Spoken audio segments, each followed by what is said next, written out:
So now it's time to go to the moon. Let me connect my controller. Go. All right. Hey, Tay. Graha is pondering the technological marvel you have just beheld. My apologies. I was lost in thought. The device of Alekan design, which leads me to think I was right about Fandaniel. No matter what he claims, he still has an attachment to the trappings of his past. Whether knowing this will make the path forward clearer, I cannot say, but bear it in mind. But let us turn to the task at hand. As Hydaelyn said, the flow of Aether will transport you to Manetorium.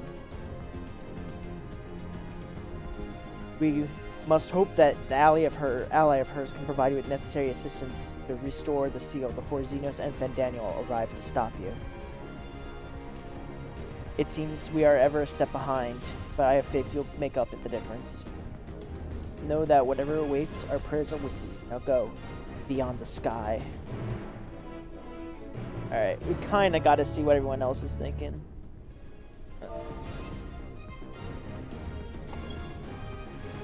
Alright, Histola. I'm the last person who should be scolding the others for using dangerous teleportation magics, but if this is indeed how Cryo reaches in time, I do wish Hydaelyn had taken care of him a little bit more. Regardless, 'tis nothing your Anjay and I can't put right. Fear not for Cryo. Go forth and return, I prithee. I have faith in you, now and always. Stand there for just a moment, please. Oh. A prayer for good luck. Now you can't possibly fail. We're moving to the rendezvous point with the remainder of the contingent. Leave everything to us here. Got no time to worry what's done. Let's go. Alright. Let's go to the moon! Travel to Manetorium.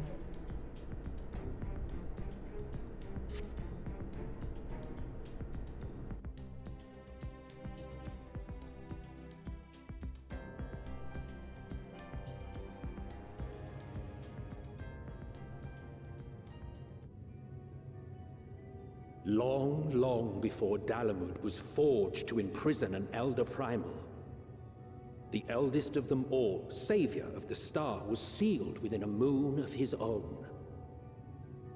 Souls sacrificed to grant him life still slumber and dream of the day he and we will be made whole. Here he waits, in this cold, barren place, his cradle and his grave. Silent lamentations and prayers of hope echo soundlessly to a sundered star, adrift and alone. Sea of Stars, Manetorium.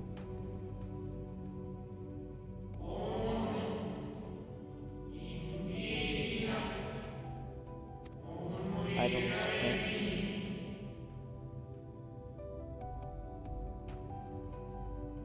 Oh.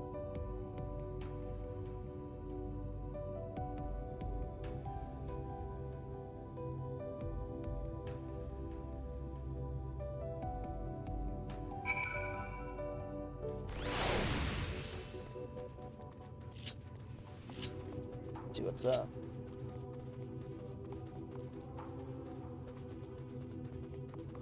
Ancient Spirit. I return. I must return. Why? Why? Why? Oh.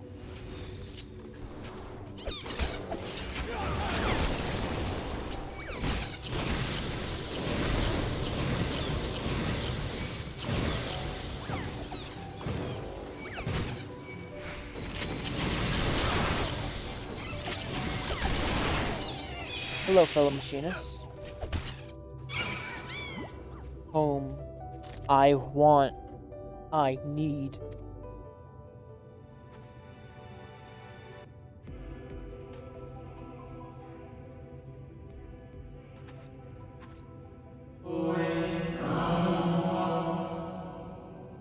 You mustn't touch. In cerulean halls, find me.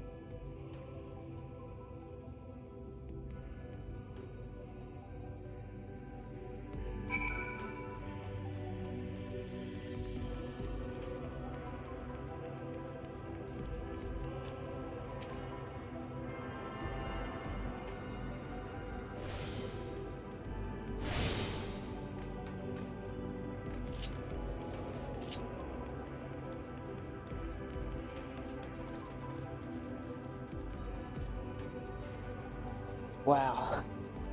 We're finally on the moon! At level 84, it's kind of sooner than I thought we'd be here, to be honest with you.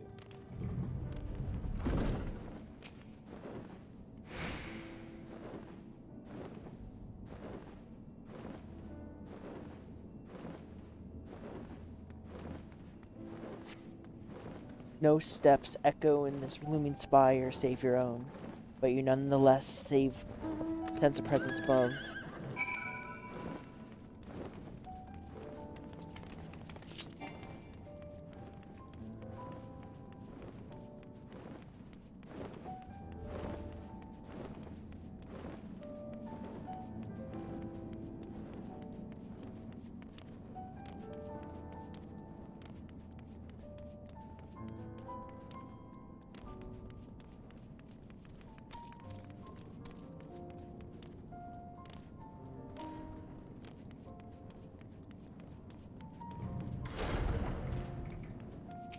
A watcher. Holy shit!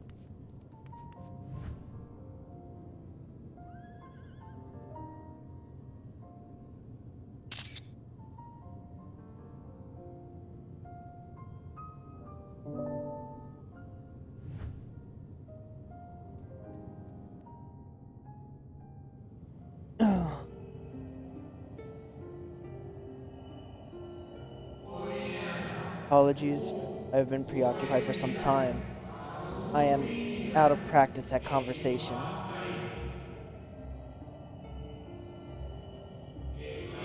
Ever since the moon was created by Hydaelyn, I have served as an integral part. I am the Watcher. I am responsible for the prisoner and devices that hold him fast.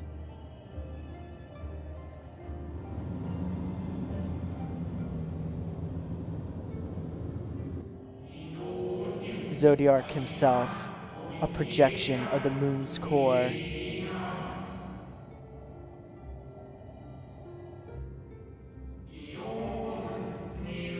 Though rent asunder by Hydaelyn, he grows more powerful with every rejoining. 7 there have been, 7 too many.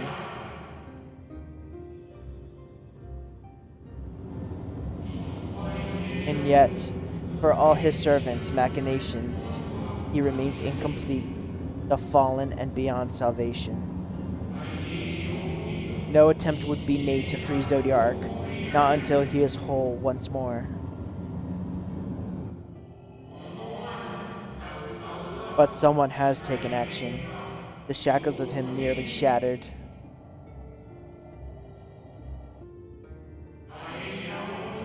Six locks in his jail, great and grand.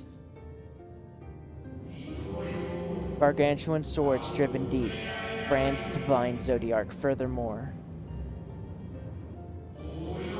5 were destroyed by his would-be liberator. 1 of these I have restored. I strive to mend the remaining 4, but my efforts are being impeded.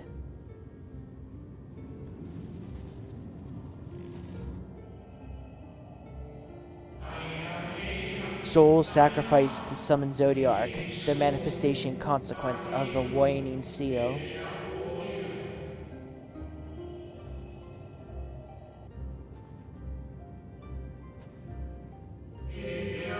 They labor in opposition to my work. They must be expelled for preservation of all. If keeping Zodiark imprisoned is the right thing to do, then I will aid you.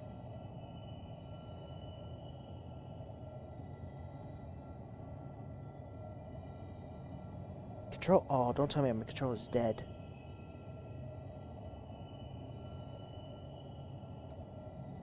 If restore, I will only resort to expelling them if I must.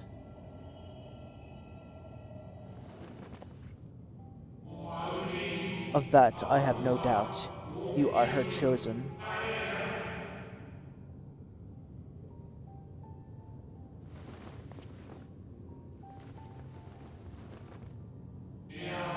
I am the watcher and the jailer. I am not the judge.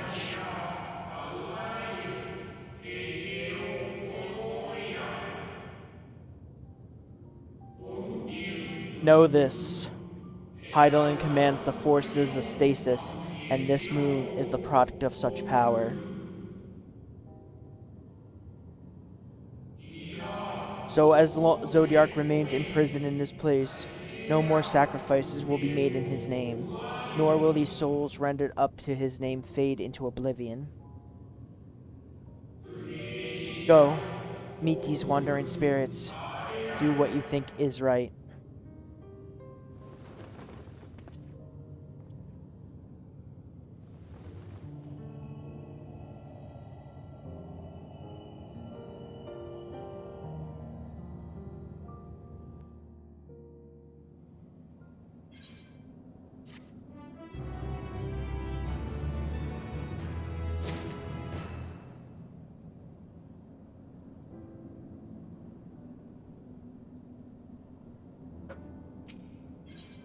The Watcher would have a deal with the specters haunting the moon.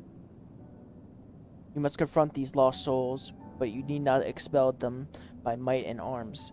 A feather touch, a firm word, simple methods may send them away, faint echoes as they are. Wear the strength of the sentiment that drives them, however. Emotions do not fade, even with the passage of centuries. And make haste, though yet distant, unwelcomed guests draw near. Woo! Ow! Woo! Ow! Alright, faded spirit. When, how long?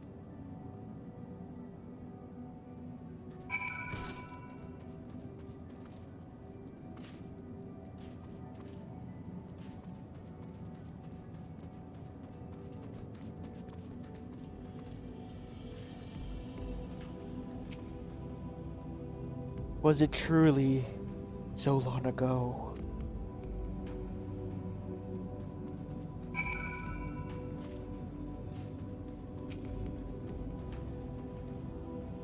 We were happy, at peace with the star. We nurtured it, helped it grow, with our will, our creations.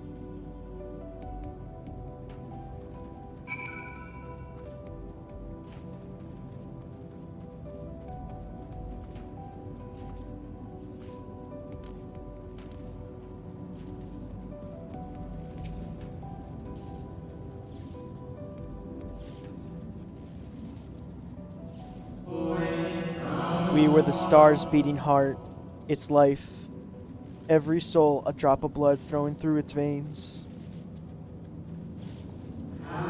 To live, to learn, to create, to do better. The star flourished, and as we did. Do you remember? No, don't skip the cutscene. Rude. Do you remember? So these souls recognize us. As the whispers die, the final spirit fades. No shadows of times long lost remain, however, the drowning brand.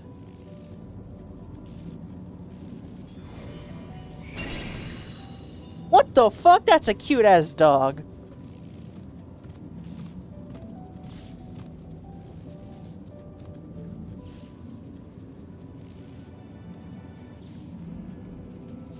A usually illustrious dog is gazing at you, what seems to be fond anticipation.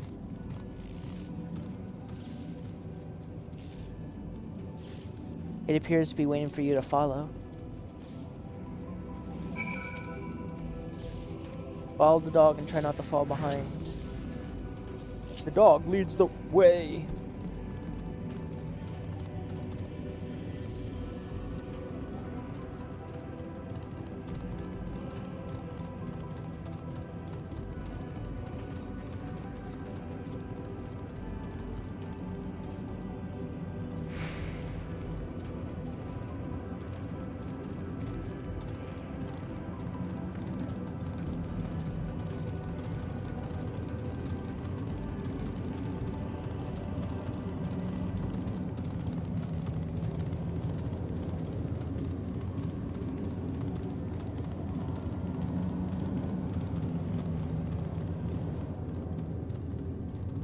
Are these moon shrooms?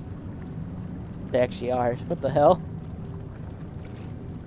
Why is there water on the moon? The hell? Oh-ho! Oh-ho!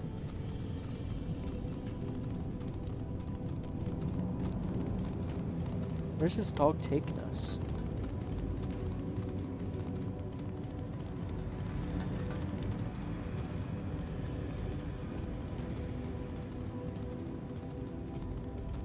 More ghosts.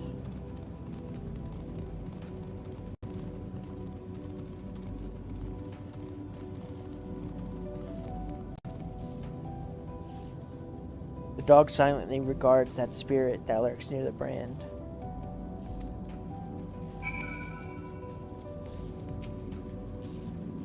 We and the star were fulfilled, wanting for naught, mourned for naught. So why? Why did it have to end? The resentment lashes out.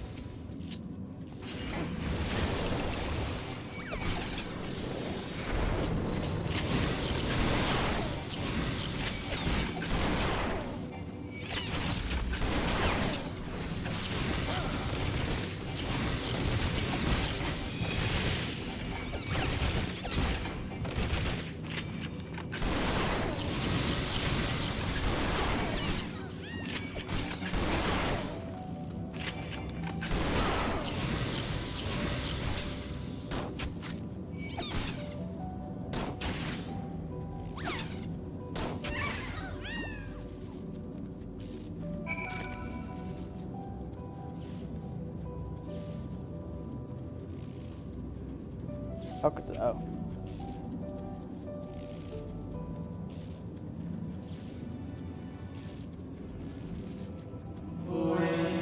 The final days taught us the fear death forced upon us. The injustice of duties and dreams left unfulfilled. The grief of unexpected partings. Swift as darkness, cold as ash.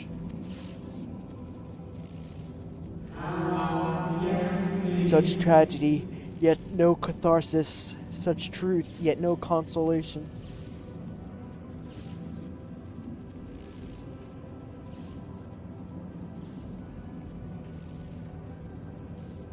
As the whispers die and spirit fades, all is silent around the numbing brand.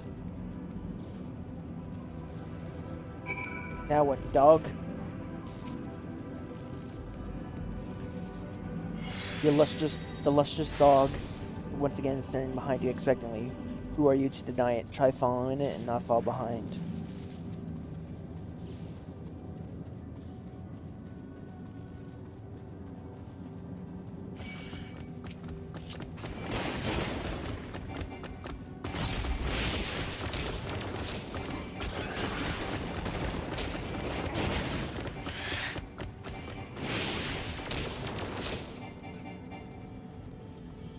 Moose Princess? Uh-oh.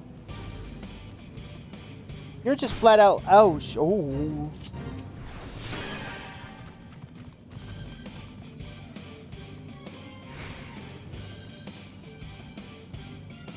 Dog, keep running. Dog, keep running.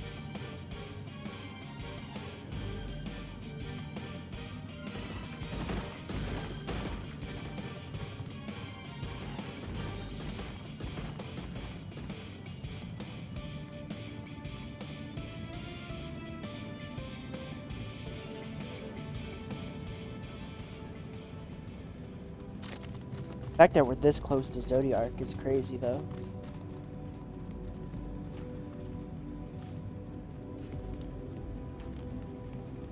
Luna Tender? Oh no.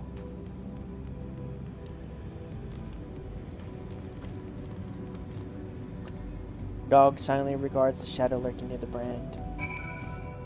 Anguished spirit.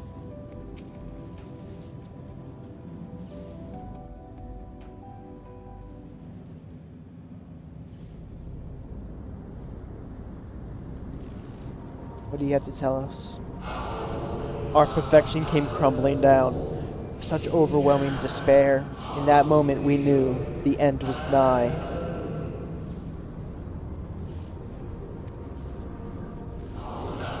the faintest glimmer of hope remained. We gave our lives that others may live. We gave ourselves to Zodiark.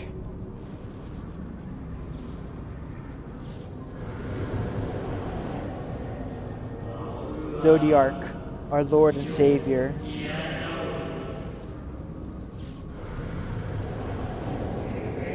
To forge our world anew.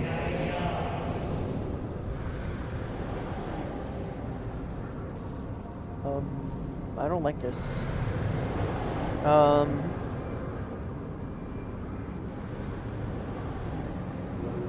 To live and love again.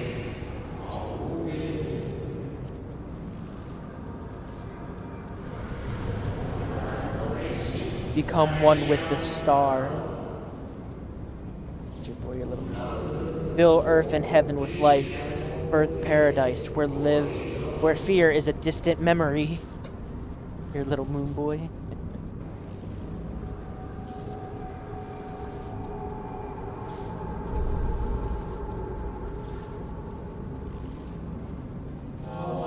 Pardon me, but would you be kind to step aside?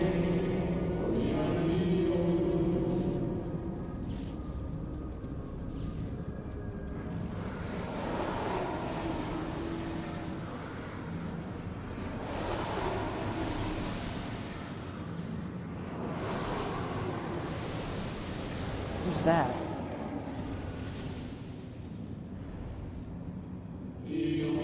Ah, the unmistakable color, the soul of Azim. But not the friend I knew, I think. Nevertheless, you are you. Familiar spirit. So FFXIV meant for you to have it.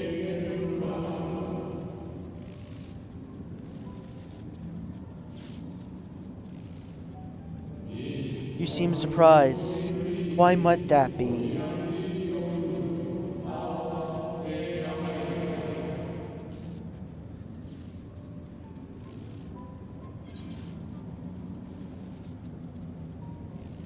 We meet again, Hypholadius. Again, I do not believe I had yet the pleasure.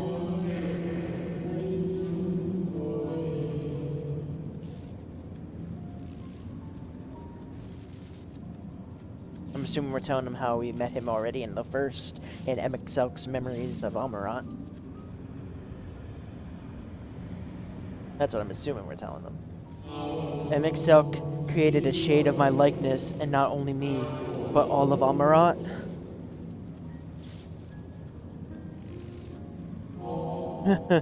How very like him.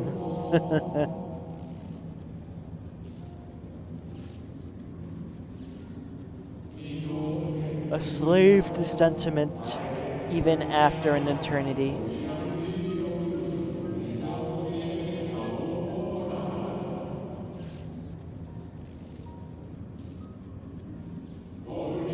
As you may have guessed, I am different from the shade you met before.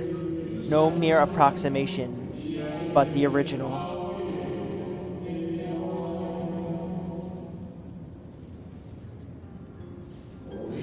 A soul sacrificed to Zodiark.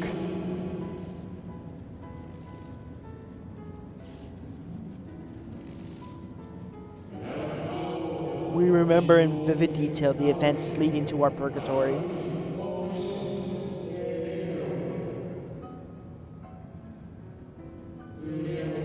The plans and plots of our resurrection, Heidelin's intervention, and Zodiark's, and the stars' final fate.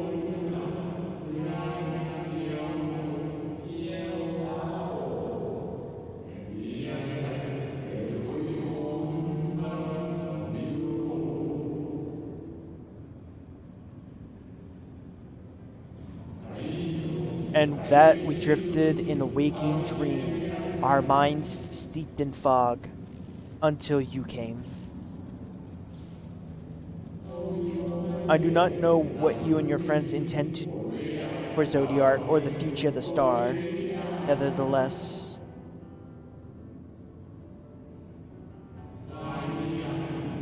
and I place my trust and faith.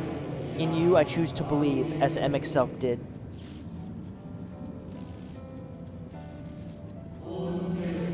Believe in yourself, and all will be made well.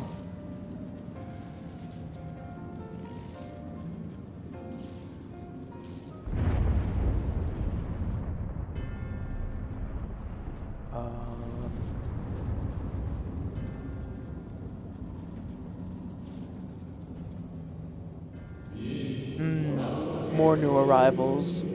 Though, then Daniel, that color I know.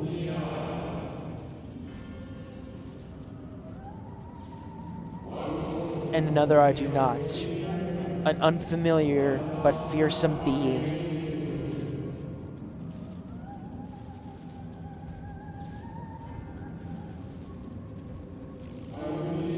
I have kept you from your duty. By way of apology, I will ensure that the shades hinder you no more.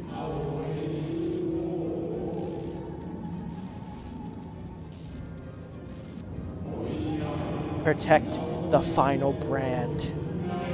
My brand!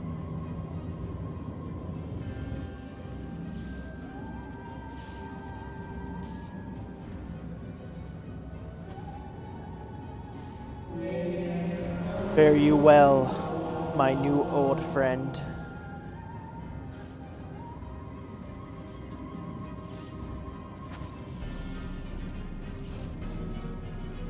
Something tells me we might begin in our final confrontations.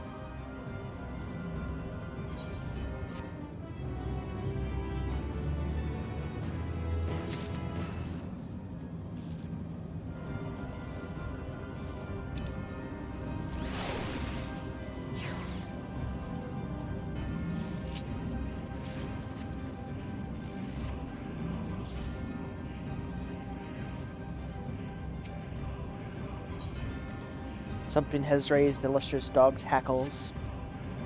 The dog growls, agitated.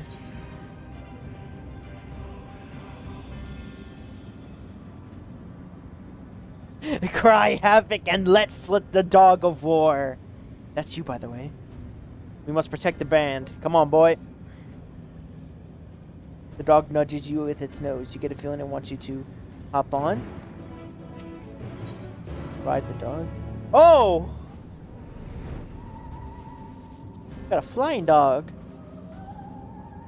Oh god, the lag. There we go. There's Zodiac. Oh my god, he actually looks like an angel.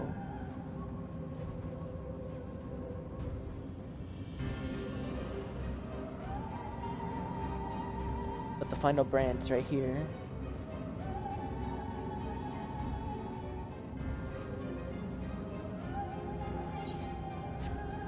Shiny Sabotender. Oh, it's the queen.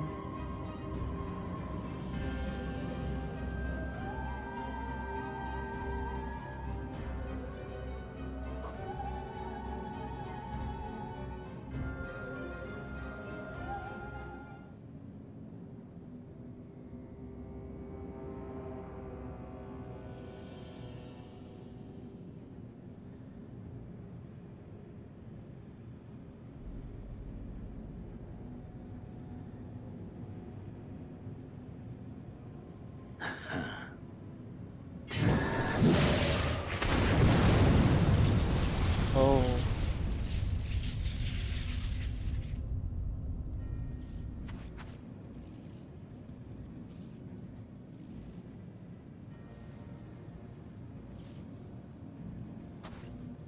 In the nick of time to savor the crowning triumph.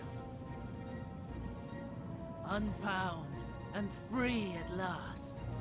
Arise, Zodiac!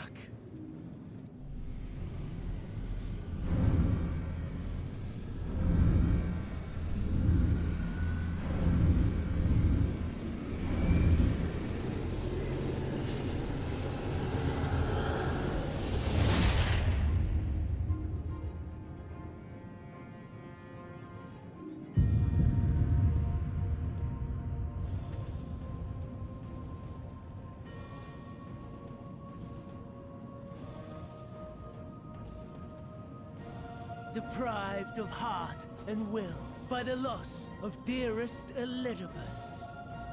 A creature of pure instinct, wanting for guidance.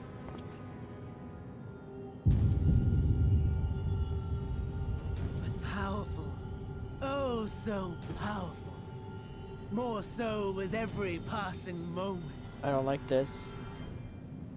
Such potential, even in this incomplete state. Still the savior who delivered a world from certain doom.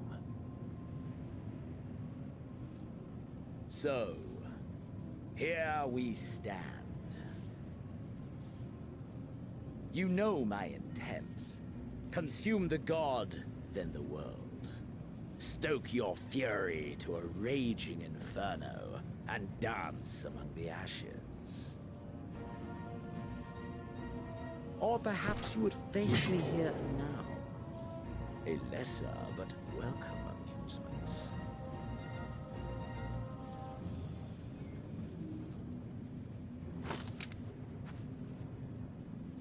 Yes. A taste to whet the appetite.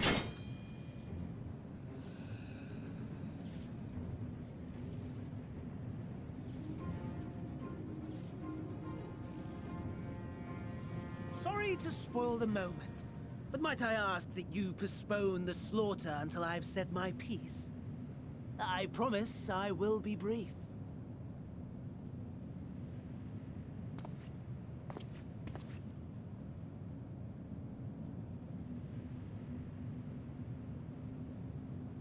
Do you remember when I told you that I wanted to die and take everyone with me?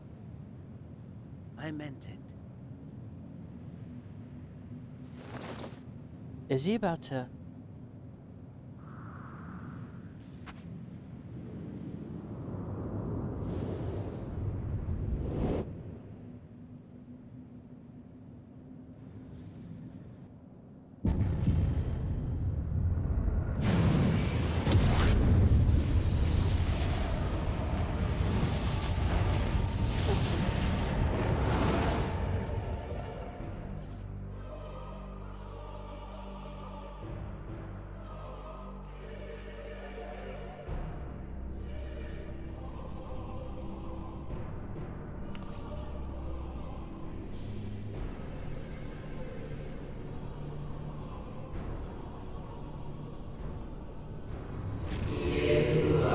We are the savior.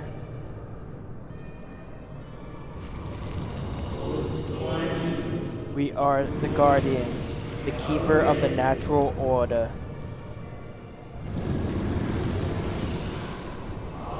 We are the martyr, the bestower of new beginnings. We are...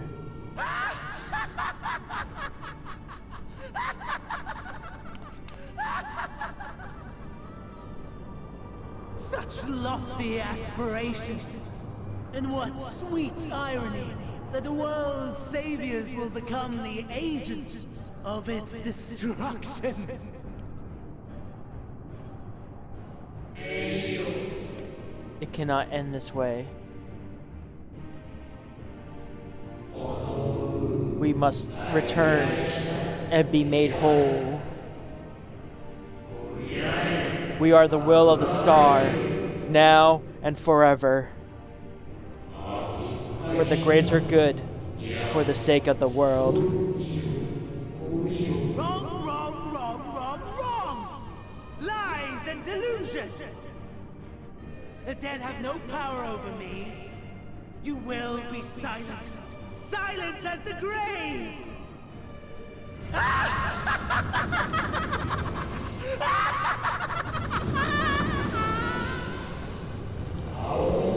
No more, we beg of you. The star must endure.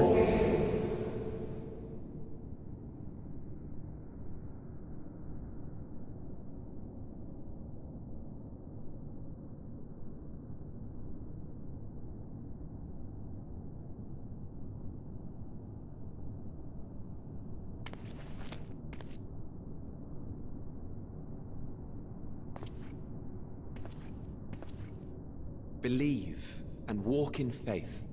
Let the light of your soul shine for all to see.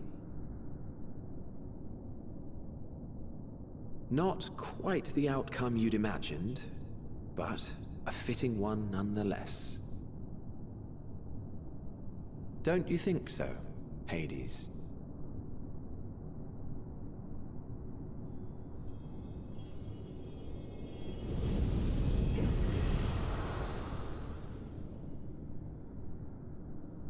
I meant.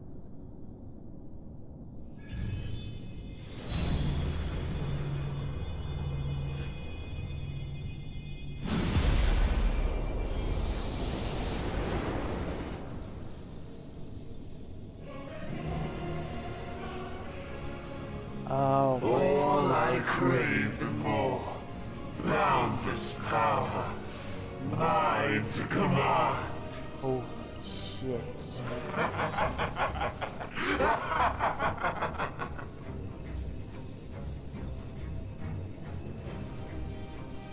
I had intended to pit my fractured divinity against Xenos, but a more tempting option presents itself. The greatest obstacle to my ambition. You will trouble me no longer.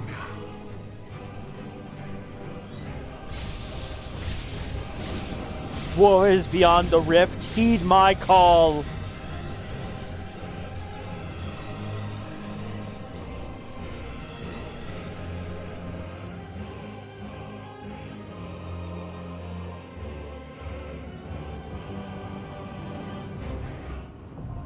The dark inside is now accessible.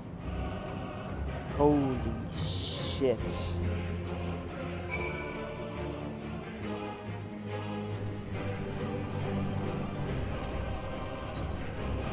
Put me in queue.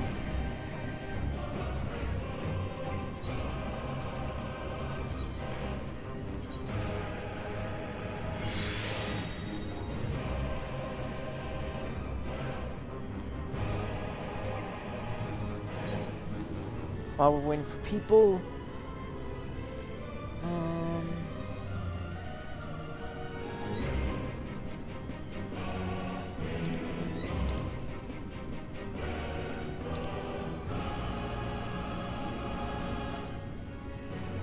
Sun is dancing on the wind, higher and higher.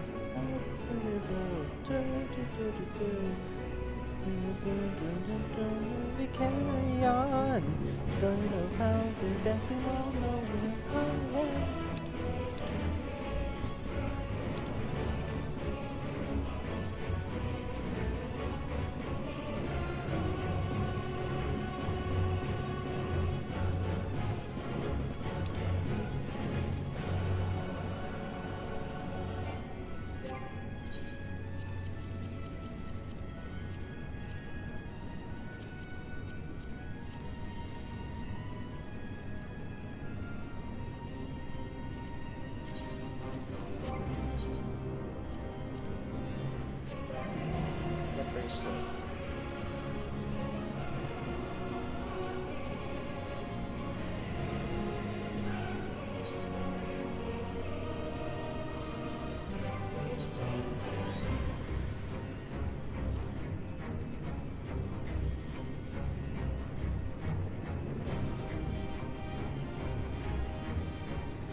I'm gonna pause the recording until.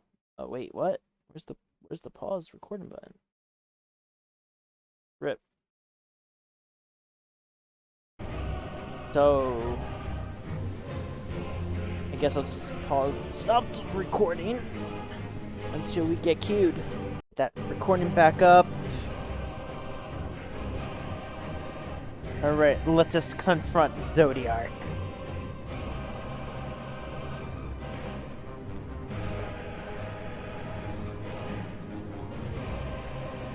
you two for now.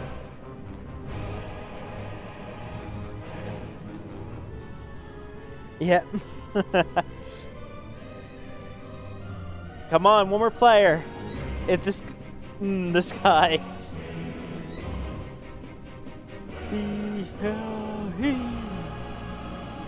Oh, here we go. Dancing on the wind, higher and higher. All right, let's see this. Show me what you got, Zodiac.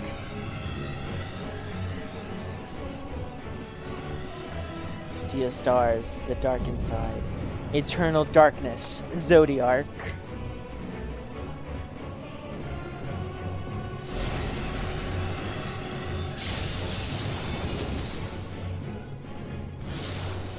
Establishing connection. All creation shall bend to my will.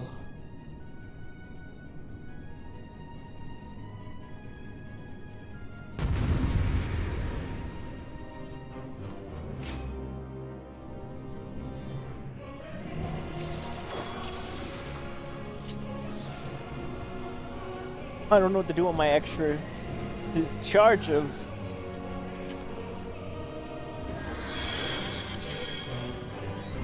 The end has come, and it will be beautiful. Oh my god, why am I dropping frames?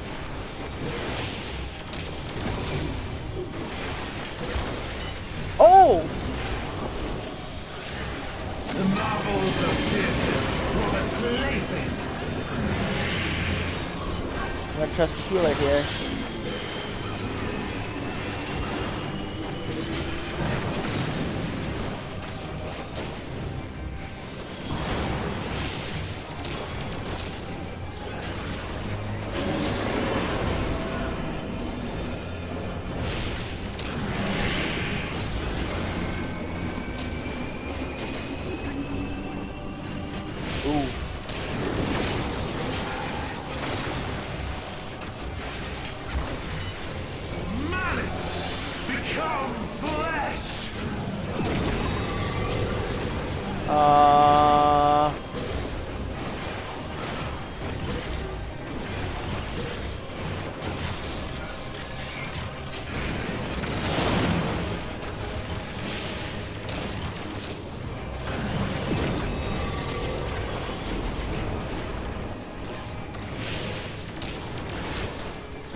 To see the end.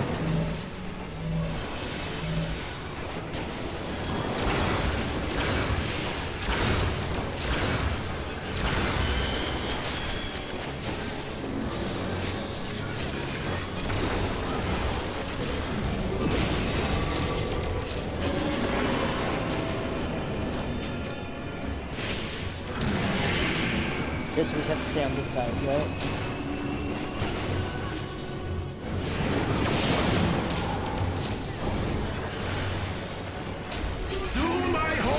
Zodiac shall be complete!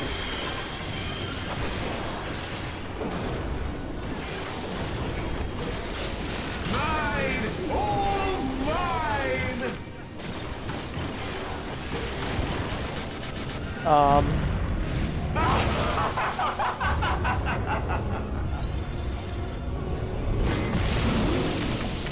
Oh. Oh! At last, I am become Zodiac!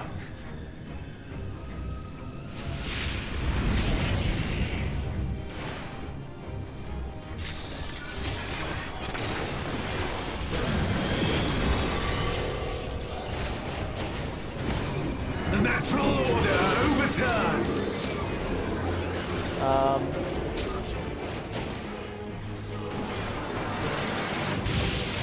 All in existence, bent to my will! Oh! Oh! I'm a genius!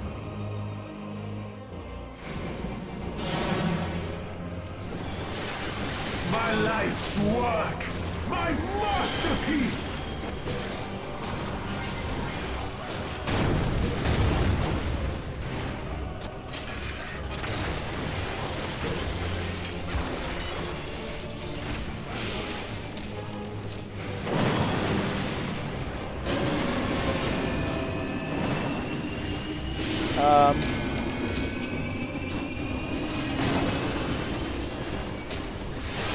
Oh! How I've waited for this day! Get me up!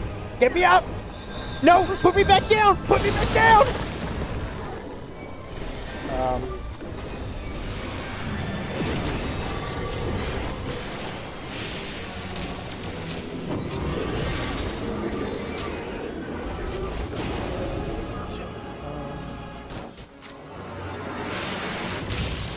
All in existence, bent to my will!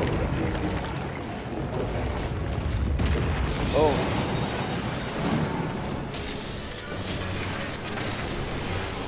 The great cataclysm, faithfully recreated! Eclipse, that's me. From broken skies fall tears of flame! All shall burn!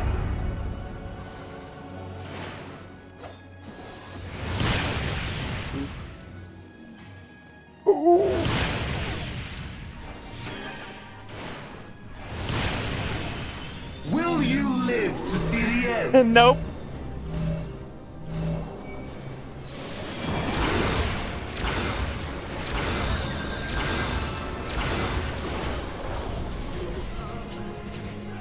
Oh. Oh.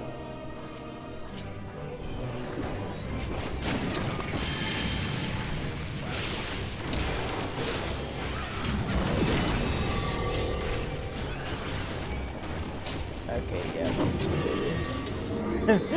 we were done that run.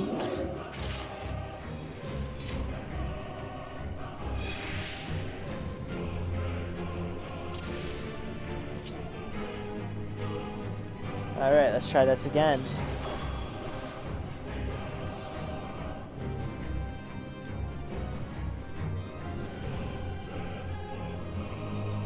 The end has come, and it will be beautiful.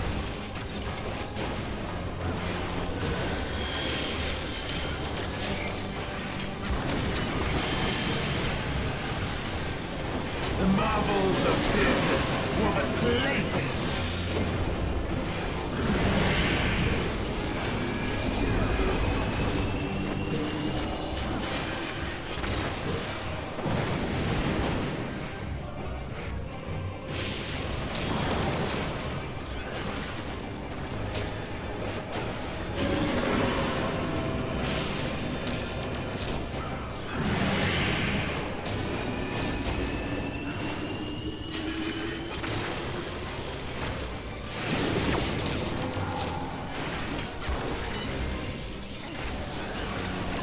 Malice, become flesh!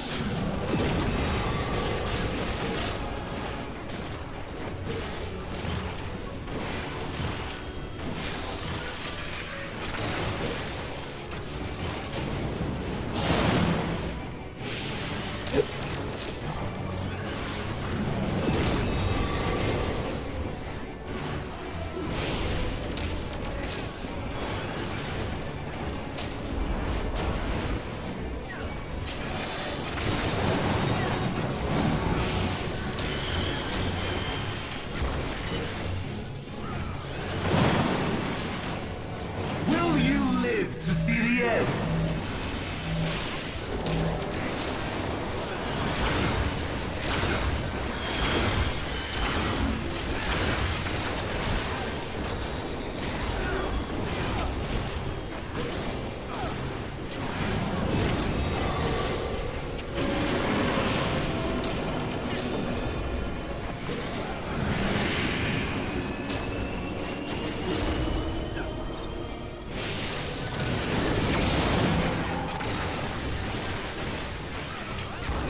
Soon my hold of a Zodiac shall be complete!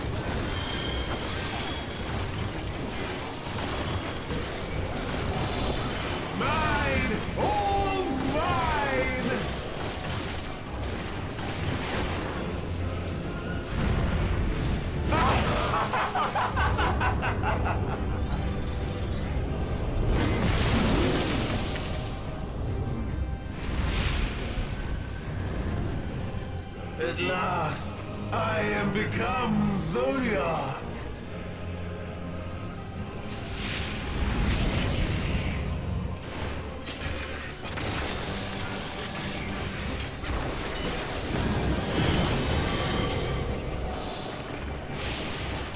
The natural order overturned. I'll trust you. All in existence, bent to my will.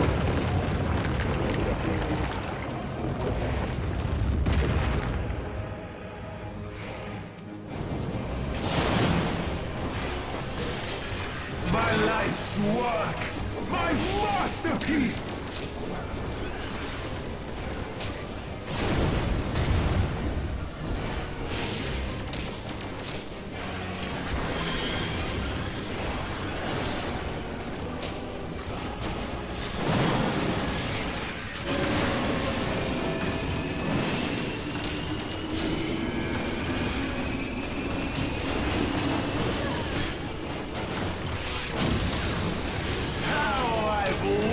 For this day.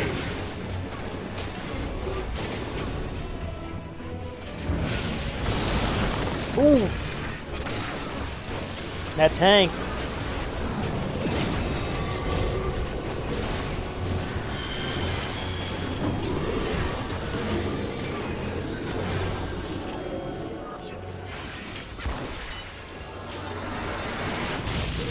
All in existence, bent to my will. Am I out? Yeah.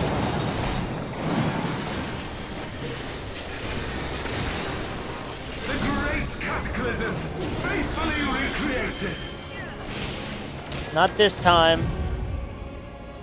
From broken skies fall tears of flame. All shall burn.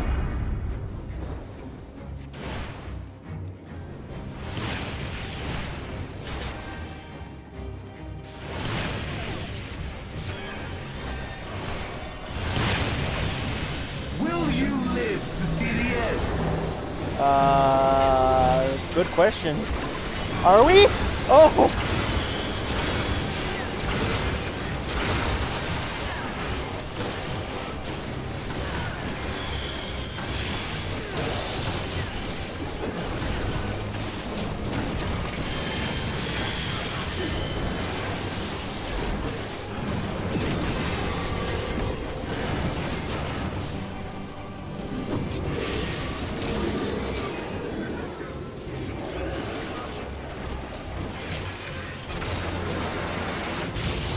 All in existence, bent to my will.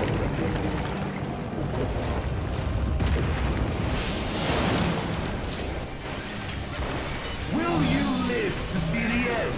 I can't mitigate this for everybody. Up to you, dealers.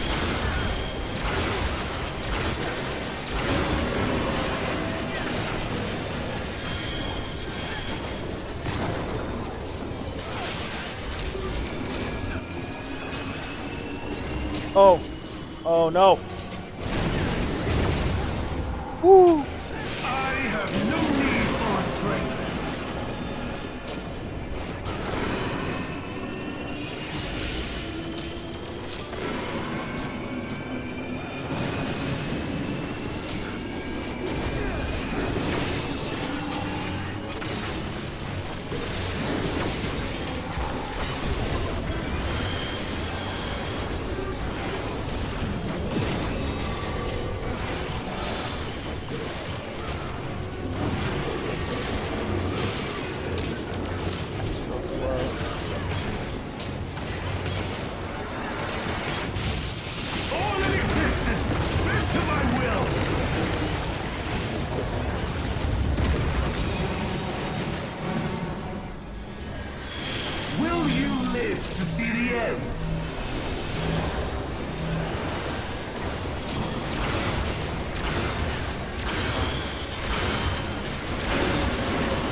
Oh no. Oh no. Will you live to see the end?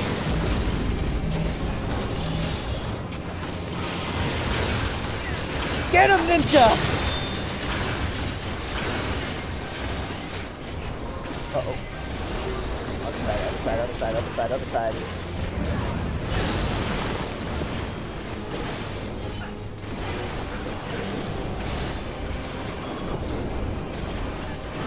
Finish him, finish him, finish him, finish him, finish him. You should be good, right?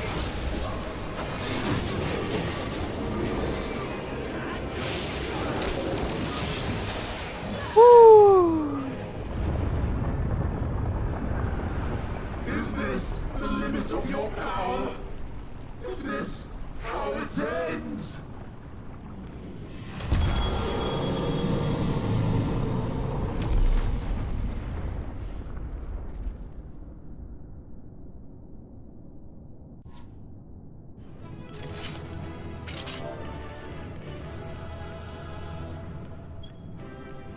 Something doesn't seem right here, though.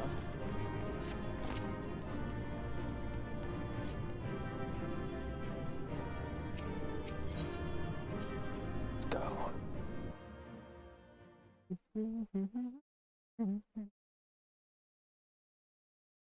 Especially since, yeah.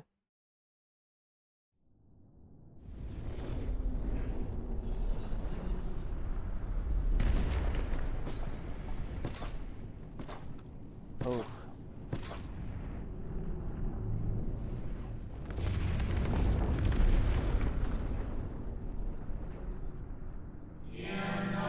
Well done, my preparations are complete. I stand ready to seal Zodiac once more. Withdraw now from that place. The teleporter will deliver you to safety.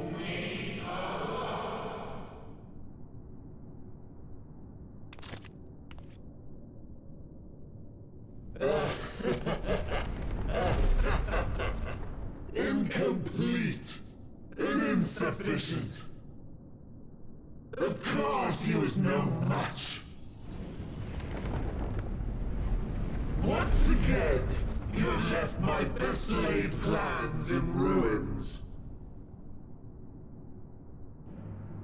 And played your role to perfection. What? Thus, sealing my victory.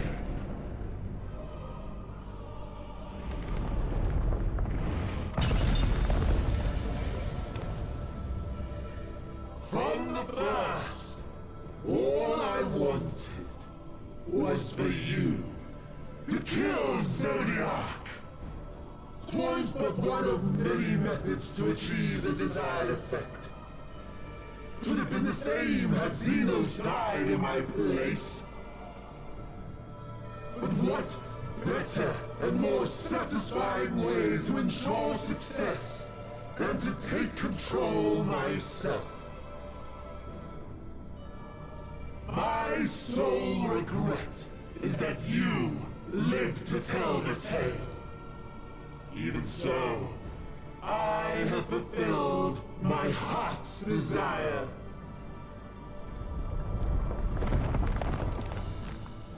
Let your murder mark the beginning of the end. The coming of the final day!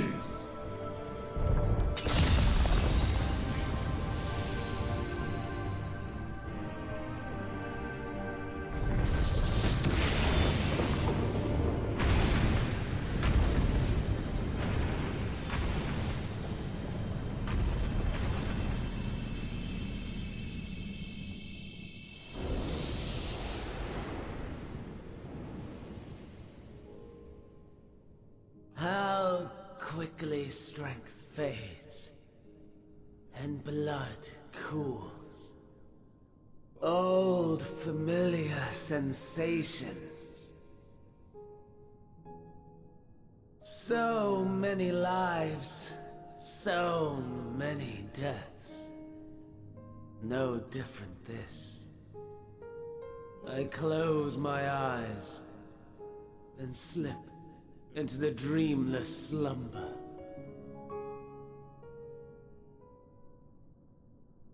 A tired song and dance. Routine. Always I wake. But not this time. Nothing left unsaid. Nothing left undone. Inherit my hell. I intone with glee. The man I was would weep for what I have become. The all-consuming contempt.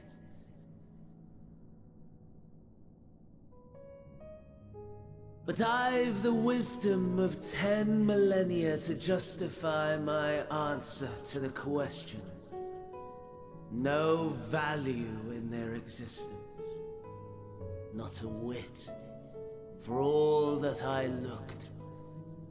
None that I did see. A final chance, then, for Heidelin and her faithful. In Cataclysm, prove me wrong. I sneer. All shall return to nothingness, as was your will, Emperor Sunday.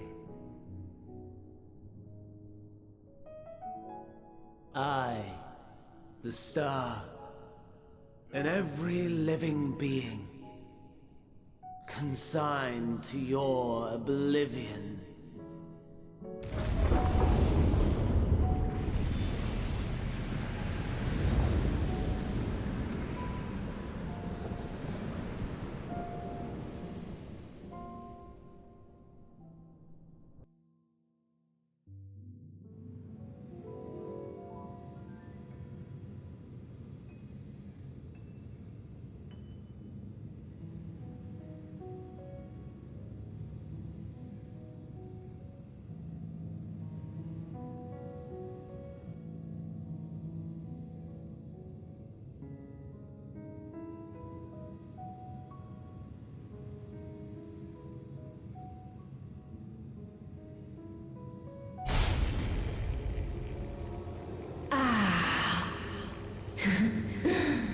At last. What?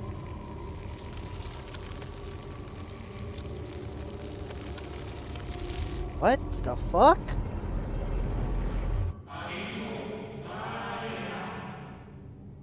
Deep breaths, slow and steady.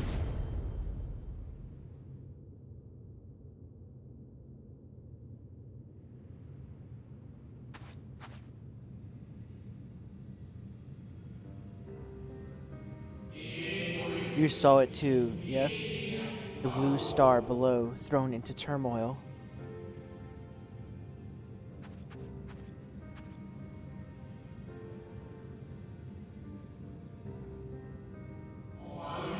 That was no illusion. All was truth.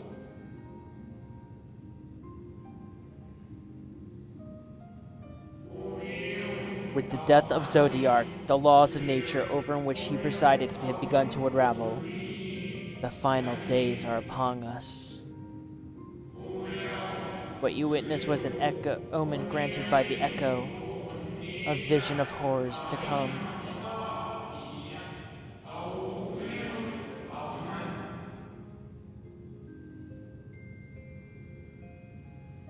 So we just brought about the apocalypse. Time grows short.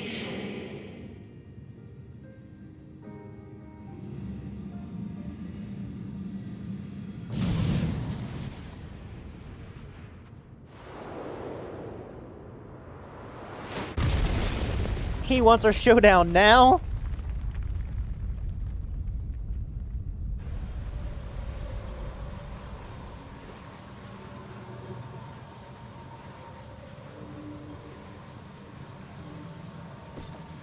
Xenos, now is not the time.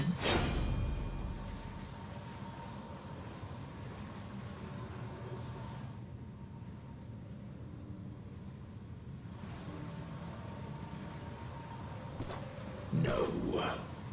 I'll find no fulfillment in a contest with you this day.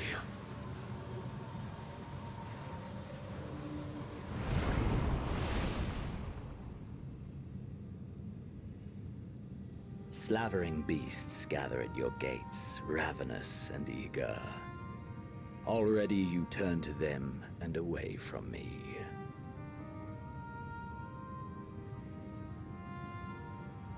I must go forth once more in search of power far beyond the might of Shinryu. Power to make your heart run over with rage. For the eldest of primals was a betrayal of promise. A pathetic creature incapable of inspiring true despair. That's what I crave. Pure, unadulterated despair. Okay, Monokuma.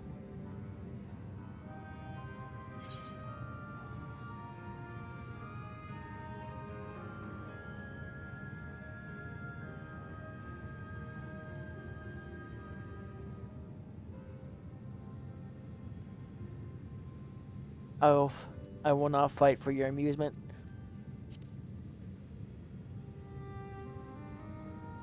Hope will win the day.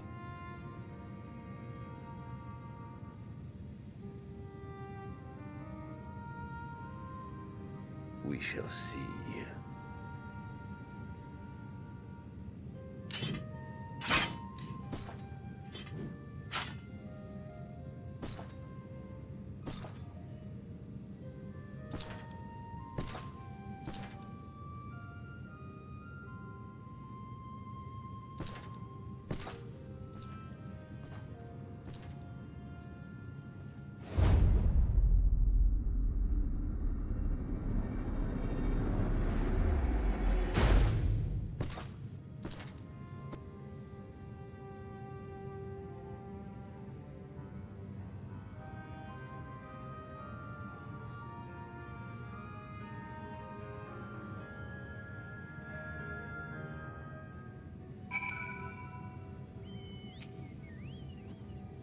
I sense his presence on the moon no longer. If you need not follow, then I beg stay and listen for what I have to tell you. Of Zodiark, the end of all things.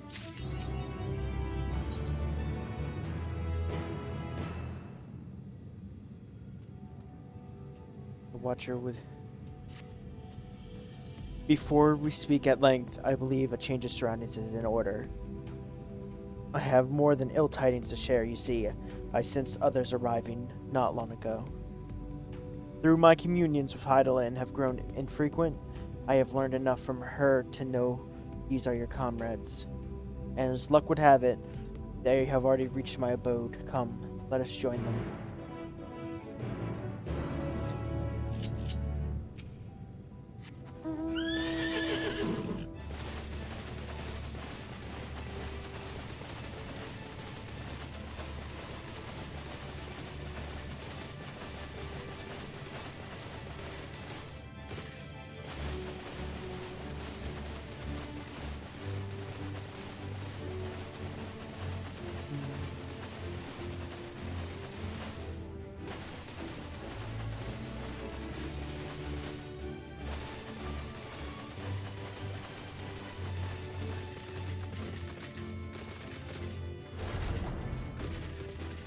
Okay, one is here.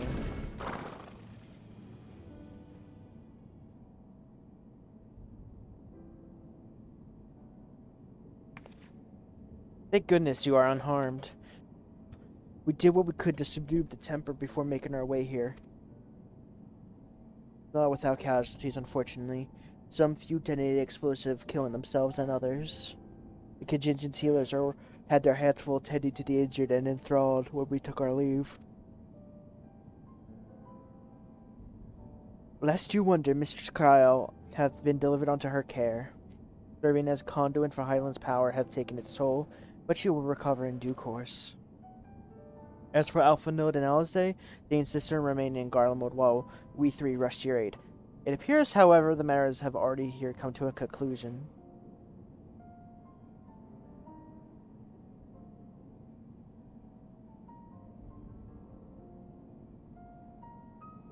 But what matter of conclusion, might I ask? Is this the ally whom Heidelin bade you seek out? He is not like the Shades of Amarat. Not unlike, but perhaps not the same. I am created by Heidelin. Together with this place, I have ever my duty to keep vigil over Zodiark, or rather, it was my duty. We killed Zodiark. Van Daniel's also dead.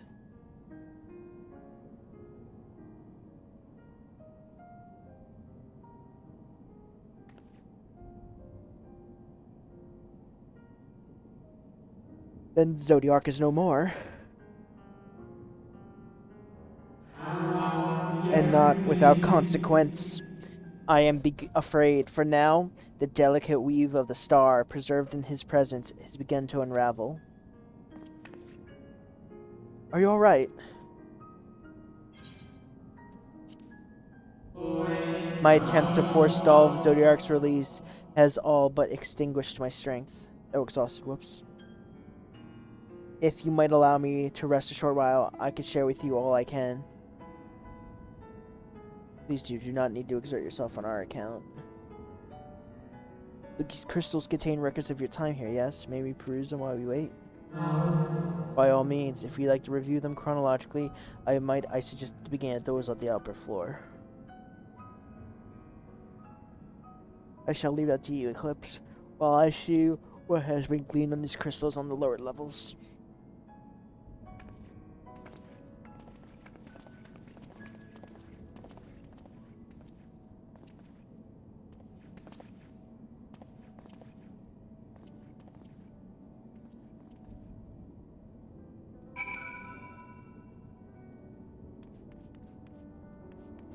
Alright, let's go see what's up there.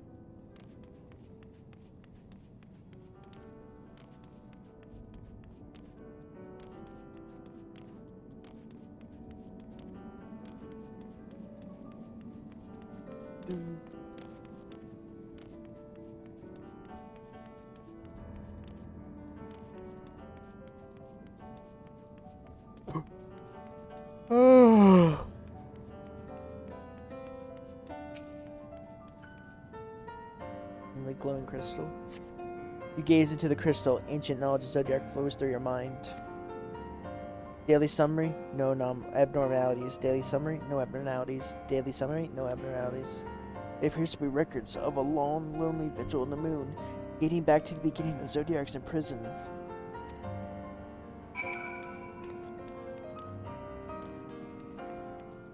Oh shit! Ah!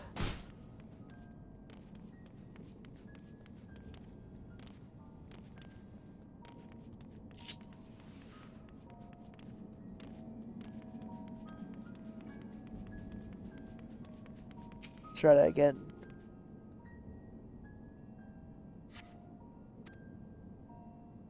These records describe how each rejoining Zodiark's first freedom grew, and did so the strain on the brands. Maintaining Zodiark's imprisonment appears to tax Heidelin greatly.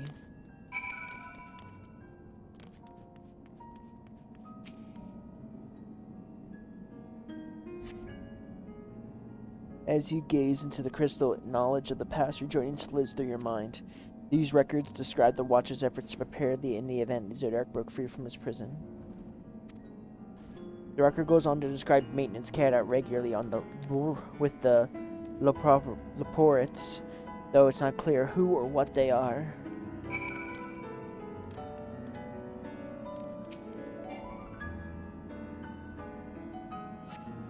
You gaze into the crystal. A record of an unexpected visitor flows through your mind. Records note the Watcher's musings when Elidibus is spotted on the moon, though clearly not for the first time. It is clear that he and his brethren are keen interested in freeing Zodiark from his prison, and yet has made no attempt to destroy the brands. Perhaps they prefer he remain hidden from mortal eyes until the final rejoining. Perhaps they realized they would never dare bring harm to Zodiark for as long as he remains in prison.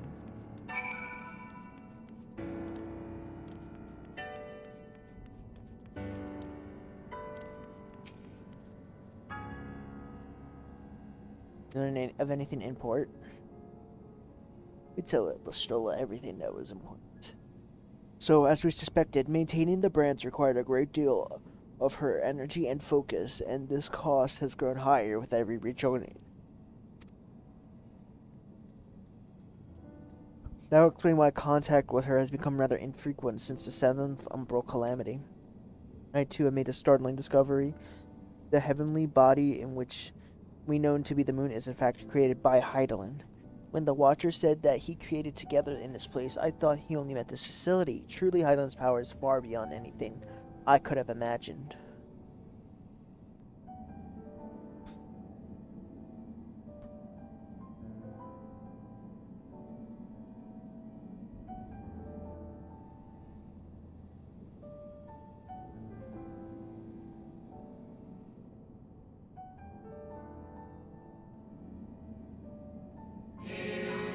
I thank you for affording me this short reprieve. Whoops. Is this fully voiced?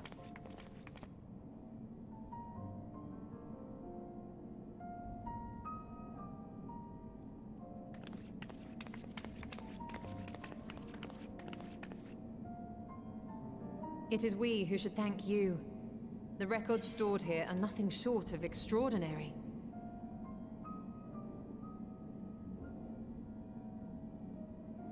There is much we could learn of Zodiark and his imprisonment, but perhaps you could offer us more focused guidance. Pray, tell us of the calamity that came before and comes now again.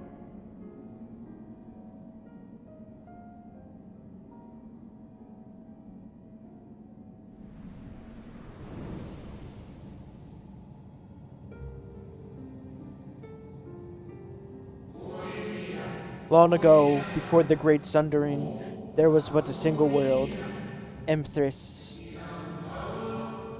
Emtherius.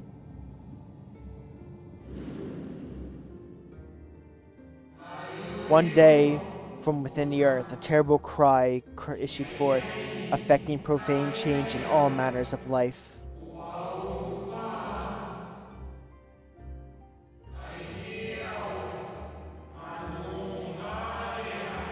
We were not exempt. Our creation magics ran rampant, giving shape to forms, to thoughts hopeless and despair.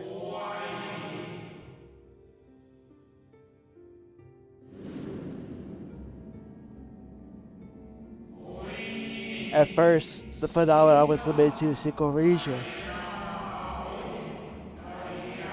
But quickly, so very quickly, it spread and engulfed the whole star.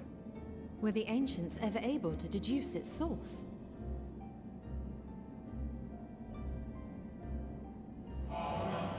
They were not. However, the convocation struck upon the method to predict where the next corruption would manifest.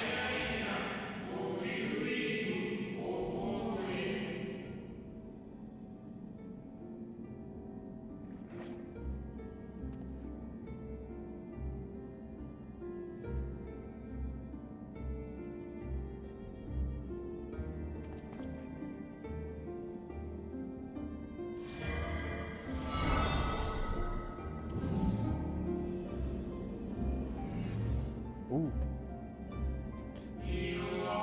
The etheric energies which flow through all creation in forms of various currents.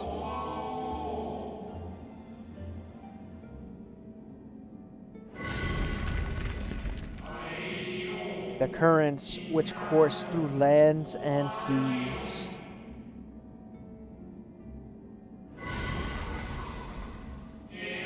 Those which flow through the very air.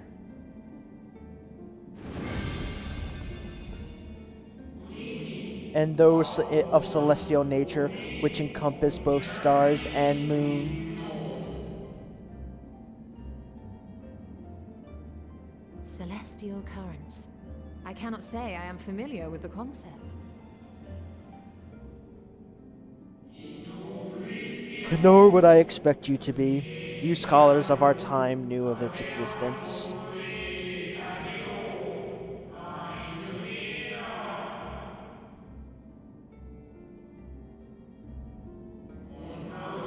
Their invaluable knowledge helped us to better understand the nature of the calamity.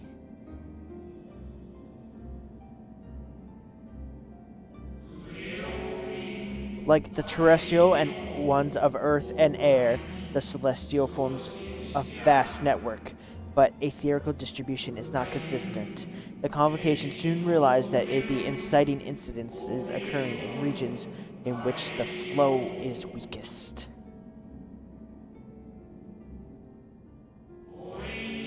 Correlation without clear cause, ultimately, nonetheless, on a closer study, a stagnancy of aether is observed in nearby currents.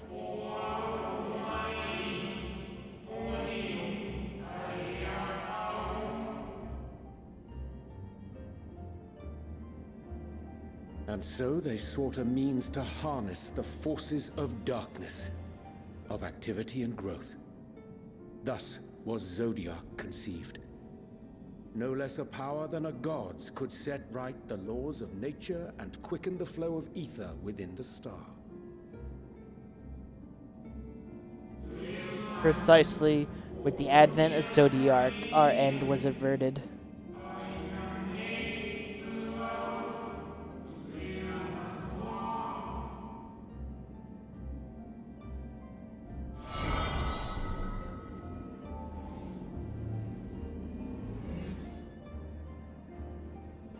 Emmett Selk claimed that those who summoned Hydaelyn did so because they saw Zodiac's power as a threat.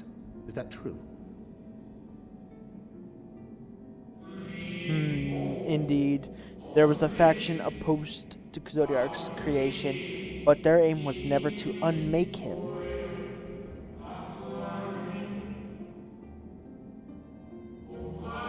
They understood the continued preservation of the natural order was dependent on his very existence.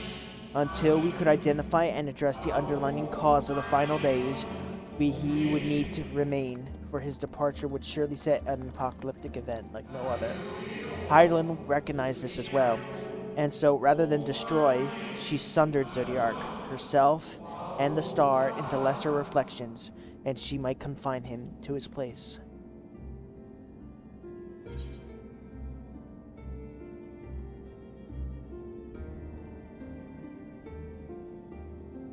What she told me of the etherical sea's falls, could have sworn she beseeched me to banish the darkness.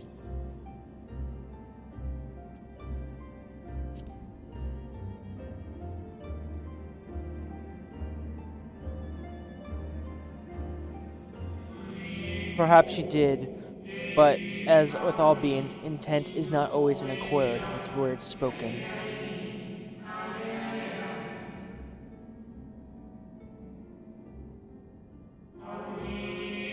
Hydaelyn and Zodiac are both constructs of man, approximations and perfections limited by our own imperfections.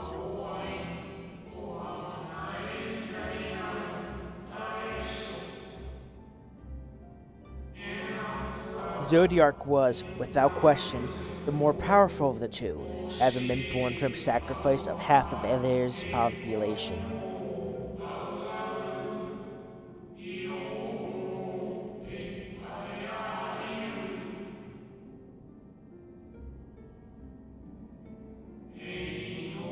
Thus wasn't necessary for Hydaelyn to commit herself wholly to his defeat.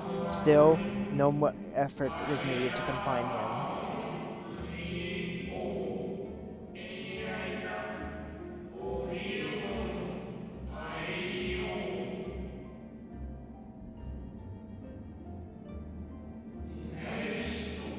Maintaining the brands taxed her greatly. With what power she dared spare, she cried out to anyone who might listen and offered her blessing to those who heeded her call.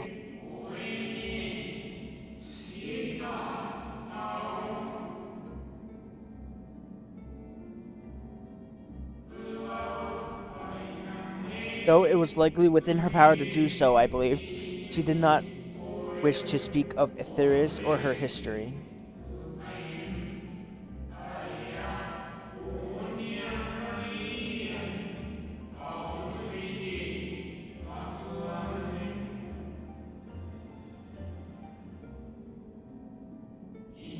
Like Zodiark, Hydaelyn's purpose is a reflection of her creators. They wished to look towards the future and not linger in the prison of the past.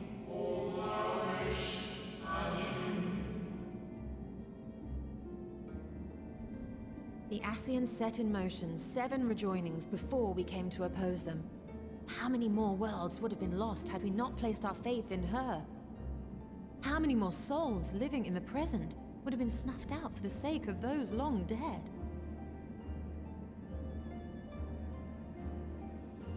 Well, in light of recent events, I see no reason to doubt your words.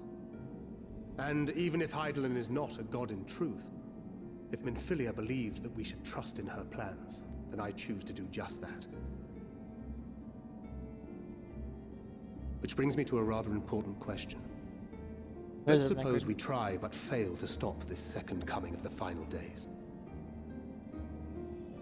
Should the source fall, what will become of the other worlds?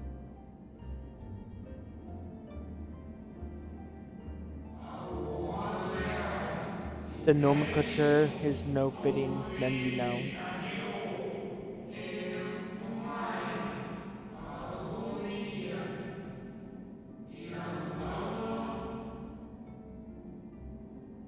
Nomenclature.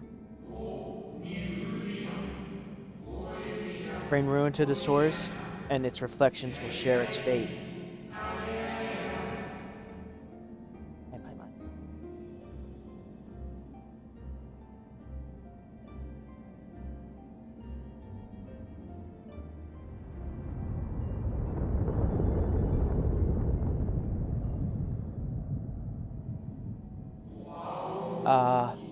It is ready. This way, if you would be so kind.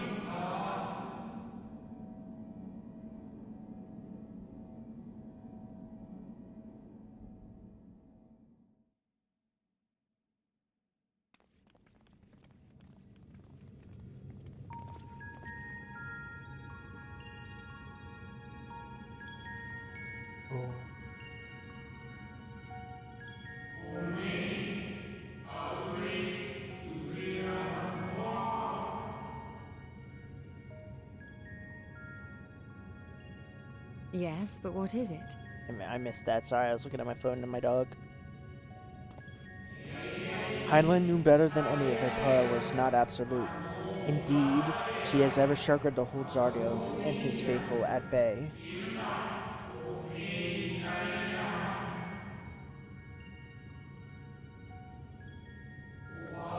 She feared the worst, so made preparations. In the event of his demise, there would be a contingency.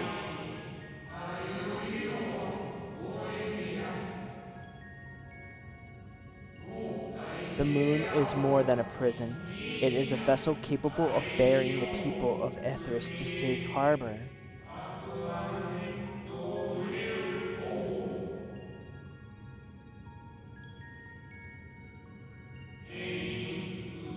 You need not to go as far to find its pilots. In fact, I will be happy to take you to them.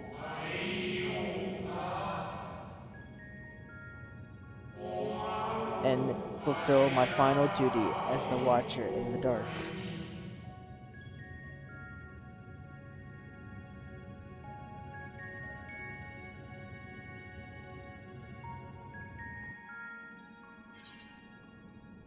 I know you're complaining.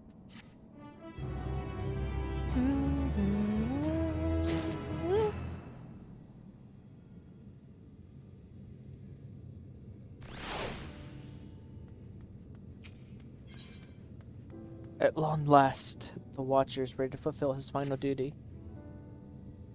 Time has come for you to be on your way. The crater of the heart of the Larum where Zodiark was imprisoned is not so easily traversed, however. Let us call upon Argos, the familiar which you met earlier. He should have no trouble bearing you across. Where's Argos? As Hydaelyn created me to be the jailer, so did she, too, she created Argos as the guard. To his nature is to appear when needed, yet he is nowhere to be found. Strange. Habit and bouncing over has affected him. Let us make for the crushing brand and attempt to call him there. But you would need to recall, you walked the path that goes with Argos before. You will need to find your way. If he labors in service of Heidel's plan, I see no reason to do as he suggests. Shall we make for the crushing brand then? You guys are taking this that way? Lame. Let me break my legs. Watch this drive.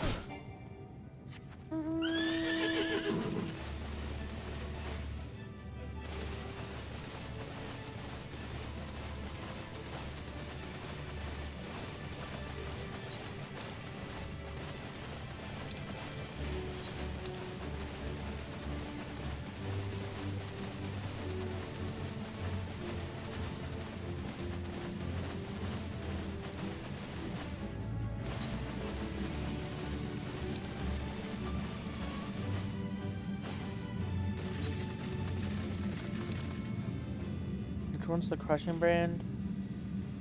That one.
The place we seek is just ahead, at the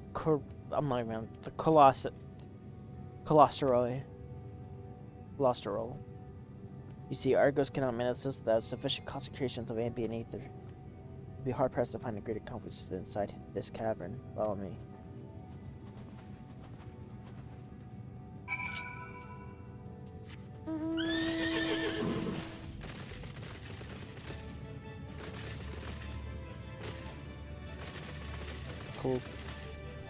Cholesterol.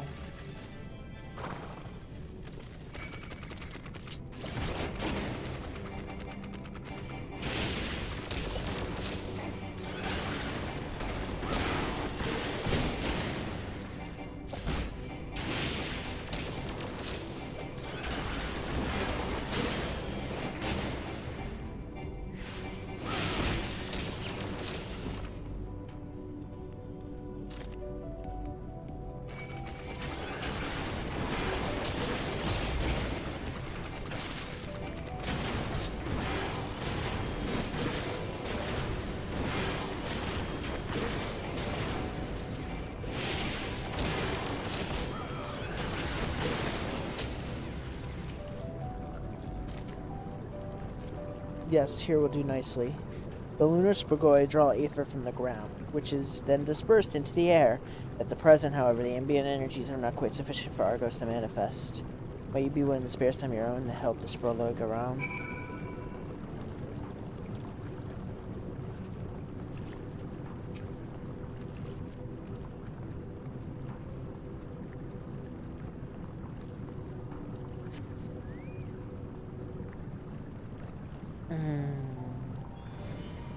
Oh. Argo.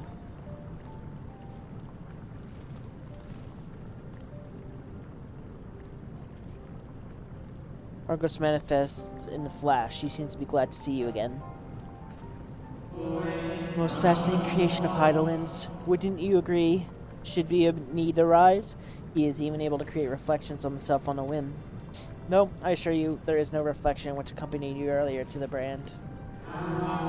No, Argos was quite eager to be at your side then, as he is now, it seems. I cannot recall the last he showed interest in such an affinity for anyone. Indeed, I thought him more likely to shy away from you and your companions. Perhaps it was more of a sense of duty that compelled him to aid you before.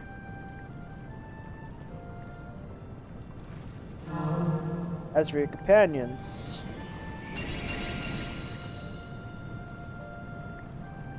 Unexpected, but greatly appreciated. I believe we are all ready. Now let us return outside so you may cross the chasm.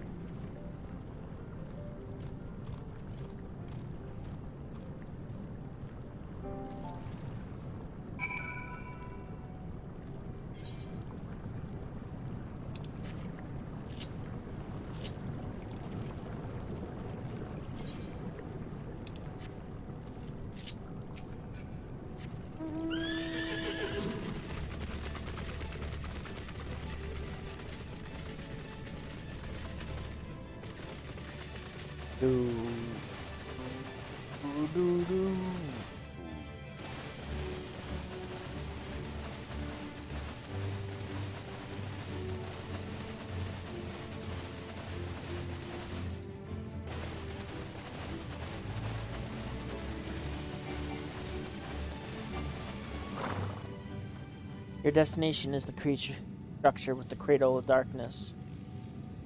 But climb on Argo's back and he'll take care of the rest. Once you arrive, you need not take along the flight of the ship's crew. The facility is designed to rouse them from their slumber in the event of Zodiac's destruction.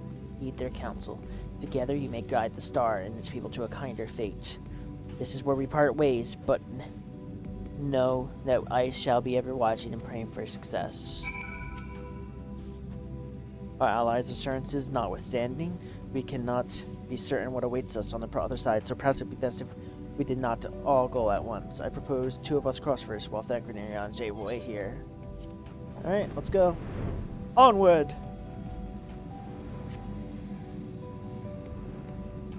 The malefic aether yet permeates the crater, remnants of Zodiac most likely.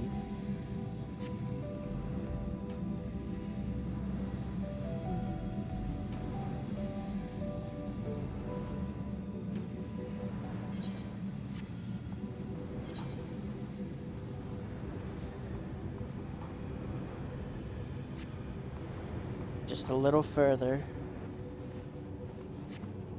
Ooh. A QB. Oh.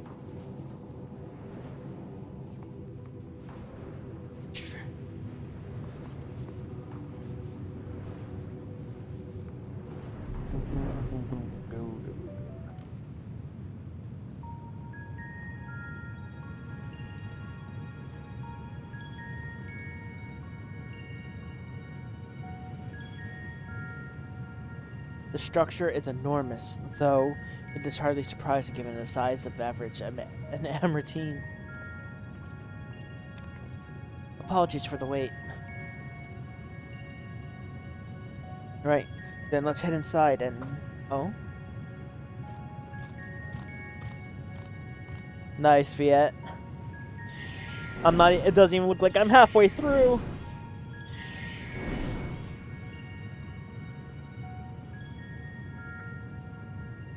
Most intriguing, by which he conserveth energy, mayhap.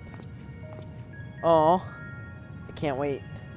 Well, I certainly wouldn't want him to blink out of existence on our account, helpful as he's been. Thank you, Argos. We'll take things from here.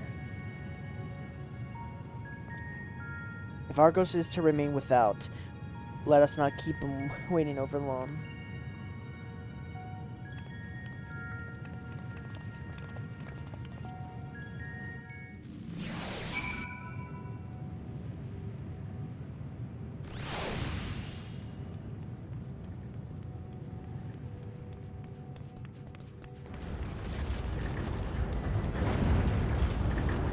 Holy shit.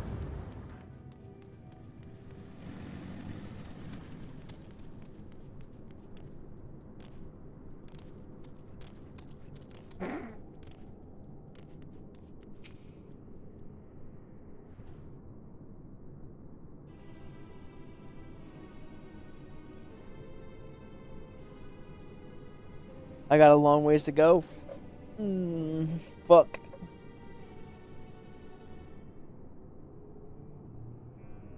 Our moonship pilot should be around here somewhere. Is that right? Our moonship.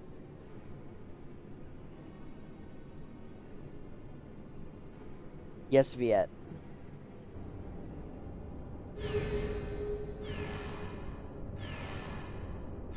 Oh. It's gonna go down so hard for you. Oh. Oh, they're cute. This is obviously Tay's favorite beast tribe.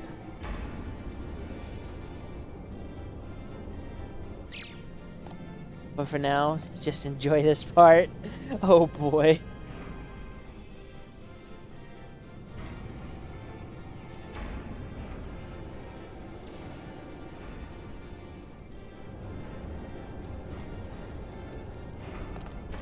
Oh.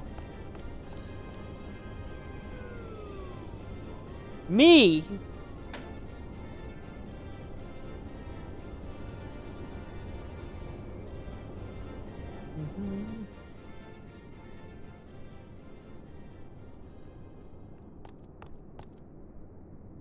Look lively, everyone! I know, this 1243rd inspection is a mite ahead of schedule, but it is of the utmost importance, for Zodiac, alas, is no more.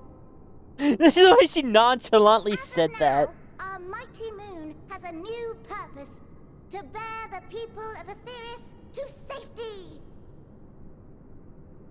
Our time has come, my friends!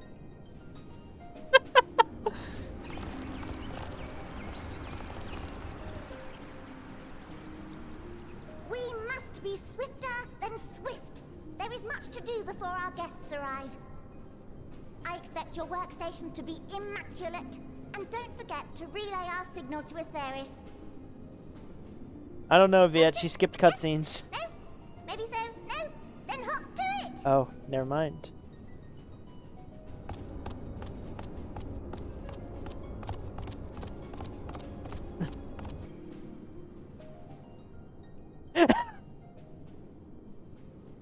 All of us. 'Tis a rather curious crew she hath chosen. Their endearing forms intended to ease the passengers' hearts, perhaps. Perhaps. Perhaps.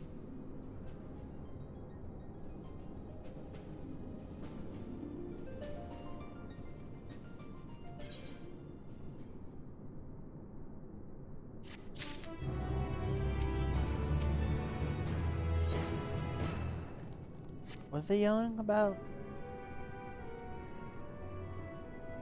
Oh. These must be the Luperits mentioned in the Watcher's records. Not all that I expected, but the Watcher did bid us heed their counsel. I assume that one who gave a rousing speech was their leader, though we may have to ask about in order to track them down. Come on then, let's be about it. That guy's such a Chad.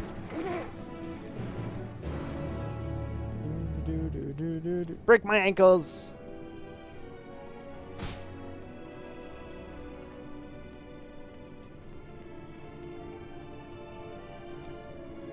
Ah, trading way. Thank you. Chipper Loperit.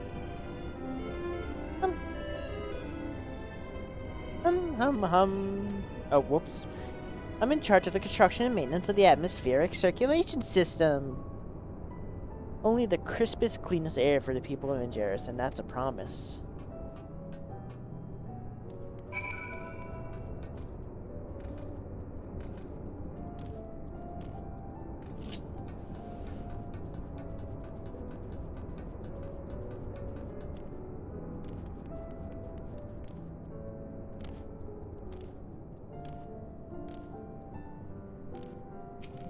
There was in the leader? No. Sleeping way. My job is... perhaps I better ask. Oh. Definitely me.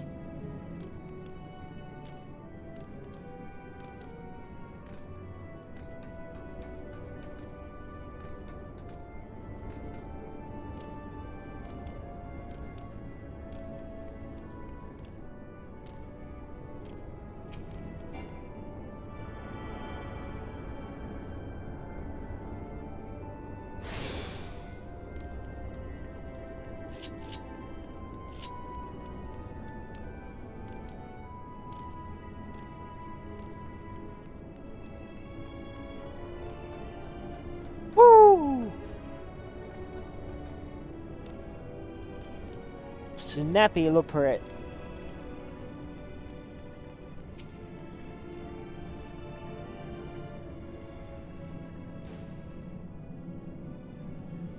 I'm just as tall as them. What? How in the... When did you get here? Who let you in? Why wasn't I told?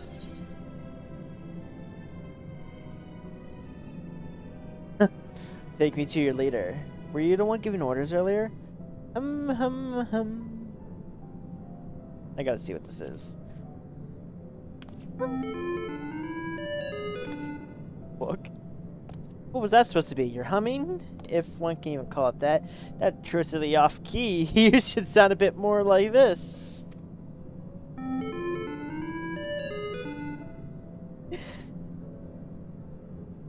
As the leader of the Luperits, I simply cannot allow some standard attempts at musicality to go unremarked, even if you are a guest. But, being as magnanimous sort of that, I'll forgive you this once.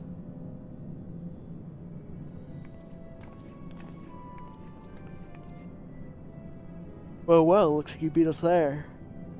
Oh, here. They're friends, I take it. This is all of them?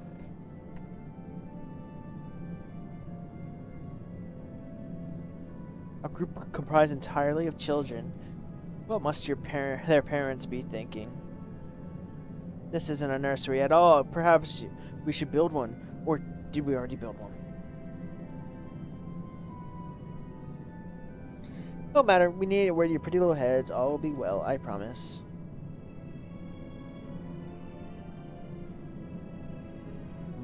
But goodness me, we shouldn't be standing around gawping. I must take you to meet the others.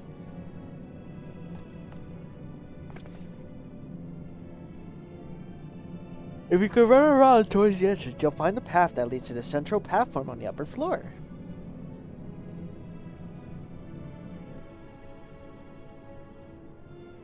There is no one way to reach it, but it's the large glowing ball at the center. You should find yourselves lost. I shall gather the others and meet you there.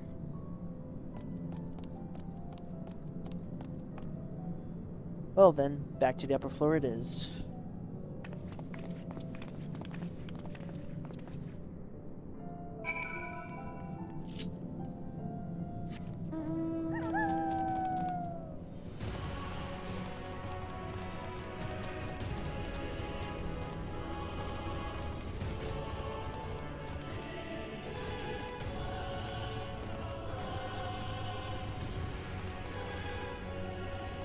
Oh yeah, straight up, whoops.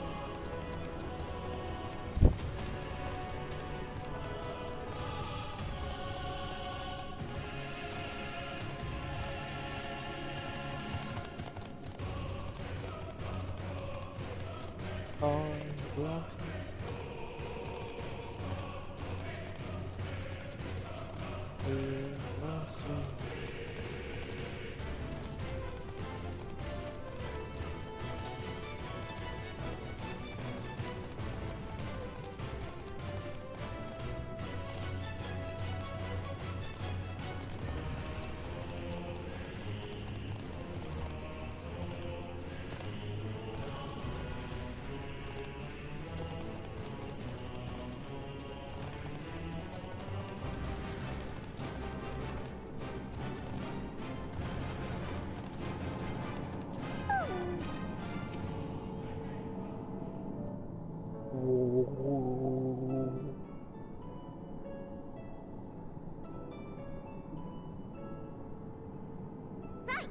course, introductions are in order.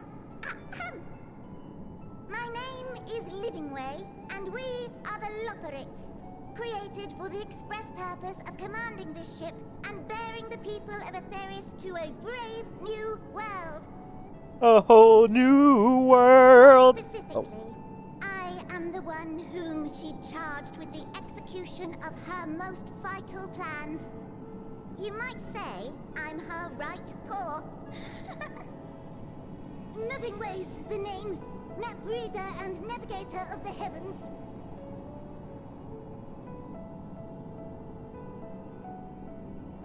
Pleasure to meet you all, but I'm still trying to make sense of this.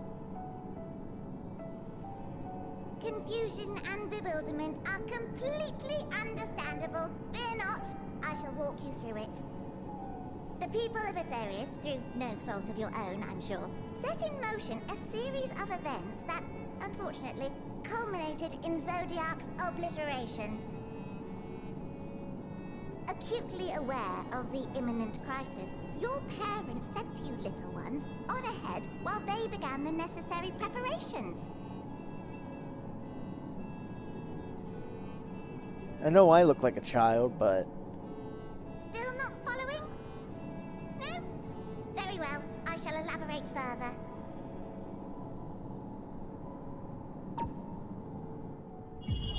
Oh.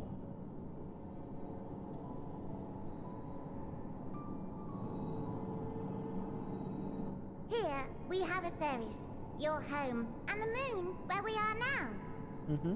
Without Zodiac around to keep things lively, so to speak, the celestial currents of the star have doubtless begun to degrade. A calamity of apocalyptic proportions will be visited upon Atheris, bringing an end to all life. Very sad, that. So too hath the Watcher claimed. By thine unperturbed countenance, I gather this eventuality was anticipated. The doom and gloom. Oh yes, quite expected. Imagine, if you will, that Atheris is a delicious carrot that I've forgotten to eat and left out in the midday sun. Oh. The most earnest wishes or prayers will not stop it from rotting to the core. So sadly, there's nothing to be done but to abandon said carrot, Atheris, in case the metaphor is lost on you, to its grisly fate. And this moon will serve as the vessel to deliver us to a new home. Just so! We will gather up as many people, supplies, and resources as our stores will hold. And then, once everyone is aboard, it's off to another star. What the fuck? Easier said than done, admittedly, for one does not simply hop from star to star on a whim, which is precisely why we've spent countless years constructing the most propulsive of propulsion systems. We ought to make it to our destination in 2 shakes of a rabbit's tail.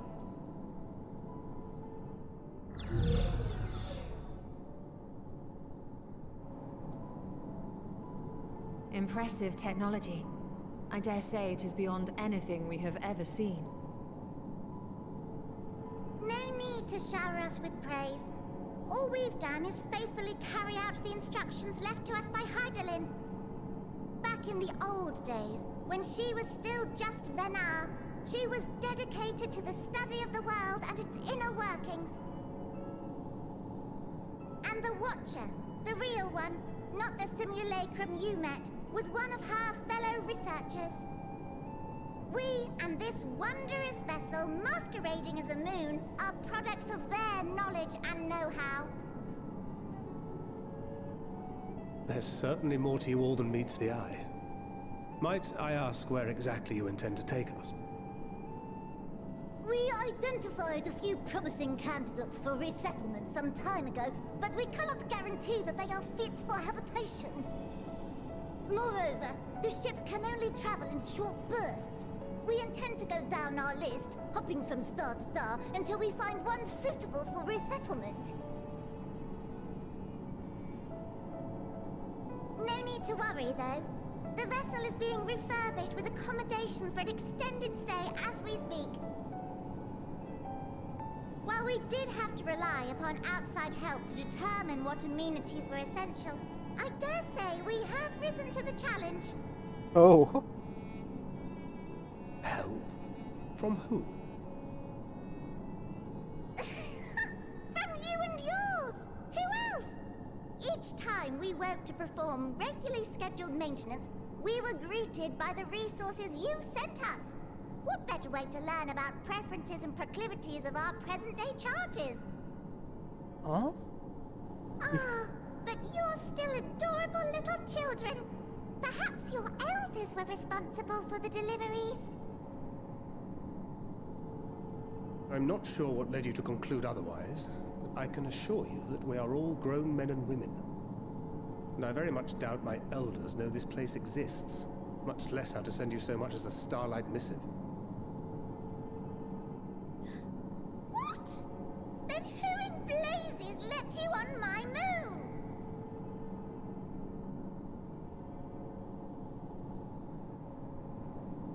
Heidelin herself led you here. You don't say! Well, that's really not children. Then why are you so small and stunted? Like little baby carrots? They only know us Amartines. Well, Amarotines were a great deal taller. In the present day, persons of such prodigious size are exceedingly rare. So, you're saying everyone's not like the Watcher?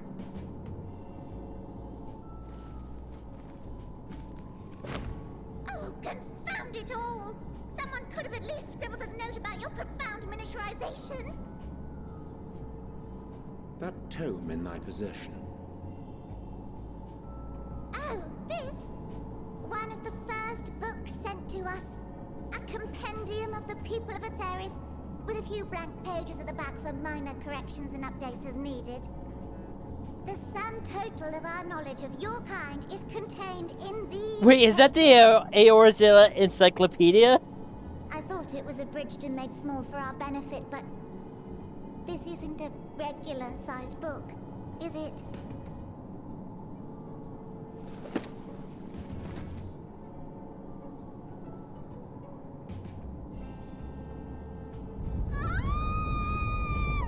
Oh.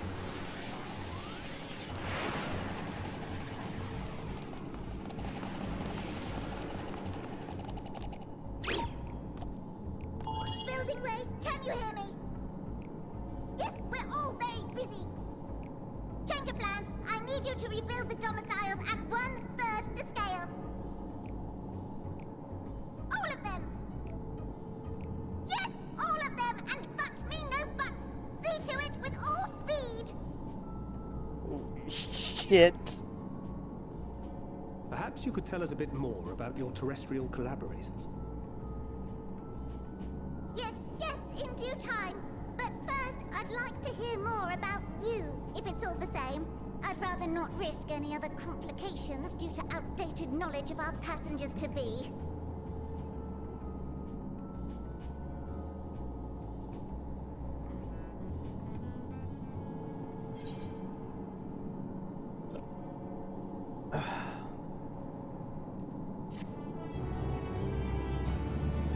Holy shit, dude. Purple carrot juice. Right then. Oops. It won't be long before the final days are upon us in their terrible grandeur, so it's imperative that we prepare our receiver pressers to be. If there is anything at all that may displease them, I must be addressed post haste. And address it we shall. Here at Bestway's Burrow, we have assembled everything required to offer against the best way forward. Excuse me. Ahem. We're part of the produce myriad amenities. We understand them to be essential for day-to-day living, and I wish to hear your opinions of them. Jerry worked up an appetite, so why don't we start with the foodstuffs? Meet me at the Manetorium, and we'll see the filling of your bellies. And she does not want for enthusiasm, the notion of Aerith is rotten away to its core, being a matter of course is rather concerning, though. Nevertheless, we must take this opportunity to learn more about the blueprints in this vessel.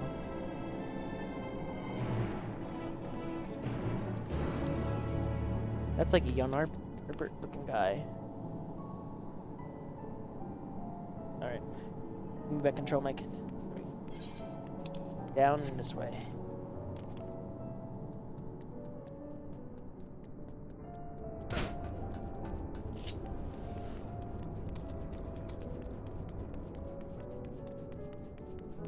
Let's go.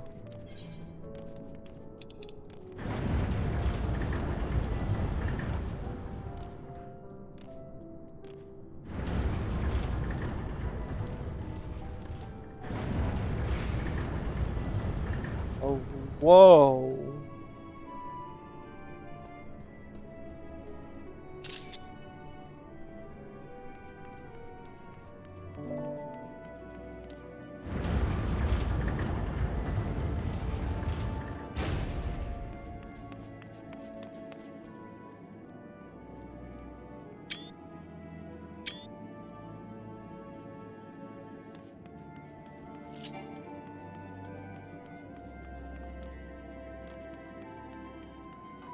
There's no way that the Charlayans were giving their assistance. Why is there mobs in here? They were transferring all their stuff.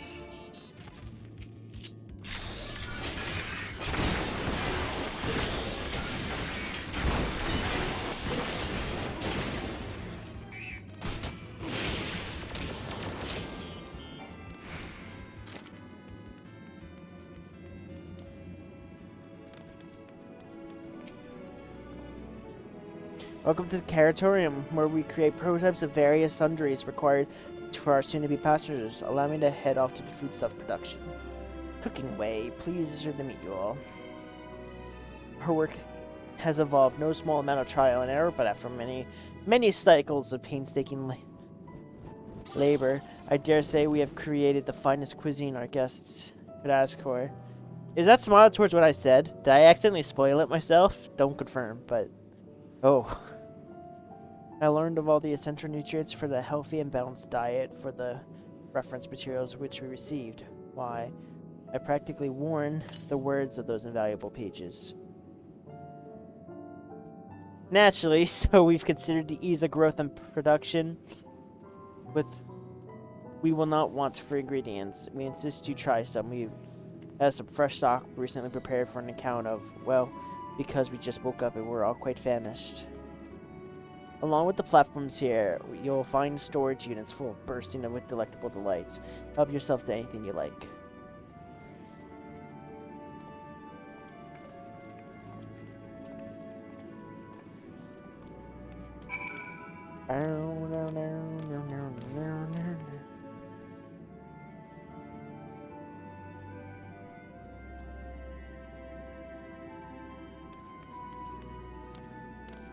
Ew, ew. That's all I see in the shout chat. Ew, ew, ew. John Madden, John Madden.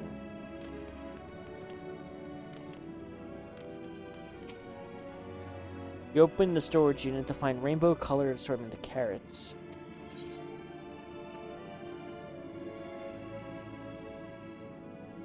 What's the vibrant yellow carrot? While having no particular smell to speak of, the yellow is unusually light and springy. These quantities together exceed length and girth. Would anyone question that they are indeed carrots? Yeah. On second thought, you'd like to simply take an obscene large carrot for now. Due to its bizarre qualities, you'll be prudent to ask cooking way whether it's safe to eat. Ew, ew, John Madden, John Madden. Da, da, da, da, da, da.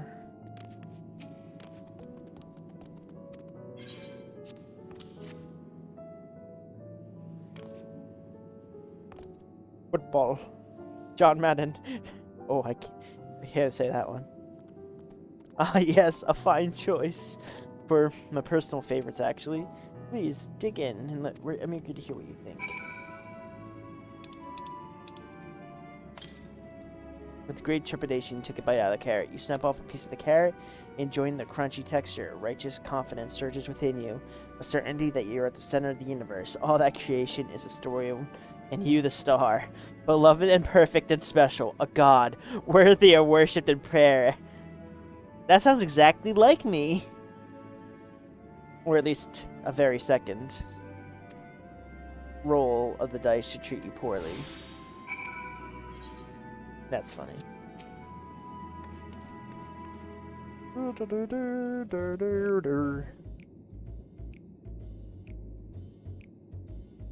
What you think? Unlike anything you ever had before, yes? The lucky carrot is, well, to be honest, we're not quite sure how it was first made. A happy accident, you might say, but as the name suggests, after eating one, you'll feel blessed with good fortune. We have plenty of other varieties too. Bleeding carrots to help improve blood flow, dream carrots to help you sleep. And you see, there you have a carrot for every occasion. But what if I don't like carrots? I could certainly see a demand for this in Charland. These carrots are extraordinary. Then why do you seem so disappointed, as if they're lacking somehow? We need to know. I take it too wide of assortment of carrots to choose from, and naught else? Oh, that's what someone said.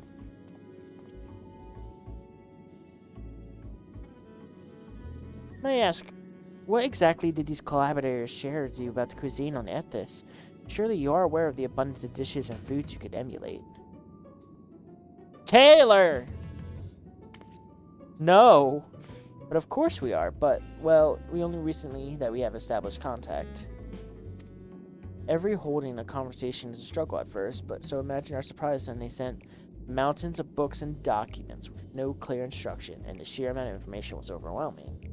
If it wasn't for the fat encyclopedia we found, we would have been lost to where to begin. And so we decided, rather than divide our resources into prepare a variety of middling and potentially unsatisfying meals, it could be efficient to devote our efforts to the production of a single perfect food. Well, that's all well and good, but a man can't live off raw carrots alone. Have you ever considered cooking them?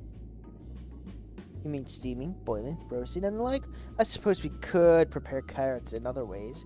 But our primary concern was efficiency, so the more efficient than sinking our teeth into a carrot fresh from production. Rather strange approach for the one named Cooking Way, isn't it? Well, technically speaking, Cooking Way isn't a given name. When we first were created, we were all named in the old tongue, you know? Otherwise, impenetrable parlances of the Watcher speaks. After we received the Great Tome of Words, a dictionary, that is, from our collaborators, we learned your language, adverbs, gerunds, present, continuous, verb conjugations, and just the basics. There we found the term related to our given tasks and used them to form new names. Aren't they helpful? No, not really, but you explain it a great deal. Therefore, this thy kind deemed to change? Well, if the rest of your people arrive, then we will certainly understand immediately what each of us does. You'd never be able to pronounce our original names anyways. Let's see. You're saying I can't pronounce your relation. Oh wait, what? Oh. Though you should decide to prefer the far flung of Ithris as well, should you offer passengers a more balanced diet. Until such a day, I pray comes sooner than later. As it appears, it is not but carrots on the menu.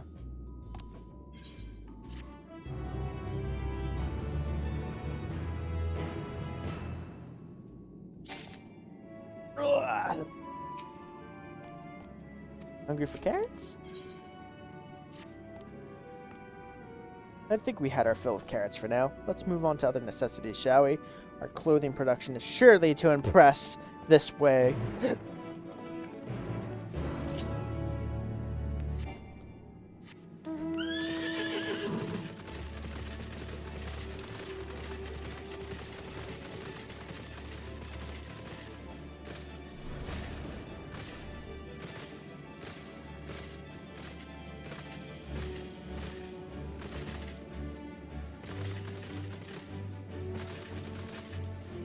Taylor, you're at work. You shouldn't be talking about having carrots for every occasion.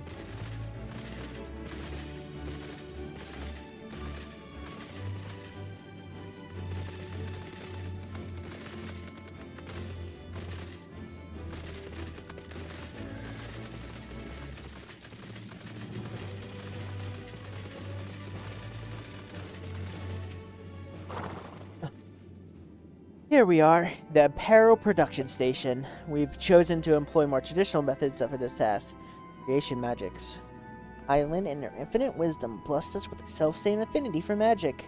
Her people possessed. But we have an amazing talent, of course, and I know you're dying to hear about them, so we'll give you the details another time. That said, we did run into a spot of trouble at first. Our magic alone wasn't sufficient to see our work done.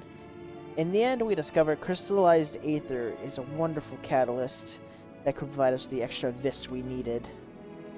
Yeah, like a work carrot. Oh my god. Is that like your work wine that you keep in your side desk? How resourceful. Ah, the sweet sound of recognition. They'll be impressed to hear we've read all about your habit of changing attire to match your chosen profession, for the sake of efficiency, I presume. This has also been taken into account with our designs. But why take my word for it when you can simply try on our clothes? Make yourselves known to the workers and you'll see the rest.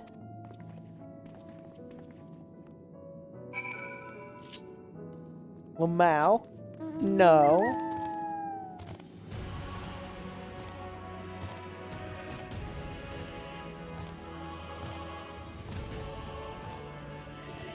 Work, carrot. Isn't that a Rihanna song? Work, carrot, work. Restless leopard. Oh, it's you, one of the visitors from Ethers. Good to me, mapping away wasn't kidding. You could barely get taller than we are. Fuck you! Oh, right. What, you here to try on a set of clothes, yes? What would you like me to fashion today? Something simple, yet functional. A fashion and resign ensemble. I want something simple, yet functional. Simple and functional.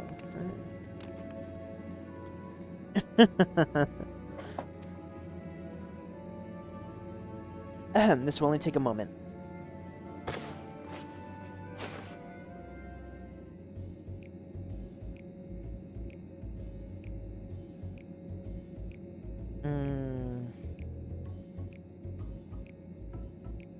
There we are, all finished.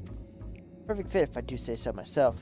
Nothing too burly or frilly, as you can see. It's also light and durable, serve you in wherever your travels may take you.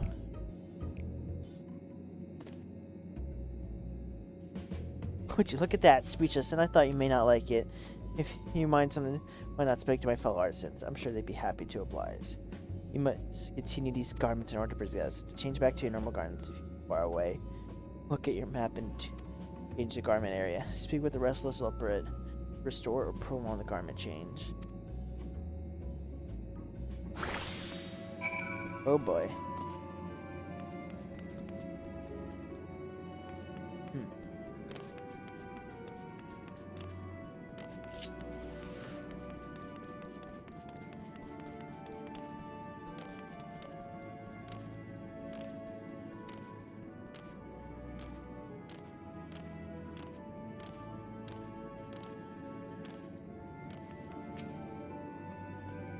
Oh, no one said you'd come in. How can I help you? You wish to try on my clothes, really? It's on. Do you have anything in mind?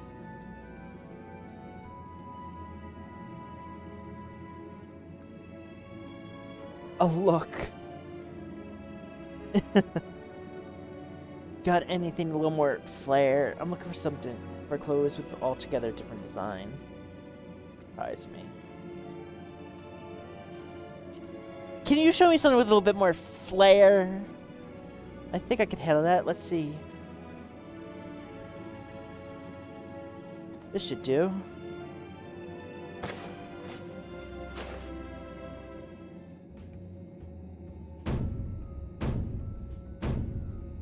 What the fuck? Some of my best work yet. Honestly, and tastes have truly changed. It used to be so rare with anyone to request clothing to focus over form or function. Thankfully, I have a spare concept of robes made up of a different fabric, and it looks rather fetching. I was worried the concept would turn out, but the proof, but it looks like it looks stunning on you. I'm sure she's eager to see what you've come up with. Must continue wearing his garments on order. Yes. Yep. Bruh. Oh god, it has a head visor too, even though I have head visors turned off. Okay.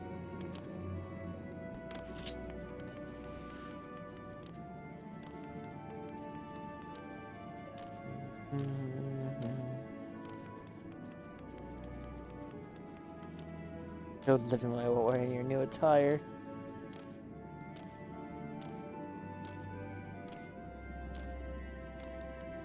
Capybara? Capybara! Coconut doggy! Oh my god! Oh yeah, Polo!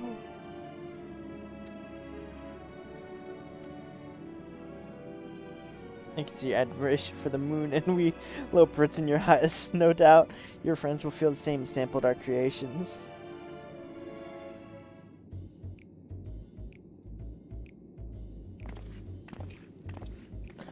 Oh.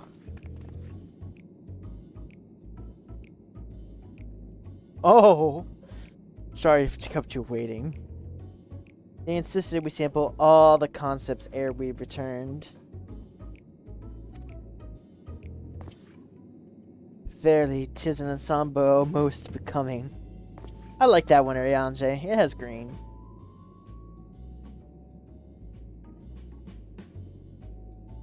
Everyone fucking hates their clothes. Scions. I think it's past time we return the clothes.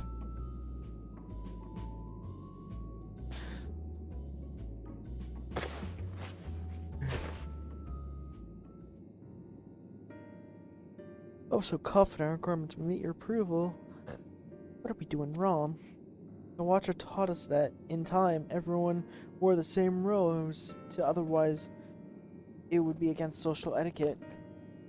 We thought we could appeal to modern taste by tailoring the robes to specific professions, but... Please, you must be so hard on yourself. Should we resort to evacuating people that they would certainly need of your attire? It's clear you spared no effort in addressing our needs, but you must understand that we are not so homogeneous. Speaking for myself, whatever it better suits my taste, whatever inferior make. But the others, whose choice may be influenced by traditions or personal experience, rather than assumptions for the whole, you must consider the individual and their potential preferences. I fear we must underestimate the complexity and diversity of your people. Even if we memorized every tome we receive, I doubt we'd fare much better. Maybe what you're doing is a disservice trying to shower you with our baubles and flippery, instead of it was your benefit that you'd be better off on your own.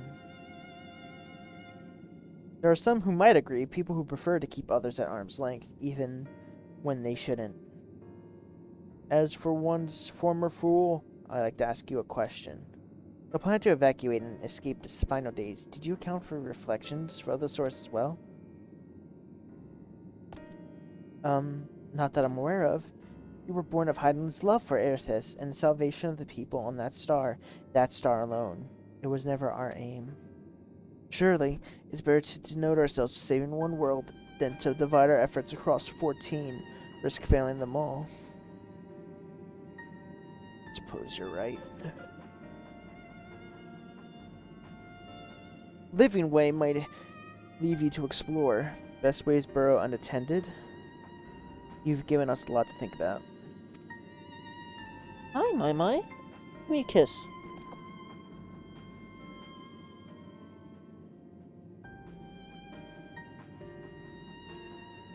You have to go potty? Why, certainly. Until then. I think Maya has to go potty, so May, I would like to accompany thee a wee bit longer. Really? I mean, you're more than welcome to. I was actually starting to wish there's something to speak to you about. Let's be off then, shall we?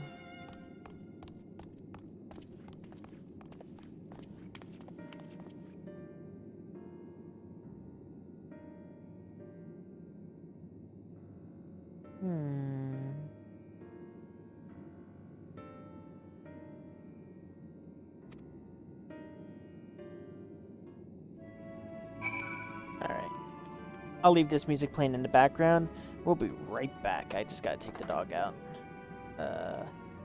Where's my... There it is.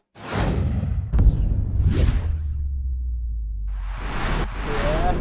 Check, check.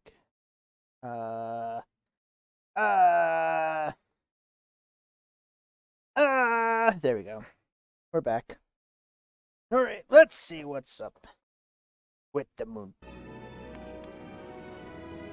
What's up? My apologies. I wasn't trying to spy or anything. Everyone's been saying visitors came from Ithris. I wanted to see what all the fuss was at. I was excited at first, but now I'm worried. What if the people of Ithris refuse to come? What if we can't save them? It's clear we made a mess of things. Oh, but wait, you still haven't visited the domiciles. Once you see them, you'll understand how wonderful the moon truly is. I'm sure of it. I'm waiting to give you I'll be waiting for you by the teleporter near the entrance. Oh, name's Growing Way, by the way. See you soon.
Boop.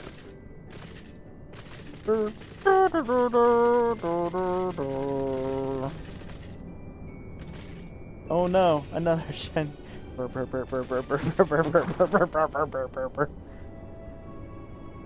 you're here. You're really here. Thank you so much. Sorry, what should I call you? Eclipse Morningstar, eh? Crikey, even your names are confusing. Oh, crikey, even your names are amazing. Well, Eclipse, we'll be using it as teleported into the residential area whenever you're ready.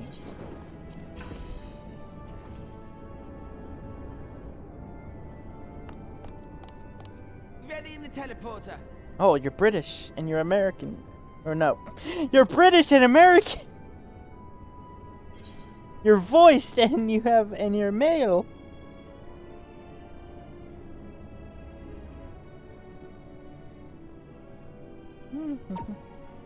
Oh. Off to the domiciles.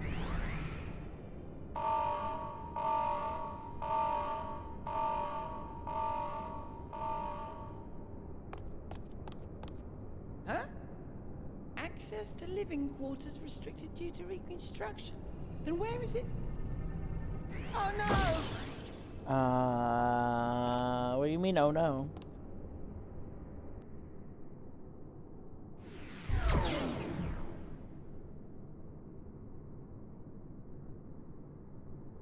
A private audience, as thou didst request, for reasons I know not. Yo, Yam, what's going on?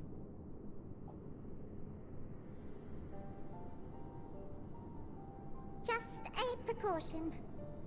Yep. I'd rather I didn't have to ask the question at all, but I take my responsibilities very, very seriously. Do you and your friends, by any chance, find our accommodation wanting? Be honest, brutally even. It would be ungracious of me to belittle the efforts of the... How you doing, Yam? Lovely sentiment, really. But the disappointment is writ plain on your comrades' faces. It's all the more frustrating since no one will come out and say what they find wanting. That's good.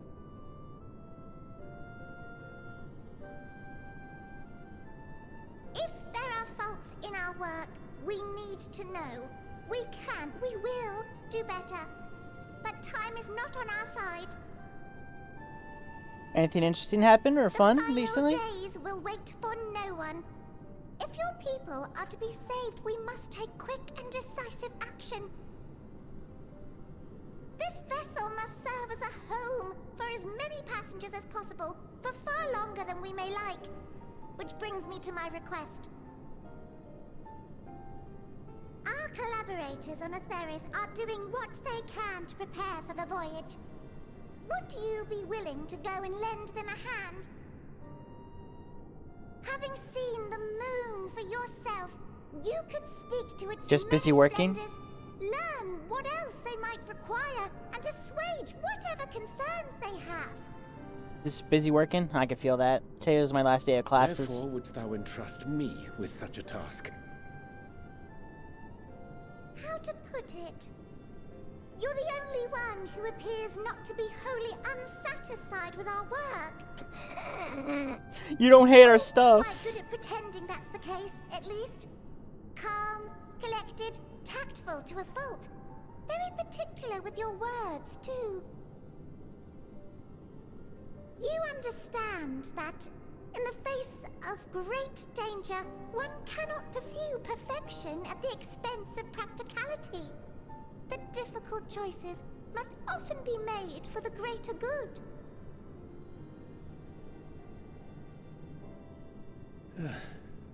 And so fate doth conspire to set my feet upon this path once more. Come again?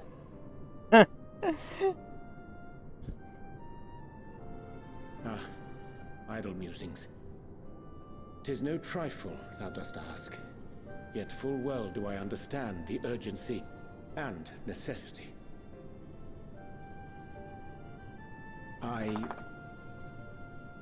Oh, dear me! Dear me! I'm terribly sorry for the mix-up. Run, wait, stop. It's a bit of a malfunction. I hadn't realized the residential quarters were inaccessible, you see. But you're still in one piece. So, all's well that ends well, yes? Won't happen again. I promise.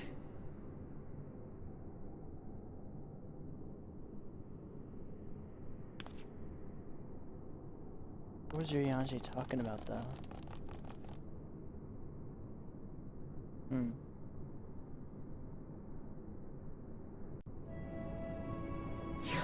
So, you read the subtitles correctly, and we're on the moon right now.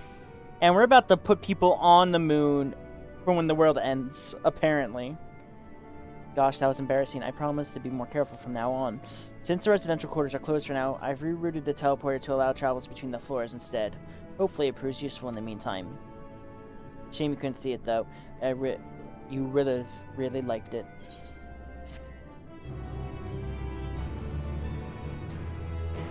You can now travel between using the teleporters. Right. Since this is not mine...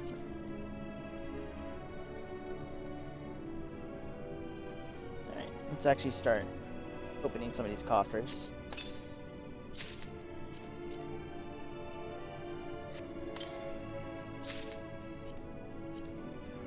So, a chest and pants.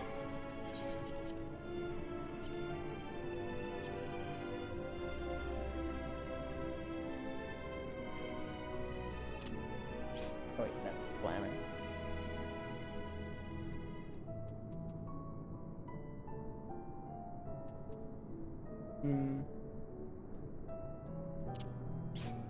could get rid now. And pants. Nope, that's not what I wanted. Controller, stop!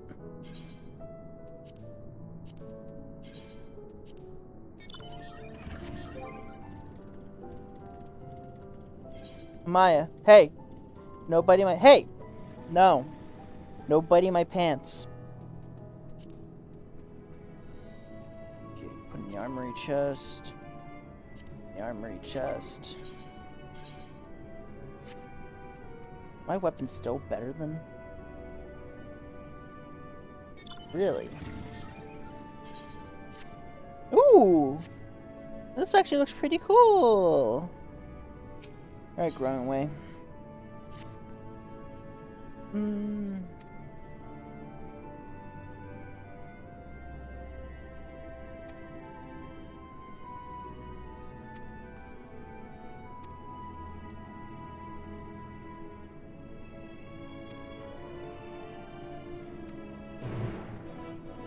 All's veil that ends veil. So where do you want to meet? Oh, it's inside of here. If I just go here, the lower burrows. Bum, bum. Are you gonna watch the Game Awards tonight, Yam? Or anybody else in chat? I'm trying to decide if we have enough people just to co-stream it, because they are allowing co-streaming.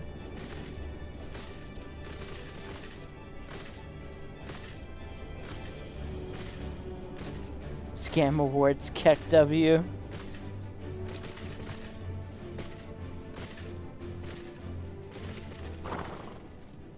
Good to share. Through this is the Great Ends Veil. Is that its name? The veil that ends all veils. The most beautiful forest you've ever seen. We understand that people enjoy taking leisurely walks through natural spaces, so I'm sure they'll enjoy it. You want to head to the fountain?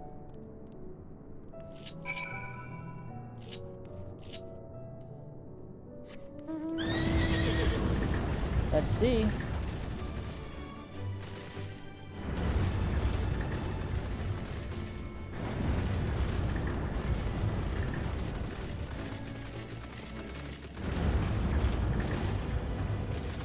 Ooh.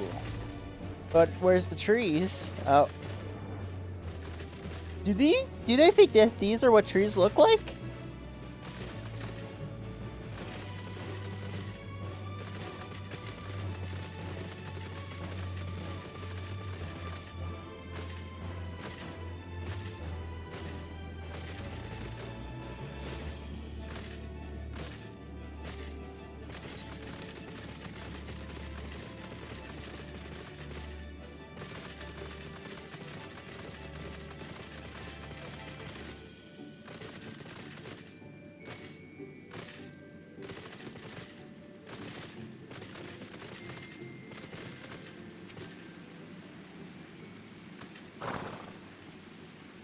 What do you think of the forest? Isn't it positively pleasant? Tree. Simply sublime? I couldn't see the forest or the trees.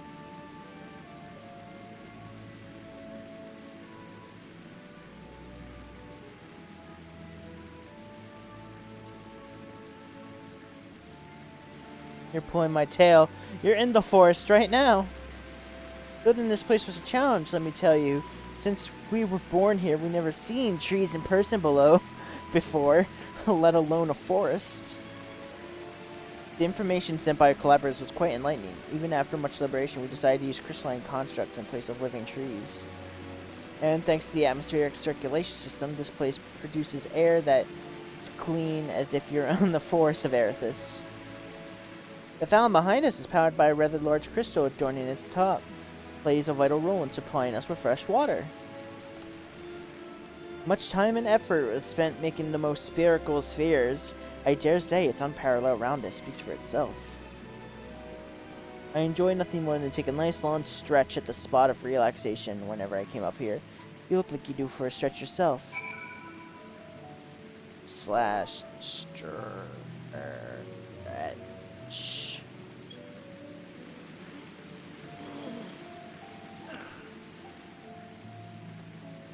That's the spirit. I feel more relaxed simply watching you.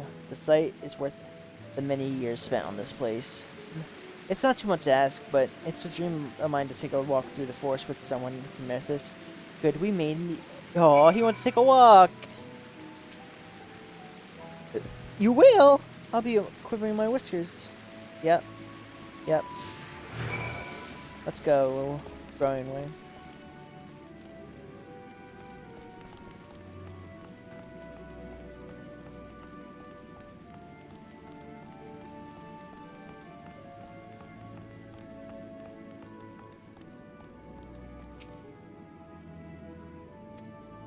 When we first created, the moon's sole purpose was to hold Zodiark. There was absolutely nothing to be found here.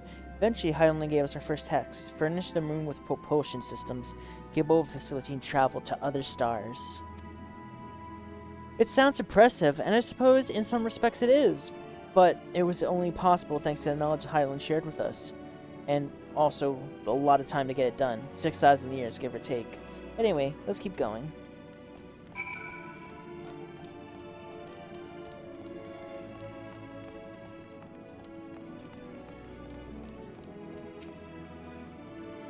May come as a surprise, but we really didn't begin building the habitable areas until after propulsion systems were ready.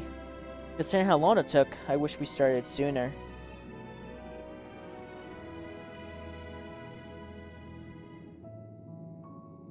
Who would thought we'd need 4,000 years to make all this?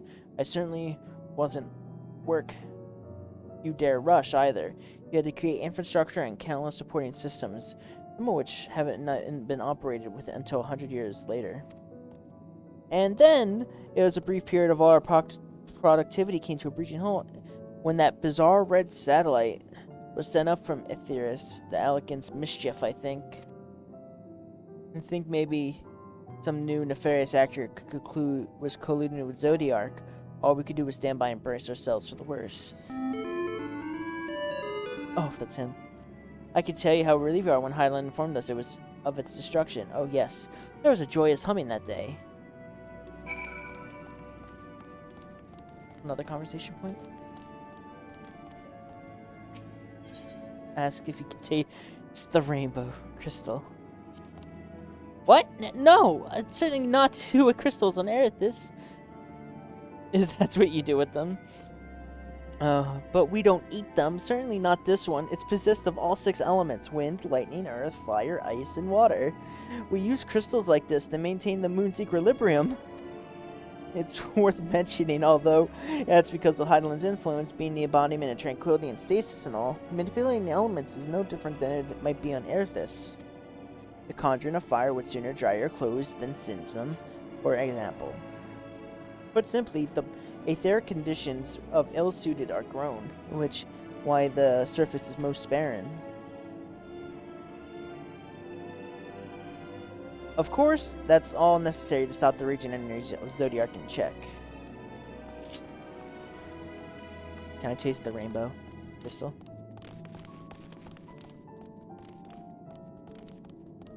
Alright, so let's work our way up real quick. The top of it tastes like cherry. That yellow bit tastes like lemon. Green is green apple. The blue is blue raspberry. The purple... what would purple taste like? Purple would taste like purple.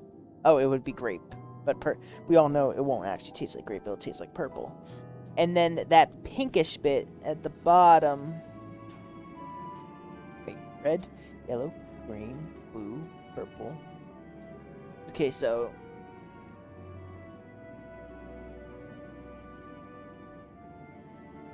it's gonna taste like a pink starburst. Can the blue be... Can it be blue powered? Great Lamau.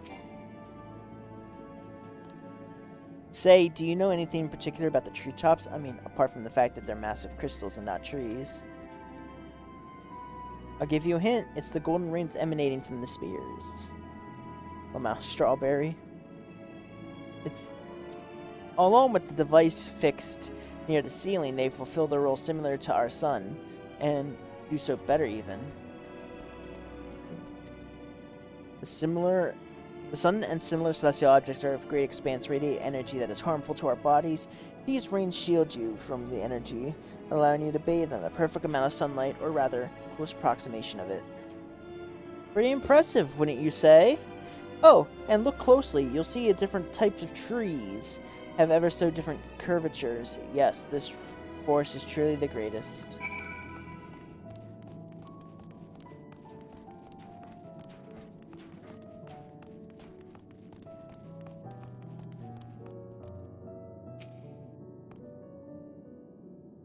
There was something else I wanted to tell you about.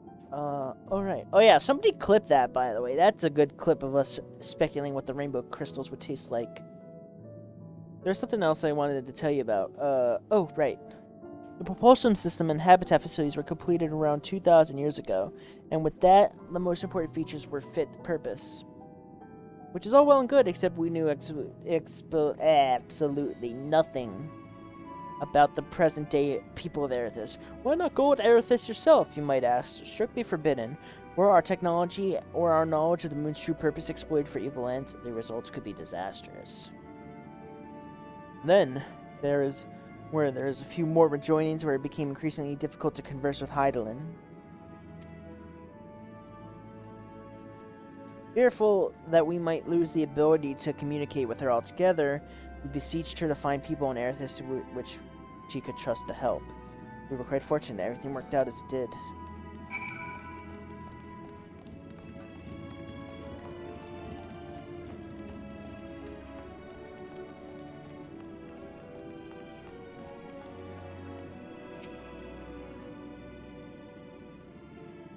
Is this voiced or no?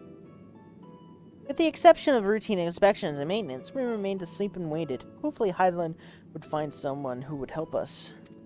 Eventually she did, and although her power is waning, we were able to speak with them directly for a short while. Oh, whoops.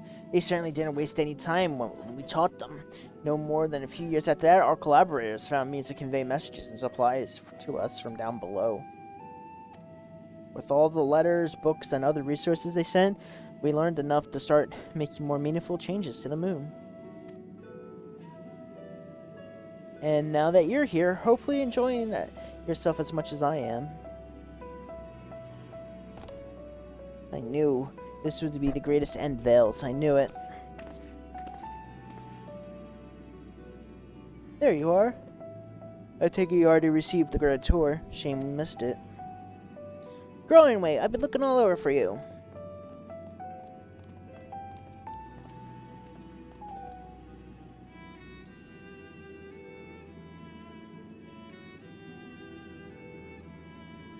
No, never mind. We have more pressing matters at hand.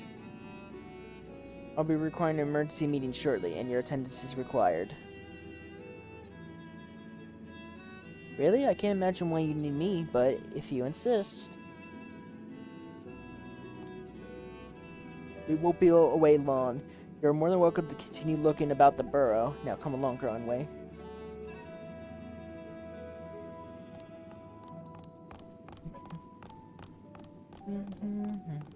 Before you arrived, it seemed you were in the midst of a rousing conversation with your guide. Did you learn of anything of import? Yeah, they don't know anything about us. They spent 12,000 years preparing for this? With appointed hour fast approaching, I'm certainly their restlessness, but still. It remains to be seen if the people are persuaded to evacuate when there are no yet signs of the final days. What's more is the technology of this place defies imagination. I doubt there are many of those who will readily come to terms with living in such surroundings. Whoever these collaborators are, unless they have possessed the world's most charming personalities or means to forcibly evacuate people, they will meet with a great deal of resistance. Indeed, even if it faced with annihilation, the decision to forsake all knows cannot be made lightly.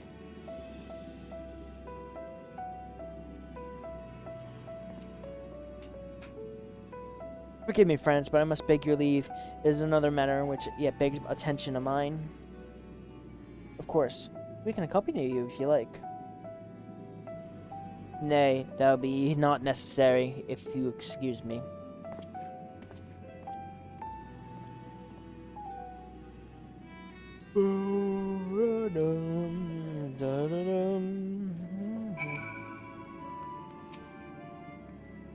It is now the most difficult decision lie ahead of us.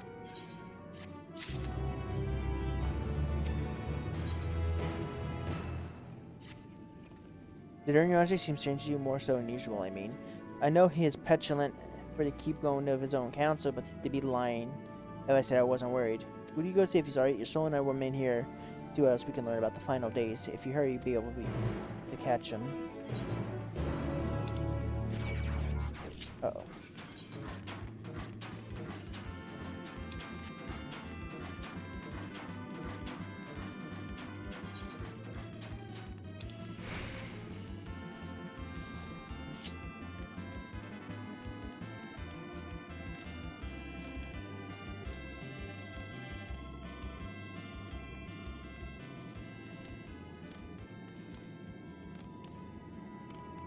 What's going on? Why am I getting pinged?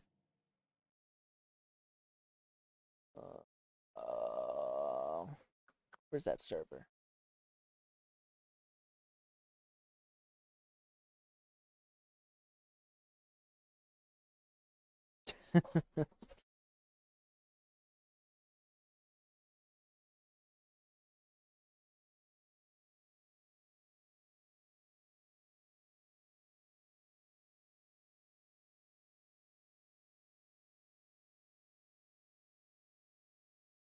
Okay. I solved the mystery.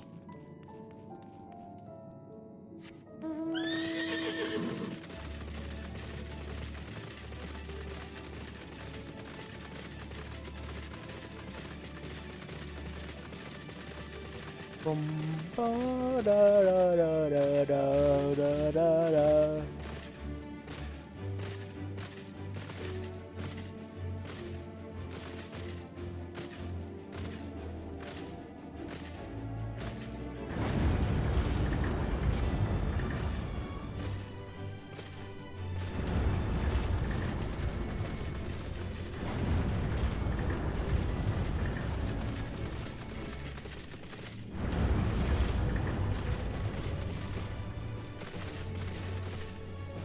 Hey.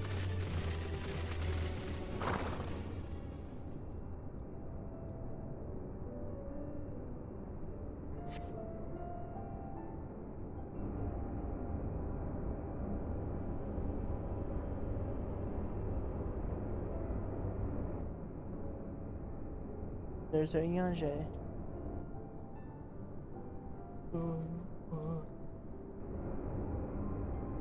Yanje appears to be headed towards the ashes to the best way to borrow.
Yanje ventures off into Manetorium for reasons unknown.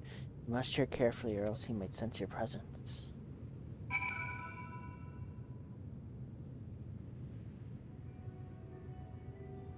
Follow Yanje from a safe distance. The objective, if you're noticed, or fall far behind.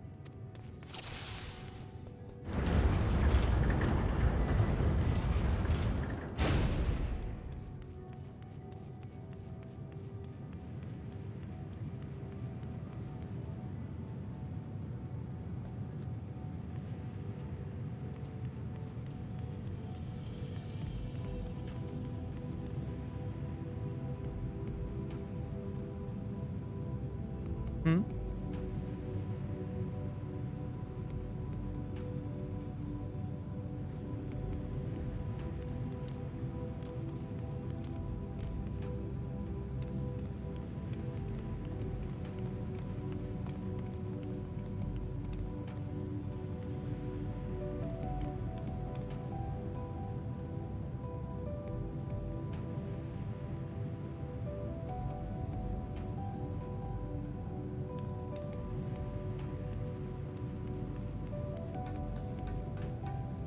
Who's there?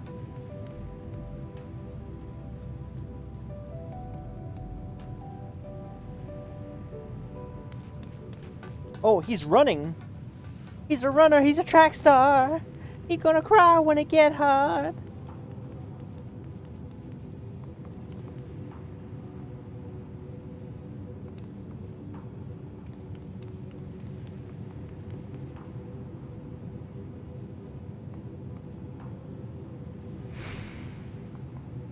Eclipse is all the matter. Wait, what? Damn it.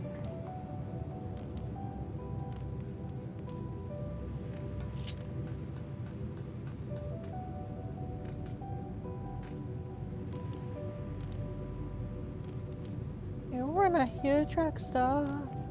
He gonna run away if he get hard. He's zooming, yeah.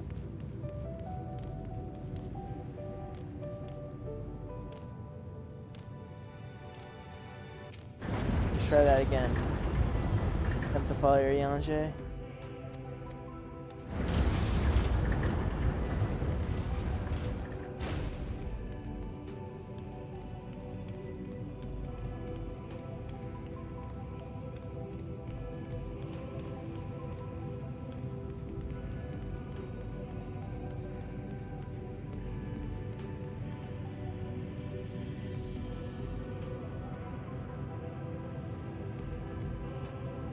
Hmm?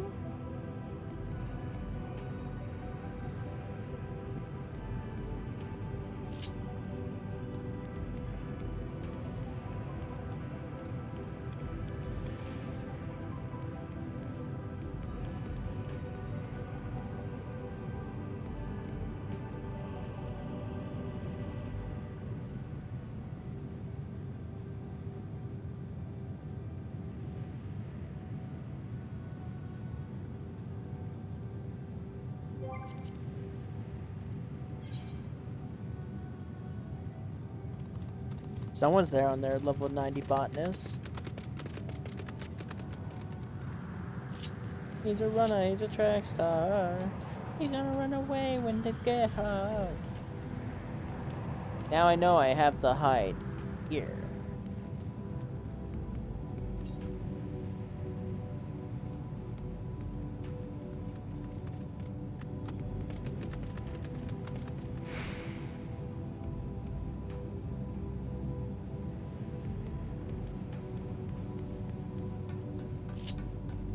Damn, c'est Arianger.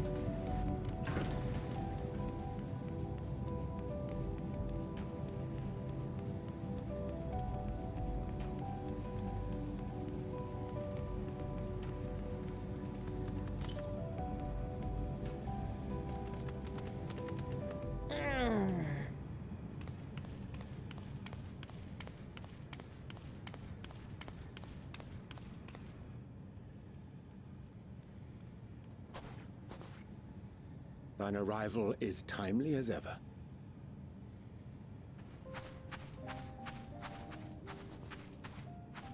Thou didst chance to overhear my conversation with Living Way, I presume?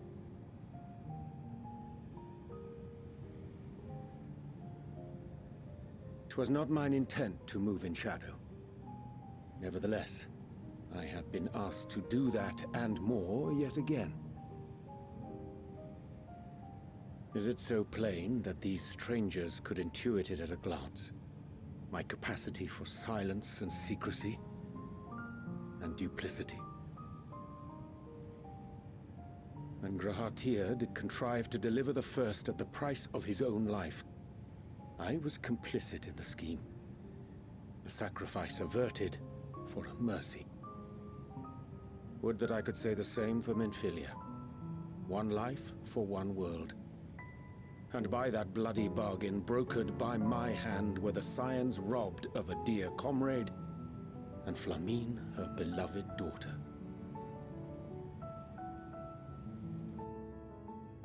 Two souls, whose selflessness was beyond measure, whose resolve was unshakable. They would not be moved even had I thought to protest. But protest I did not. Far from it. I pushed them forward.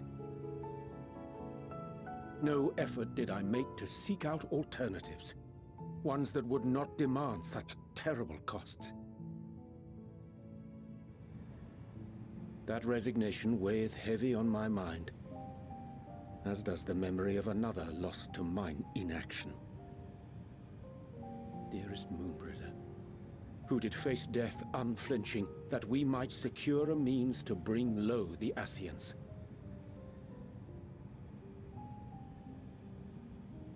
In her hour of need, I did naught. Dutiful disciple of Louisoix, ever looking to the greater good.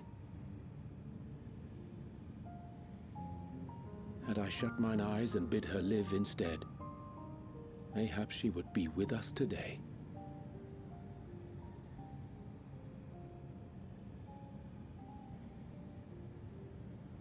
Selfish wants, born of everlasting regrets. Most days I put them from my mind, but could think of naught else when asked to swallow the same bitter draught. Subterfuge and sacrifice.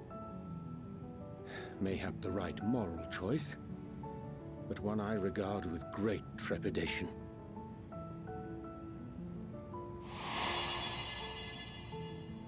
The calamity of Amarot was a tragedy beyond reckoning, one which must never again come to pass.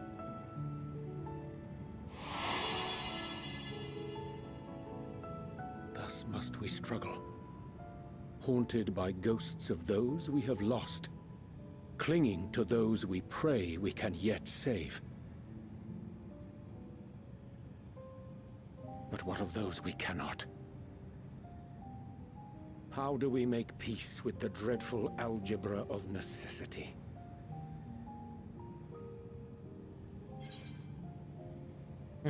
Sometimes there is no right answer. Have faith in yourself and your decisions. Take heart and protect all those you can. Would be a time to weigh the costs.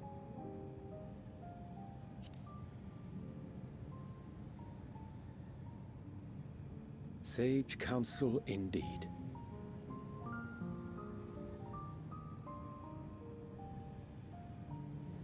I see. Wisdom as befits a great worm.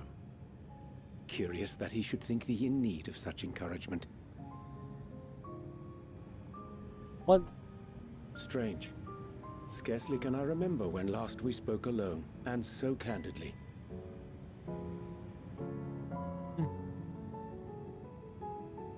I thank thee. For all my supposed skill with words, I find it difficult to express such private thoughts. As for the Loporrit's proposition, I will take time and consider how to respond.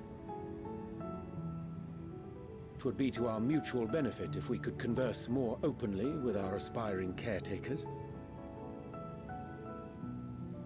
A concern I should be glad to address on the Scion's behalf. To dispense with all pretense and bare one's heart to another is a frightening thing indeed. But we cannot move forward ere we take that bold first step. A lesson I have learned many times before, and today.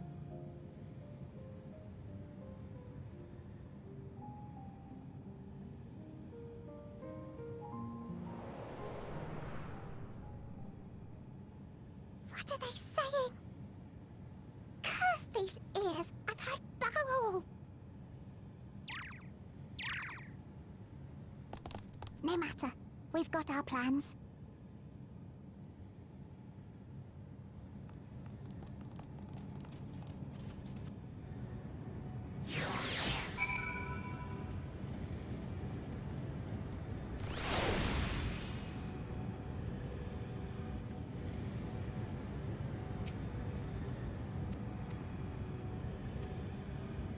Alright.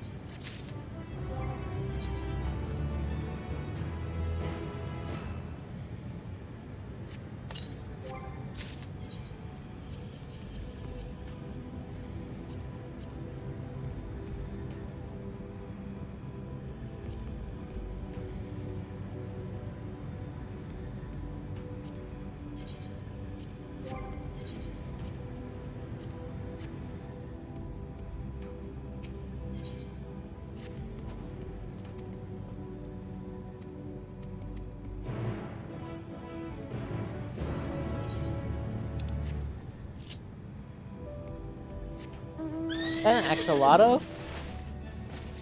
That looks like a ghost axolotl.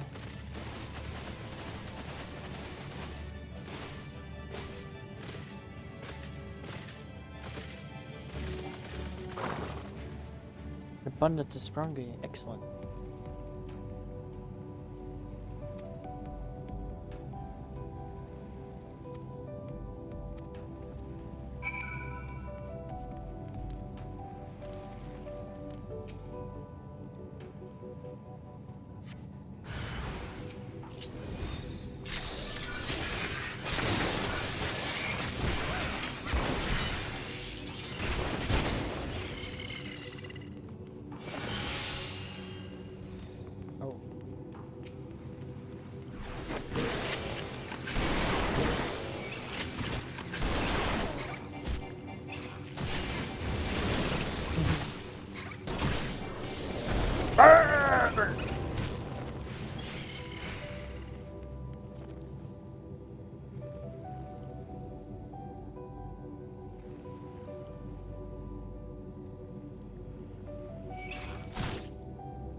Uh-oh.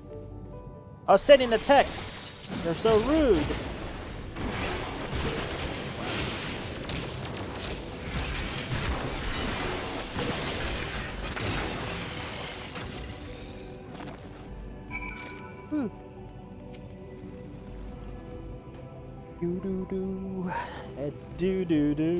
Do. Survey the nearby area. You see no signs of potential threats.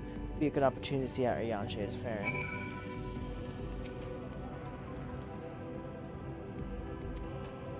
Ariange seems fixated at his work.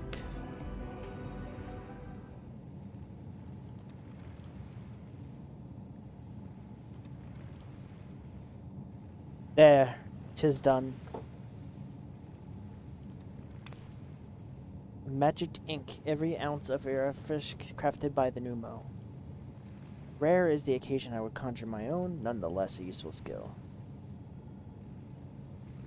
The resulting product is admittedly possess no pre-material properties, but the hue is one of mine own choosing. Pray developers will appreciate. Eclipse! Ariange, oh thank goodness, I thought you had been eaten or had perhaps fallen into the crater.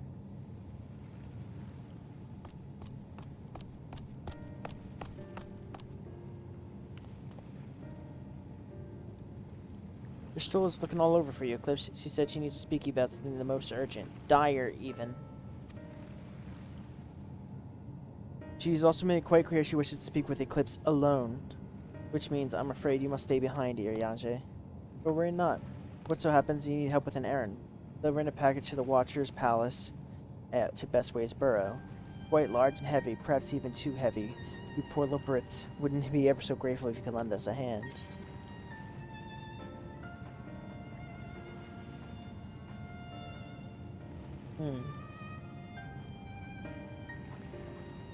Perhaps an extra pair of hands before I go meet your Stola. No, that won't be necessary. Your Ariange helps should be more than suffice.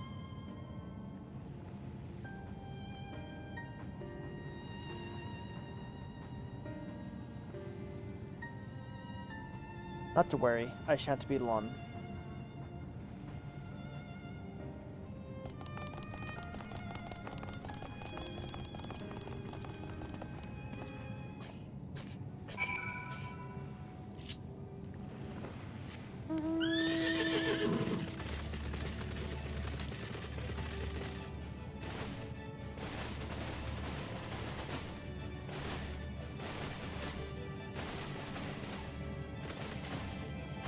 Oh look, an aether current.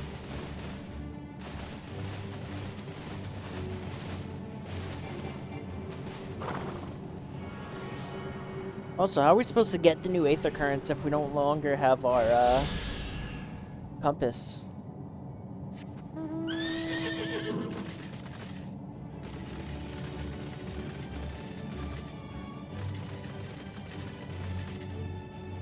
You do have it. What do you mean? Oh.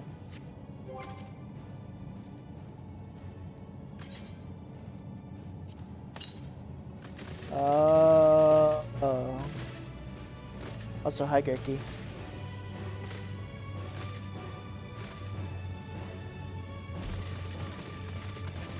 The dragon's here, hot bar 2. Later.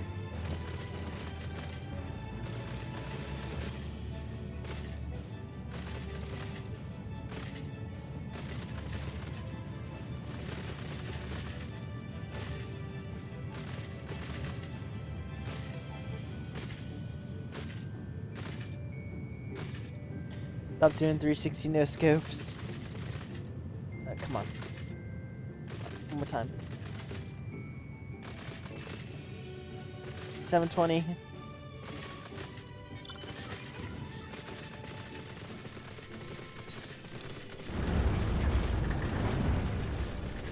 Time to break my ankles. Let's go.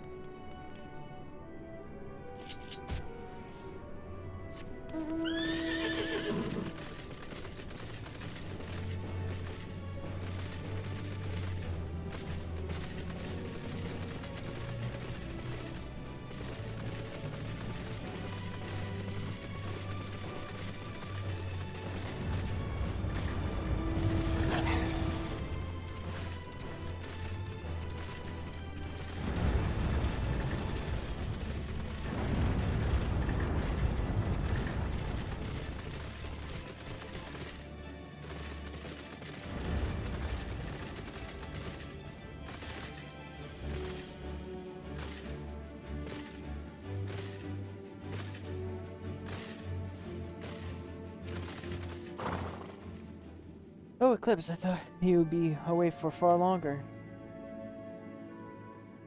A dire emergency? I said no such things, but as you are here, I can use your assistance in one small matter. Running Way and Companion of Growing Way apparently has much to tell us of the final days. The problem is, however, he is determined to live up to his name, refusing to stay still long enough to hold a conversation. Is there any time he's like to stop and rest, or perhaps there's a way to slow him down? What's the rush? I was thinking we could wait here, maybe enjoy a cold mug of carrot juice, and no? Well, if it's that important, we could try using these balls, or of moose flesh, not to be confused with the other thing. Running Way's other notable features is success and chatter, so you'll have no trouble finding him in the crowd. When you do, try lobbing your balls at him. Rude but effective move. Proves effective. He was here in the greatest Endville last I saw him. Let's split up and search for him.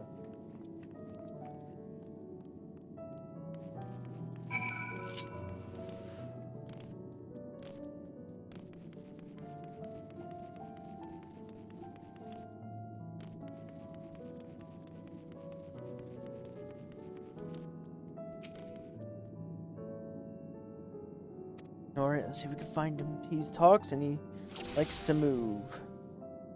Do not hit the unassuming low-birds. Run away?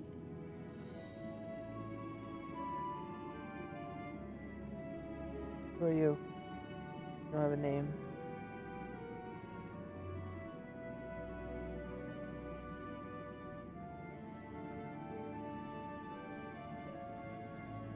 Unassuming. Make way, coming through. Oops. Is that you? Ow, that's smart. If this is meant to be a joke, it's funny.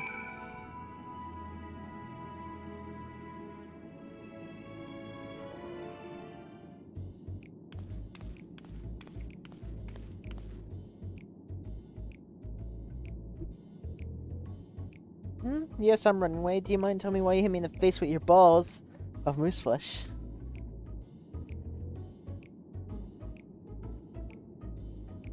I'm highly knowledgeable with the final days. Ah, that's the most ridiculous thing I ever heard since I woke up. Who told you that joke? As if I got time to look into the final days and there's so much to do before the Great Voyage. It's true Hardyland did impact some knowledge of the event, but I know most any other Loperate around here. Less probably. But, I don't know why you think it's funny to go around telling people I'm an expert, then hope I don't get my paws on them. Sorry I couldn't be more help, but if there's anything else, I got work to do. And I'm off.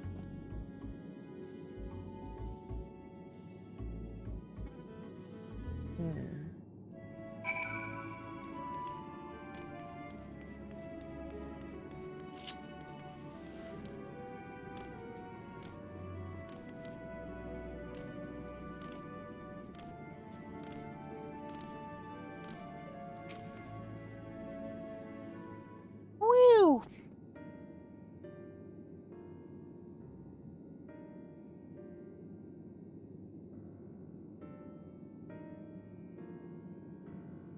So, he knows no more than the others.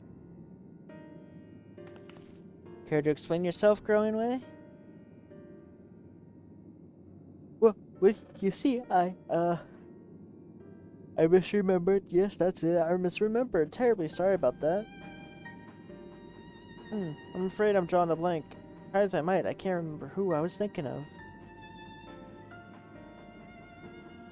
On an unrelated note, what of Riange?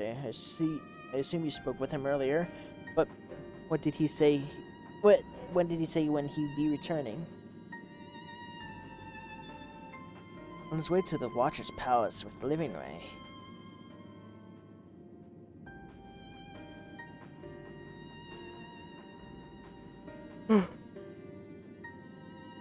Being growing away sudden lapse of memory, and our lack of other leads, maybe it's time we spent lending your Riange a hand. What? Now hold on a moment. It's all coming back to me now. Yes, I remember. The information you look for, it's in the archives. Yes, that's where you'll find all sorts of useful knowledge, people, including those pertaining to the final days.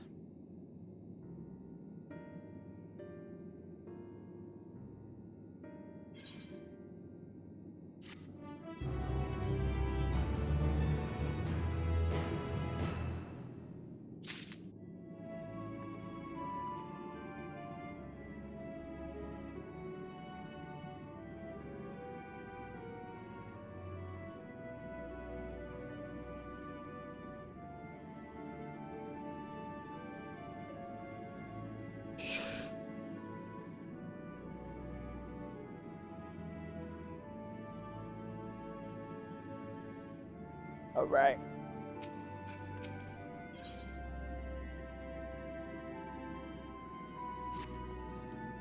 Oh, what to do, I promised them I would help, but... No, I promised I'd help. The archives are on the second floor of the main plaza, the eastern wing. Follow me.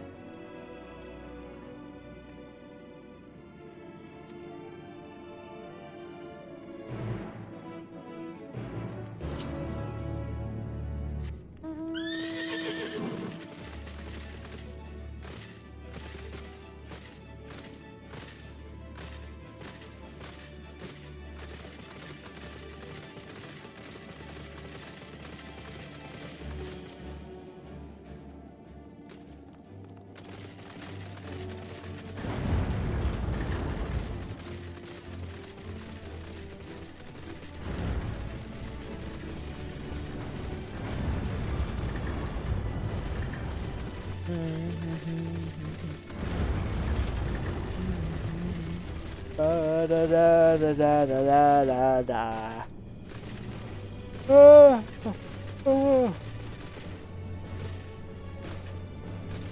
Now you can fully commit myself.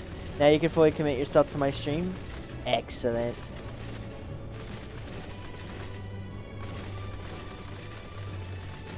I beat the MSQ, so no more spoilers. Viet was in here earlier, saying how the MSQ got him crying in the club right now.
SC knows their shit when it comes to story. Alright, let's see what's going on.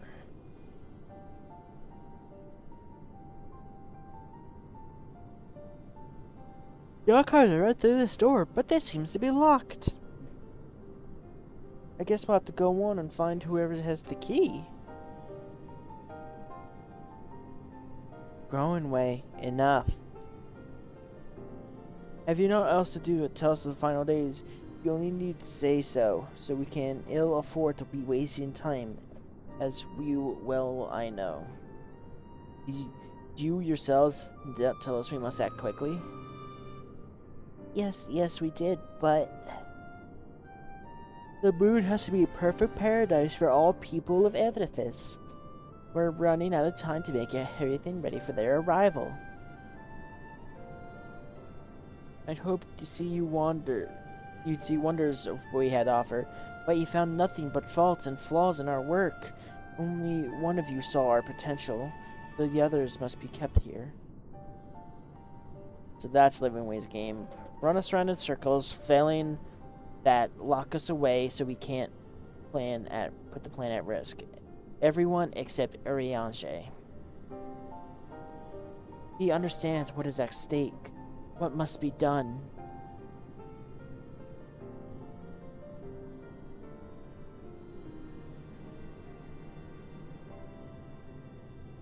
That said, final days, I wish to find it. We all do.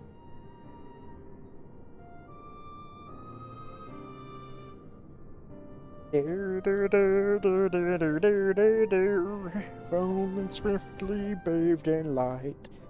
We may fail, but our efforts may prove something. But why would you take the risk? There's no room for ifs and maybes now. The people at risk will escape here to the moon, they'll be safe, and we'll finally get to see all their happily smiley faces. I'm sorry, but we can't let you leave. We just can't.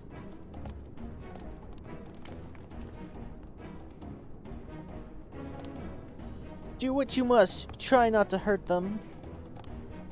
I'll be back in a moment. Don't do anything rash while I'm gone.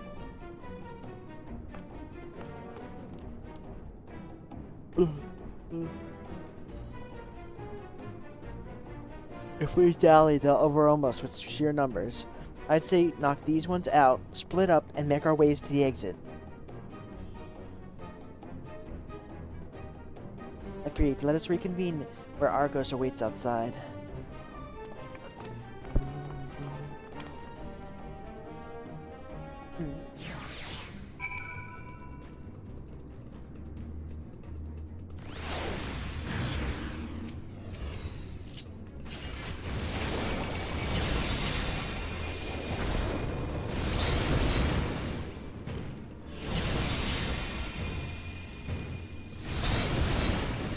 Sorry about that, bunnies. Uh-oh.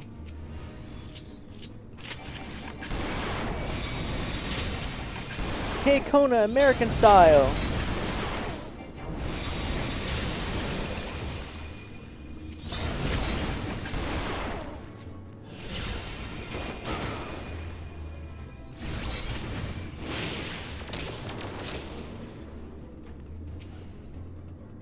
Please come quietly.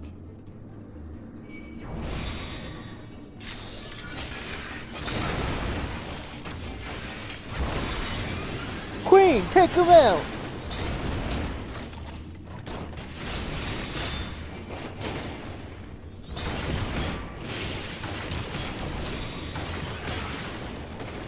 We have to save.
Good, you're here. We must hurry to the Watcher's Palace and find Urianger.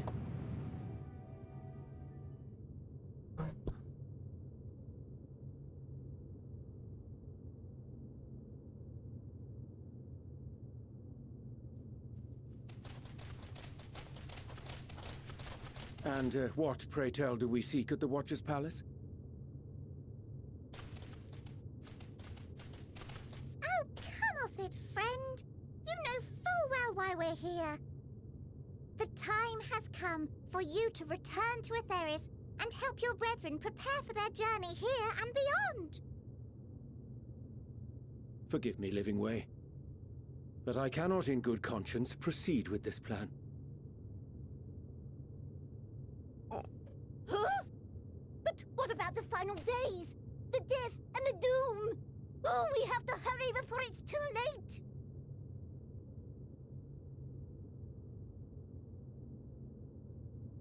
Your unflagging commitment to your duty is endearing, to say the least.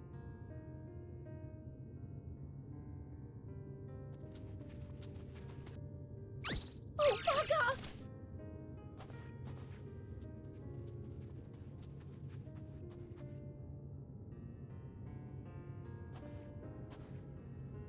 Be at ease. They bear you no grudge, nor do I. How could we, having come to understand your purpose? For millennia, you and yours worked tirelessly towards the singular purpose of this heavenly vessel's construction. An arduous feat by any measure. 'Tis clear you have spared no effort. Why, your very names are a testament to your dedication.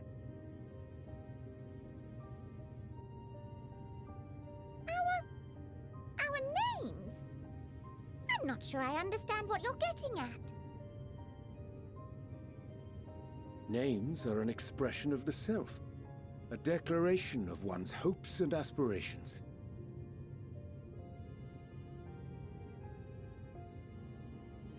Your use of contemporary, uncomplicated nomenclature doth ensure clarity of purpose. There can be no doubt that your love for the people of Aetheris is boundless and pure.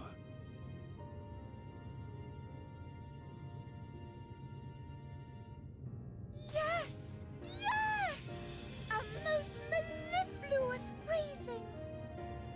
We Loperids were born of Hydaelyn's love for Aetheris. That shining, shimmering blue jewel, brightest star in the sky, brimming with life and possibilities. For as long as I can remember, I've toiled in anticipation of the day when this vessel might be needed. All I've ever wanted was to meet those she cherished so dearly, to serve and serve well. That goes for all of us, don't you see? So help us. Help us help them! Lead them here where we can keep them safe! If there's anything wrong with what we've built, we'll fix it. We'll make it right.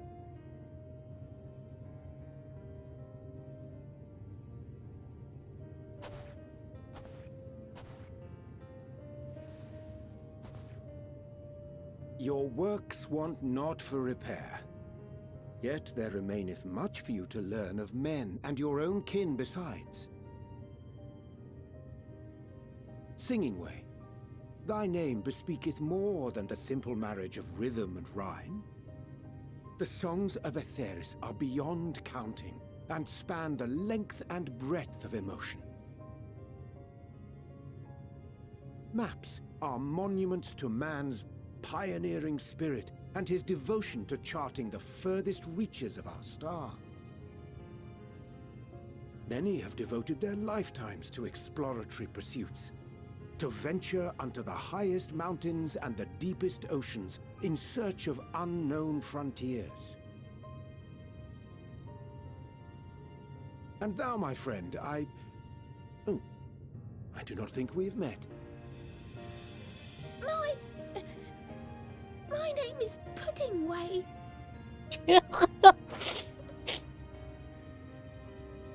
Puddingway? Yes, indeed. A name of deep and abiding significance, I'm sure, but one perhaps better communicated through delicious deeds than tasteless words. A judicious application of fey magics at a later juncture may be appropriate.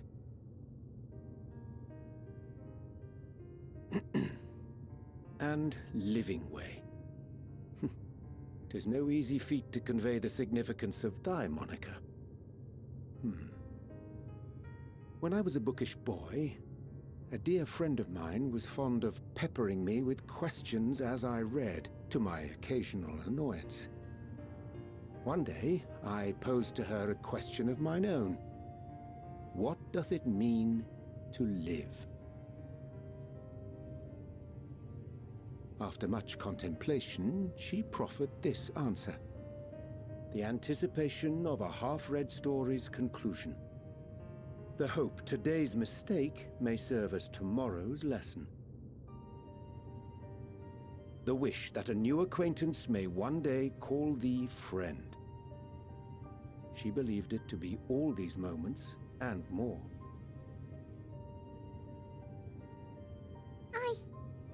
I want to understand, but...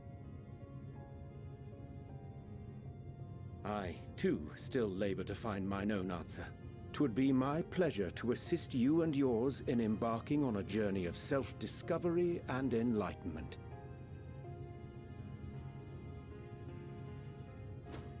For thee. Ooh, what's that? Ink as blue as the waters of Aetheris. Made in haste, though I assure thee, the quality has not suffered for it. The people need not be persuaded by honeyed words. Nay, I have faith they shall do what is right in due course. Until they do, I beg your patience, friends. And with that ink, let us fill the empty pages of Living Way's compendium. An open exchange of ideas will surely afford you all a better understanding of modern man, and with it, ideas for improvements and renovations. But more importantly, it shall empower us to together find a way forward. I don't mean to yawn, it's just... nuts. I hope you're right. Thank you for this lovely gift.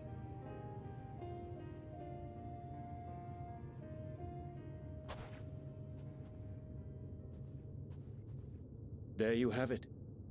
I shall remain with the Loporrits to ensure that all is in order.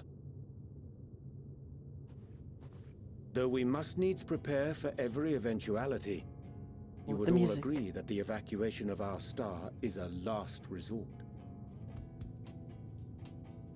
To accept failure is to accept the demise not only of our star, but that of Reen's, of all reflections, and the souls that call them home. Which is why I have every faith that you shall fight to the last, that such drastic measures may prove unnecessary. Should the worst come to the worst, and I pray deeply that it won't, I'll take comfort in knowing preparations were made under your watchful eye. Aye, thou mayest be assured that if calamity cometh, not a soul will be left behind, if being the operative term.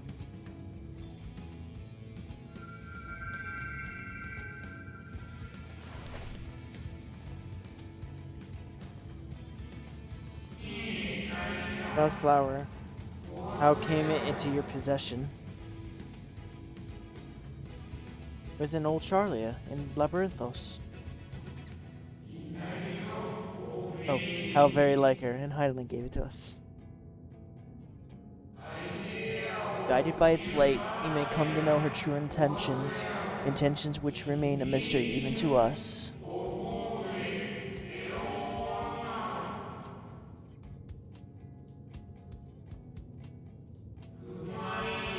In our time, we call it Elpis. You would do well to remember the name.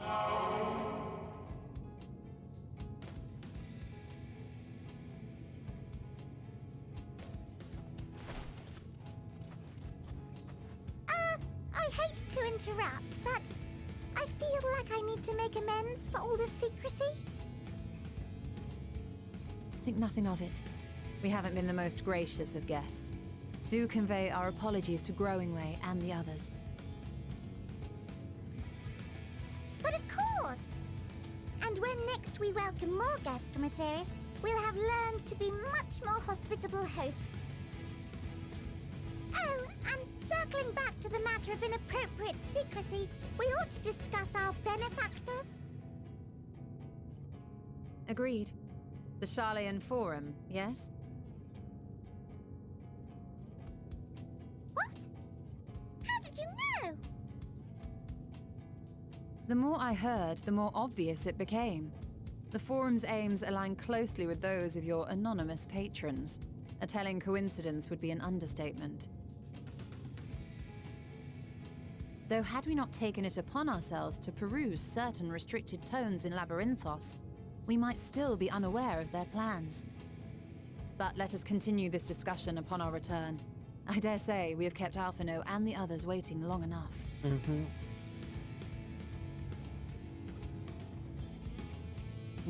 The bathing act. Oh, it's swiftly biding time. Oh, we're all down to the...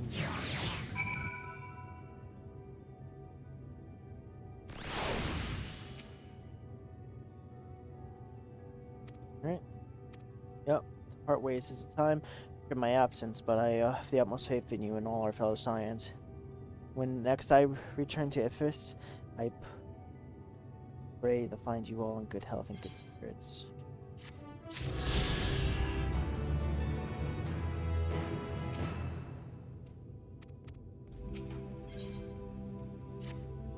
Alright, with the Loporits and Arianje capable of the hands, we need to wear the affairs. Knowing the face of our earthly collaborators, there is much to discuss with Alphino and the others. Let us return to the Battle of Babel. Our battle and the stars begin in earnest. We must be prepared.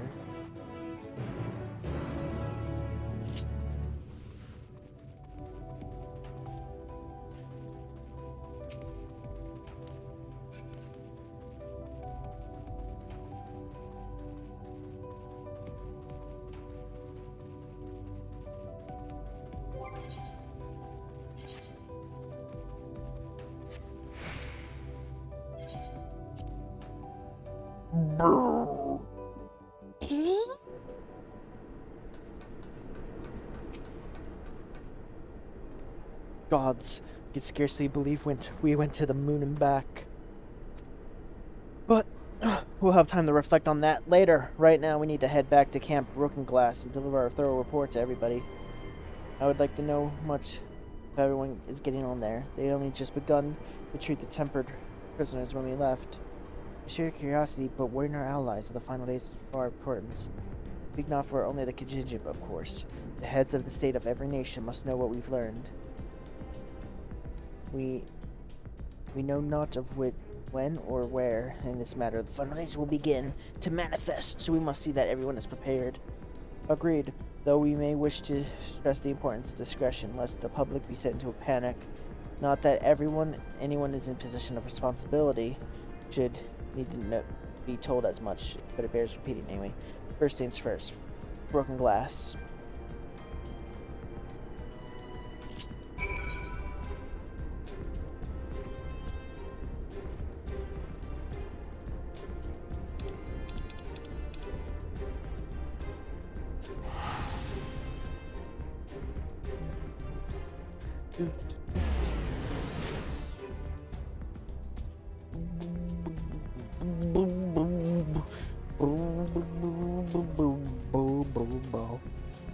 Going swiftly, biding time.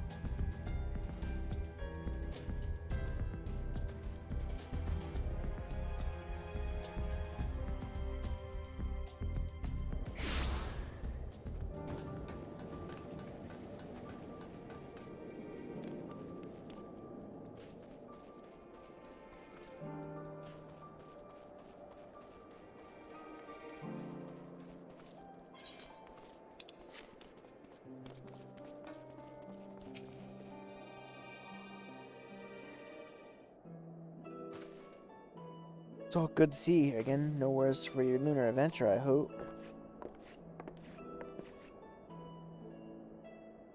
We've done what we can for now, and believe me, we intend to tell you all about it. Before we do, you might tell us what came of Garlemald in our absence. We succeeded in subduing the tempered inside the Tower of Babel. We took many alive, but combined with those who are already in our custody, the number requiring care has grown exponentially.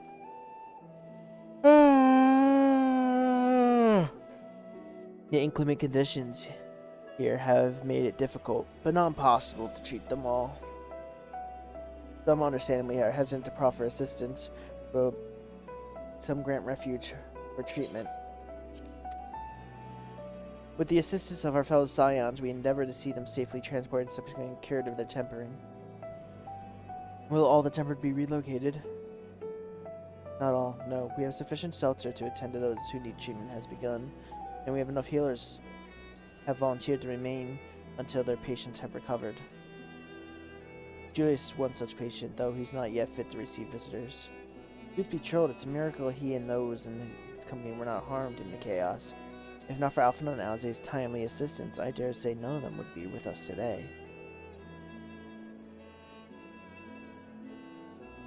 In light of recent developments, have the Alliance leaders come to any decision regarding Garlemald? Given the tremendous ramifications of what has happened here, it will take time to determine what must be done. In the meantime, they intend to work with the Eastern Alliance to keep watch over the provinces. We have other news to share. Shortly after Amina was defeated, we received reports that each and every tower has vanished. For mercy, the process was apparently not quite as violent as you experienced in Vadnir. Those trapped within had been rescued and receiving treatment. To hasten the endeavor, the beast tribes have received instruction to use magics needed to cure tempering. Master Matoya is no doubt thrilled about Mother Pork affords her so many visitors. Yes, and we're grateful for our ongoing efforts, as well as those of our comrades near and far. As a contingent, several of our members have been granted leave to return to their homelands after the transfer of Tempered has been completed. Lucia and I will remain, along with a small force, to continue offering aid to those here in Garlemald. The Empire may be no more, but there are yet those who call this land home. I believe that accounts for the recent events here. So, what about the moon and the Tarafaroi? Where to start? We killed Zodiark, but now, because he's dead, the final days are sure to happen.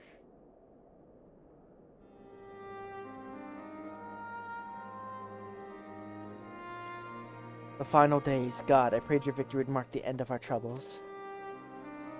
There is still so much we do not know, but the Alliance leaders must be told. Everyone to contact them in our stead. Of course, I'll send word forthwith. We will also release your scions for their present duties, so that they may return to Charlia. Your energies are better spent finding means to avert the coming apocalypse. Speaking of your fellow scions, you'll be happy to hear that Mistress Cryo, though still in the men, has been moved to the Baldusian Annex and given into Tataru's care. Thank you. We look forward to seeing them move upon our return. Let's be on our way then. One last thing, if I may. After your confrontation with Zodiarch, you said Xenos took his leave, and in all likelihood, he has returned here to Garlemald. I have the mind to dispatch scouts to try to ascertain his whereabouts, but first, wish to ask you if you believe in the merit in doing so.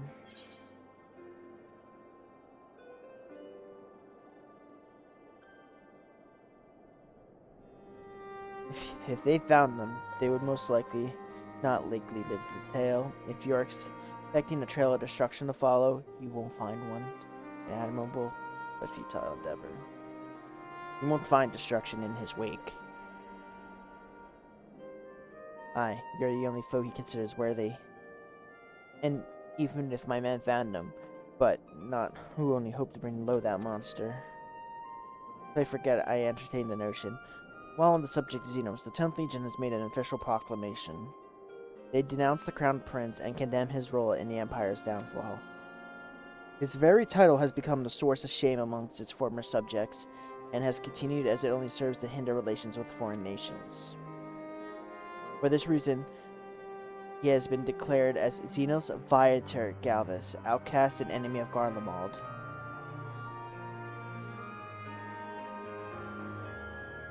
Ben Daniel is no more, and now his own people turn against him. It seems it is not but his bloodlust to keep him company. Better than an army, to see it sated. At any rate, I will not keep you any longer. I pray to keep safe passage back to Charlian.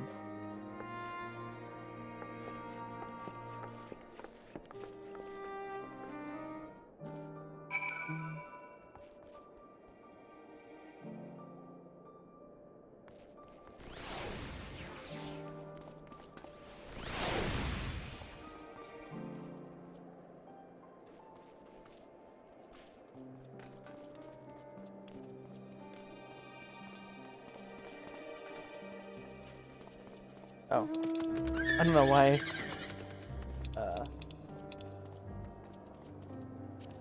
Back to old Charlayan!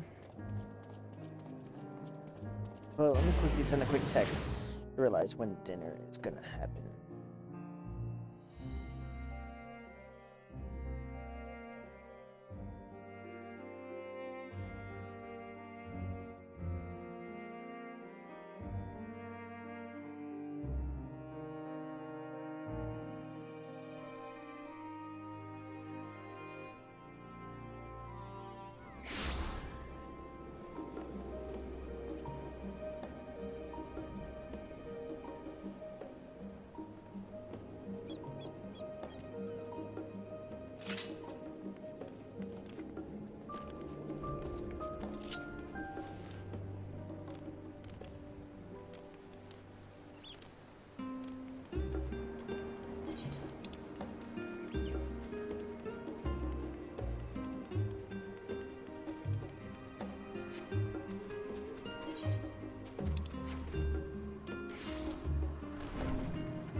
Back to Glips.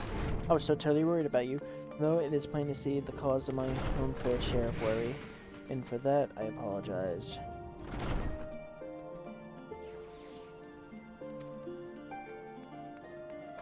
Hydaelyn called out to me that day you entered the Tabble Babble. Her pleas were faint but desperate. I knew at once you required a vessel to carry out her will.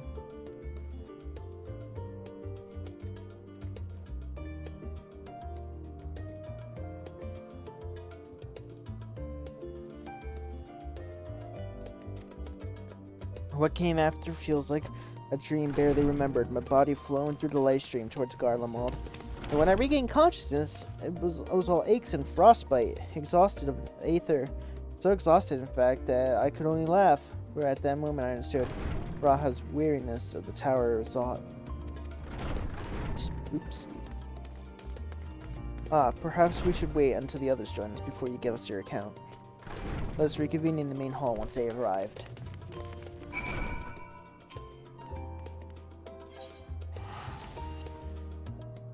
Boom, bum, bum, bum, bum. Wait for your comrades to arrive? Sure thing.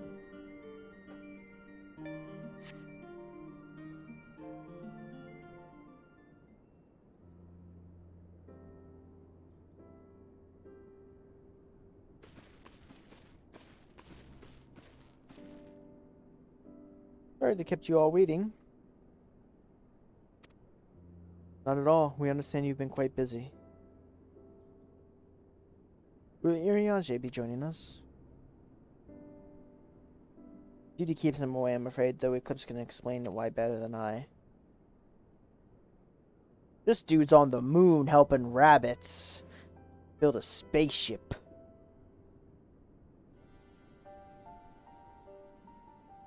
And then that's how we got back here.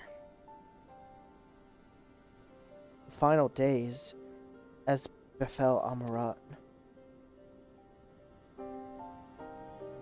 And we too escaped via the moon? What source and if its reflections? I have no intention of standing by while the world falls to ruin. So how do we stop this? Unfortunately, no answers at the present. If the celestial currents have grown stagnant, it's the case at the time of Amarat, and the solution is to alter the flow of aether throughout the entirety of the star. The ancients accomplished this by summoning Zodiac, sacrificing half the star's population into doing. But it should be going without saying that much sacrifice cannot be repeated. Which leaves us with the daunting task of identifying the underlying cataclysm of the final days, a feat which even the armored teams could not accomplish. Unfortunately, we have no clues in Mare Manetorium. Still so much we need to know about the catastrophe itself, let alone what may have caused it. The final days were marked by corruption and the armored team's creation magics, but we command no such power, which invites the question, what havoc is in store for us? If we knew that much, perhaps we could draw some parallel with the events of the past, and thereby form resemblance of a plan. Perhaps we too should start at the Forum. Having worked the Loporits in secret all this time, there is surely more than they could tell us. Forgive the interruption, but I have urgent news. The Forum is holding a public assembly in the plaza outside as some sort of announcement. What's Father up to now? One way to find out. So then they must be finally acknowledging the final days.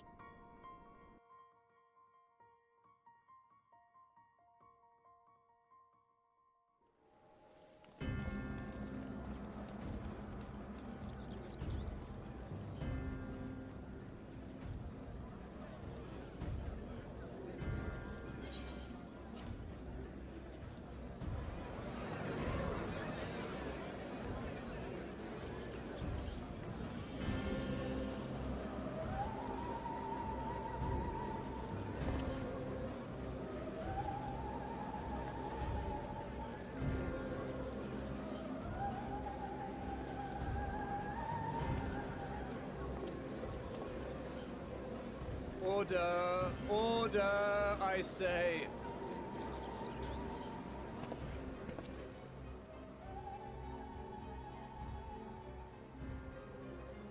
I thank you all for gathering here on such short notice. This day we must speak of grave affairs and their implications for the future of Sharlayan, nay, of this very star. Said affairs concern all citizens, and so we have called for a public assembly.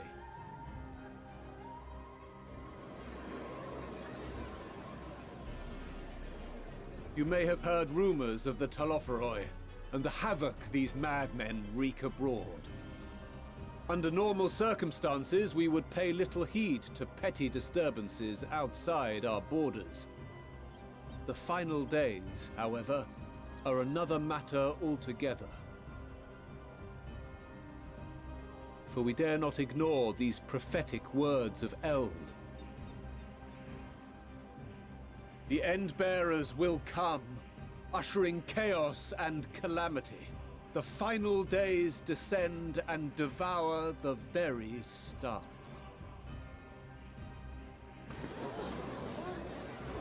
I've never heard this prophecy.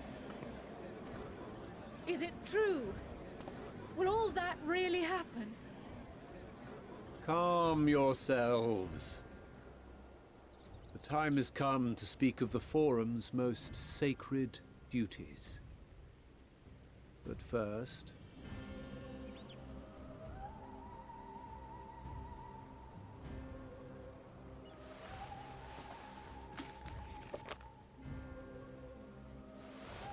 Give voice to the voiceless. Let bindings be unbound. By unanimous decree, I declare the enchantment broken.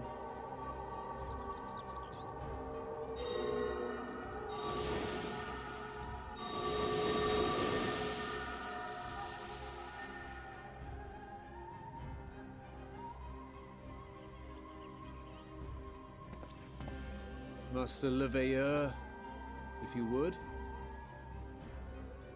Very well.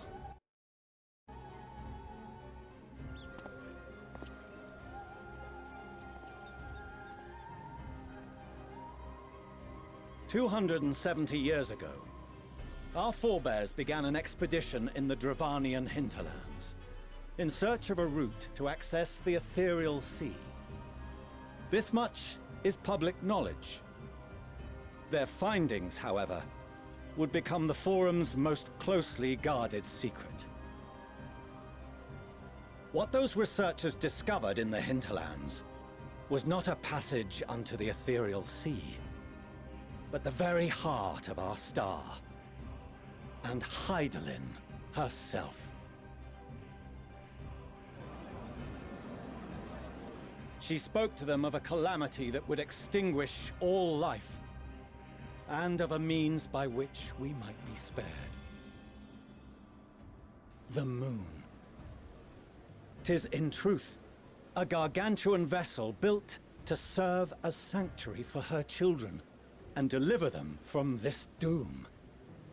Much like Nunkref's hope in ages past, it will bear the people of a world in the throes of death to a new home. Needless to say, this will be no small undertaking. To facilitate the great work, the Forum has maintained close contact with the servants of Hydaelyn, who presently reside on the moon. Convinced that the foretold end was all but inevitable, we began amassing a wealth of knowledge, not merely for the betterment of our nation, but in preparation for the journey to come. You reveal this to us now? By the gods, how long do we have?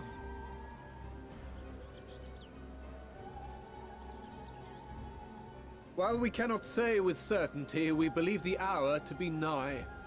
We received a transmission from the moon suggesting as much not long ago. Which is why we must in earnest begin preparations for the Great Exodus. For his impressive contributions, and the leadership he demonstrated during our withdrawal from Dravania, we have elected Master Leveilleur to oversee this initiative.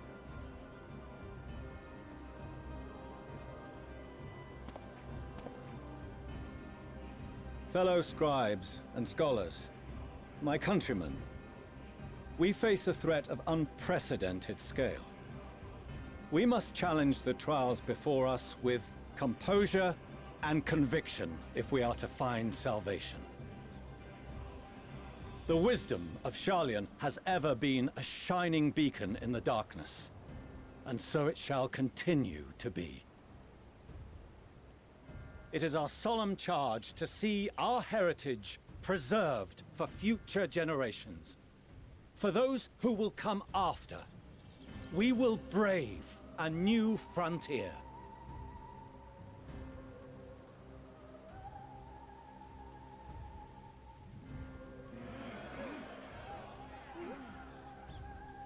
Administrative edicts will be relayed to all major institutions ere long. In the meantime, carry on with your duties. With that, I hereby call this assembly to a close.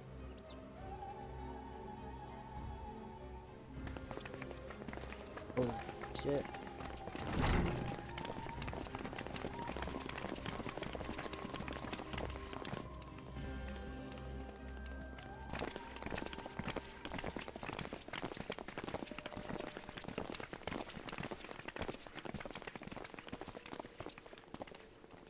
Do you remember what Mother told us when we visited home? That it wasn't until after we were born that Father seemed to lose himself in his work. If that great work of his was the evacuation of this star, then... Yes. It wasn't for his benefit.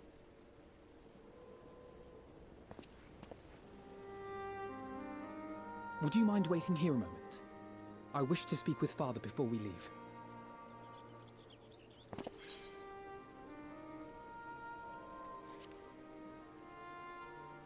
Take your time. Thank you. I shan't be long.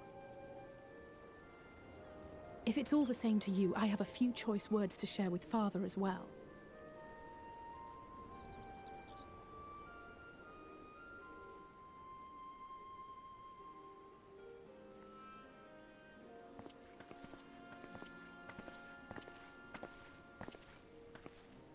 So, come to call us cowards and bid us join your fruitless battle against the inevitable. Nay, we do not object to the Forum's proposal. On the contrary, those who wish to flee have every right to do so. Urianger is cooperating with your associates on the moon to ensure that all is ready should evacuation be our only recourse. Then whatever your business, I suggest you be brief. Though we cannot boast the boundless wisdom of Sharlayan, we have first-hand knowledge of foreign cultures, and have conversed with no small number of peoples. These experiences have taught us fundamental truths that cannot be recorded in any tome, nor charted on any map. The beating heart of this planet is its people, many of whom would give anything, even their lives, to protect the lands they love. Many may choose to join you in the end. But what of those unwilling or unable, for whom escape will never be an option? What would you have them do? To ignore the plight of those one might conceivably save is not wisdom, Father. It is indolence. This is why we choose to fight. We'll not ask for your understanding, Father. Only that you don't turn a blind eye to the good we have done. That we can still do. We're not children in need of protection. Hold fast to your principles and let the world burn if it please. But we believe there is still another way. And if there is, we will find it. You see if we don't.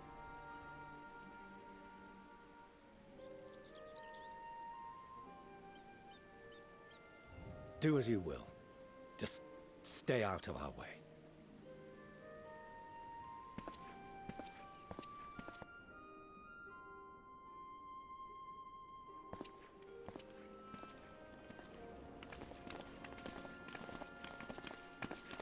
Were he not so consumed with self-righteousness, he might tell you how proud he is of you both. Bold words call for bold action. And there'll be no turning to your father should plans go awry. As if I ever would. So long as there are those who wish to stay and fight for this star, we have to do what we can to help them.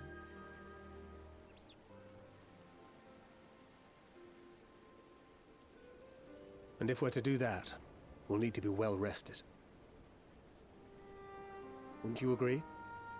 And having triumphed over what we once thought to be the source of all evil, I can think of no one in greater need of at least a dozen winks.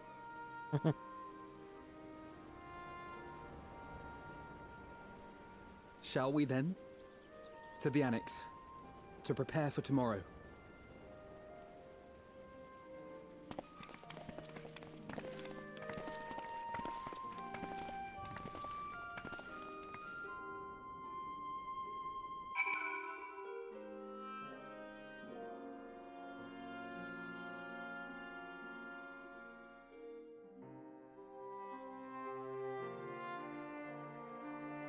This is the most cutscene I've watched in around 4 years.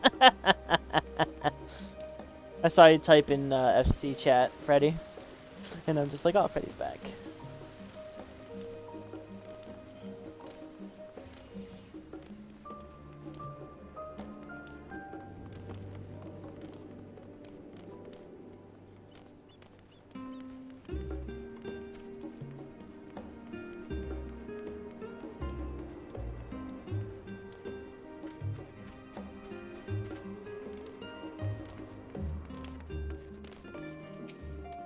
Yep, come back to Trevor swearing at me, Monka S. Crowd tells me the forum made rather momentous announcement, so there's a great exodus, is there? Yeah. It reminded me of my narrow escape from the Isle of Val, the realization that running the mixture of relief and regret. Why me? I ask myself. Why me? Why us? Why now? Why what wonder? There's no use fretting over cosmic morality and the lack thereof. We're here, and we'll get through this together. And who knows, maybe my luck will rub off and grant everyone a narrow escape and no harm done. Oh, but enough of my rambling. You're exhausted. Your chamber awaits.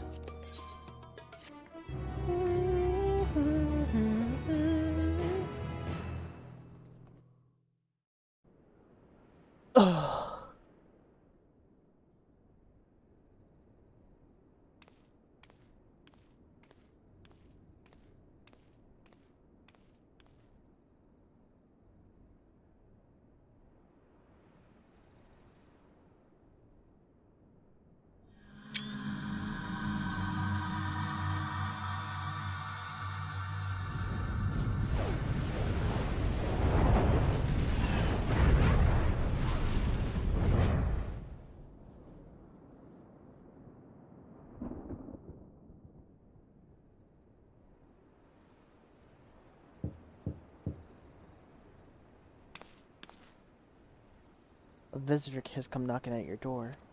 Whoever could it be? Oh, do I get to pick who I get to spend time with before the final days?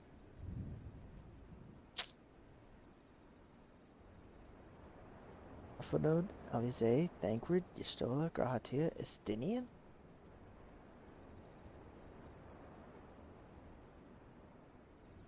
Honestly, it should be Graha.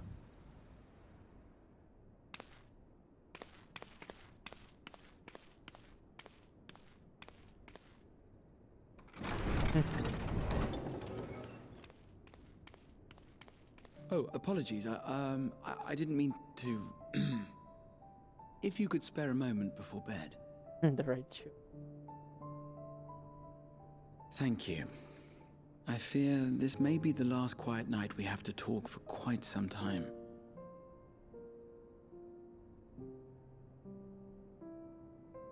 Your husbando. I am troubled of late. Unwarranted concerns, perhaps. I hope. Nevertheless, I feel compelled to share them with you. Okay.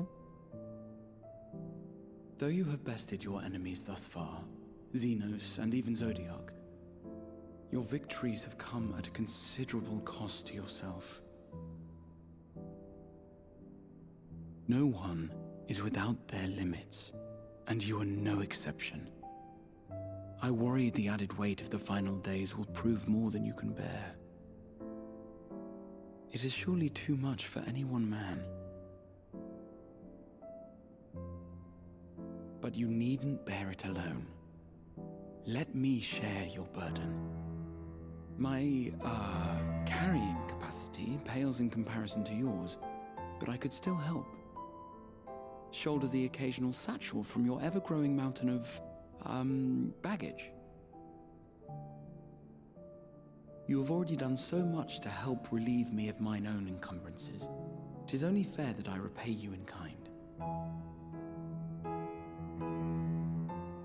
Of course, it needn't be only troubles we share.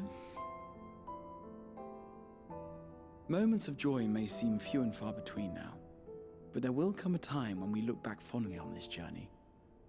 The inquiry at the Forum, our march through the snows of Garlemald, our impromptu dinner in this very room. All of it. And that is to say nothing of the journeys yet to come, to the ends of the world and beyond.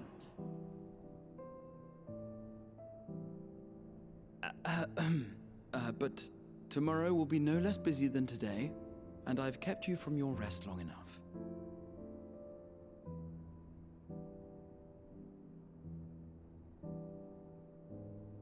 Sleep well, my friend.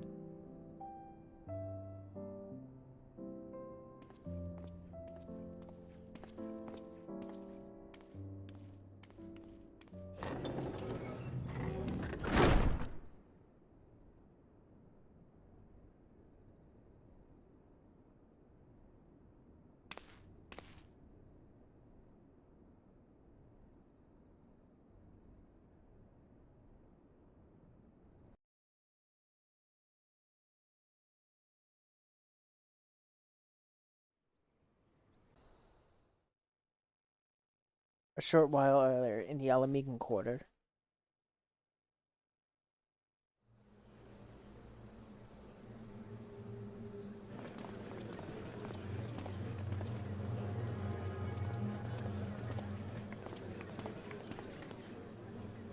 Thank the gods that tower is gone.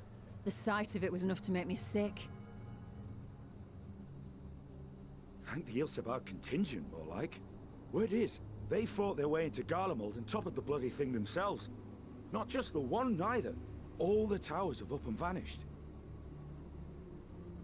Aye, I heard the same.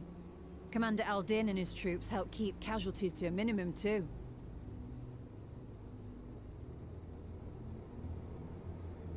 But is it true they brought back tempered Garlean soldiers? As Commander Aldin tells it, they've a treatment for that now. But don't you worry. Cured or not, they've no plans to bring them into the city proper.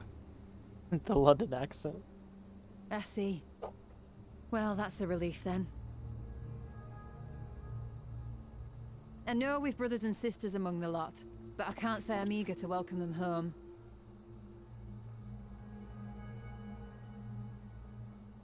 Won't need to think about it for a while yet. They're to be looked after in Alagana for the time being.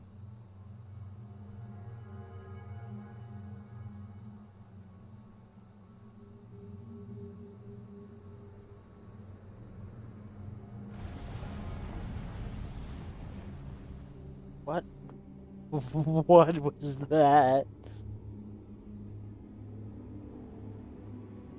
Meanwhile, in Ishgard.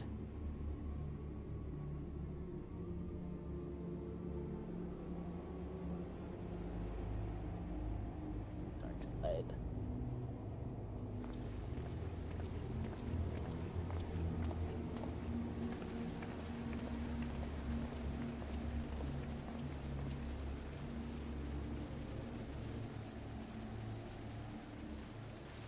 Another day, another commission of paramount importance. Ernville. Well, what have we here?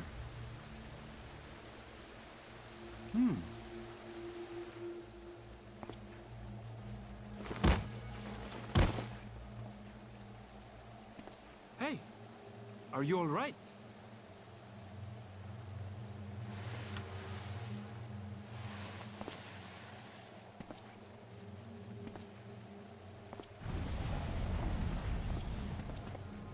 Was that? No. The shadows play tricks, nothing more.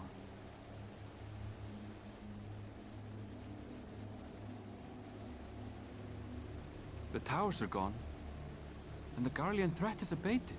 And yet, why does it feel as though it's about to get much, much worse?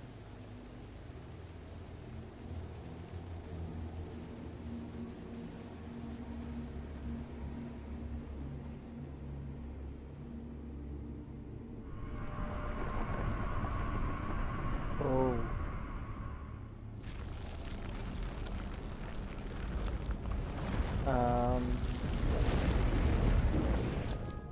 What's going on in Favnir?